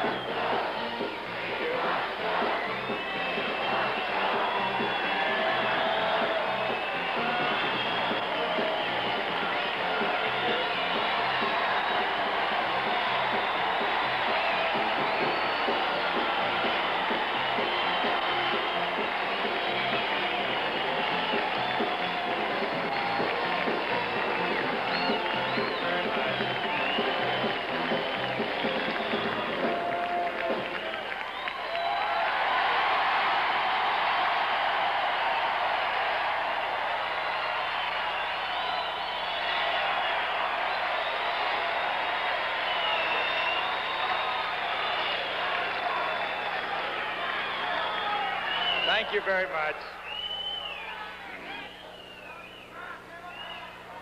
All right.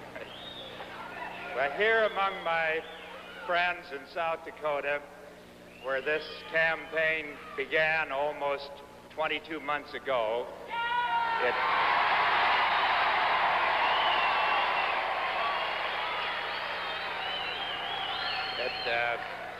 we now bring it to an end tonight. And I have just sent the following telegram to President Nixon. Congratulations on your victory. I hope that in the next 4 years you will lead us to a time of peace abroad and justice at home. You have my full support in such efforts. With best wishes to you and your gracious wife, Pat. Sincerely, George McGovern.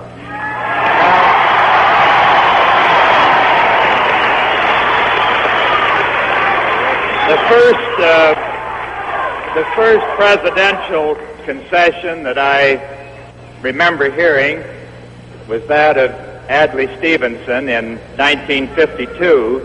He recalled the old Lincoln story of the boy who had stubbed his toe in the dark, and when the lad was asked how it felt, he replied, "Well, it hurts too much to laugh, but I'm too old to cry."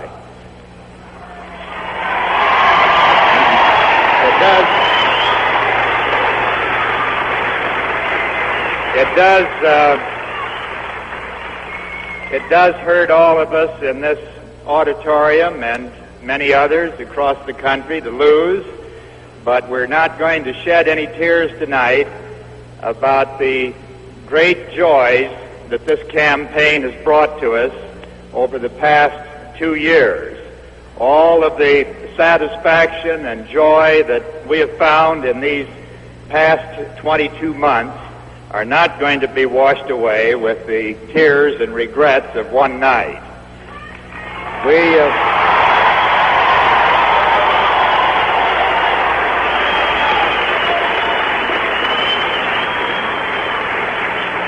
have found the greatest outpouring of energy and love that any political effort has ever inspired, at least in my lifetime. Eleanor and I and our family, along with Sergeant and Eunice Shriver, will never forget the people of this campaign. And those...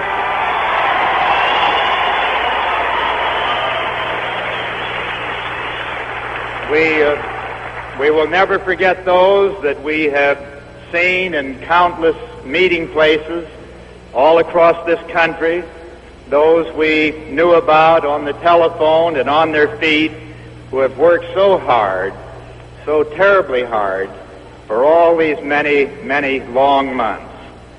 The poet Yates said something that I quoted the night of the Massachusetts primary, and it looks like Massachusetts is coming through again tonight.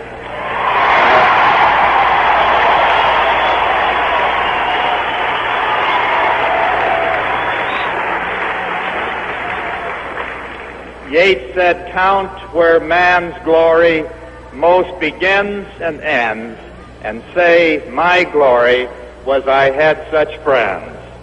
And that's the way I feel tonight. Now,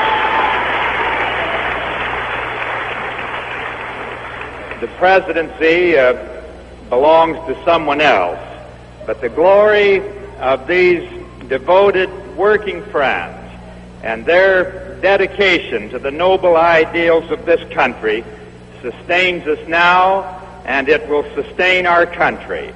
We will shed no tears because all of this effort, I am positive, will bear fruit for years to come.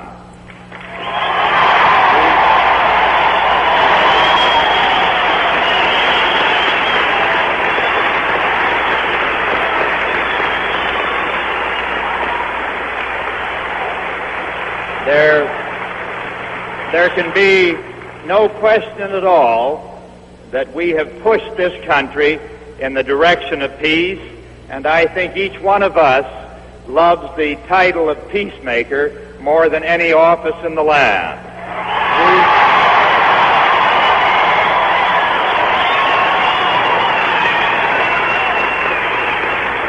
And we will press on with that effort until all the bloodshed and all the sorrow have ended once and for all.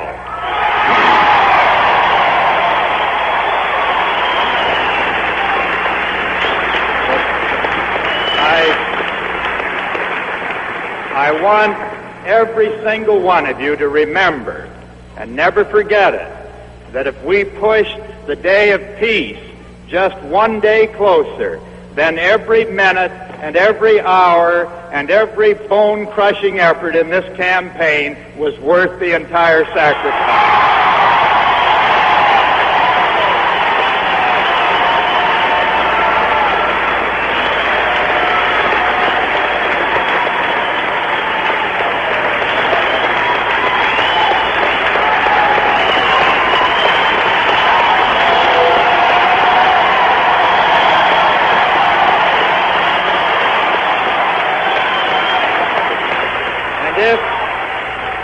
And if we have brought into the political process those who never before have experienced either its joy or its sorrows, then that too is an enduring blessing. Now the question is, to what standard does the loyal opposition now rally? We do not rally to the support of policies that we deplore.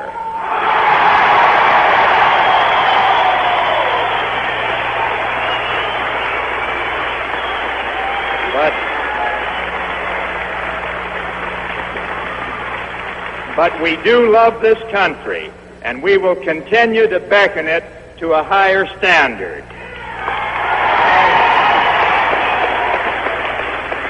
So I ask all of you tonight to stand with your convictions.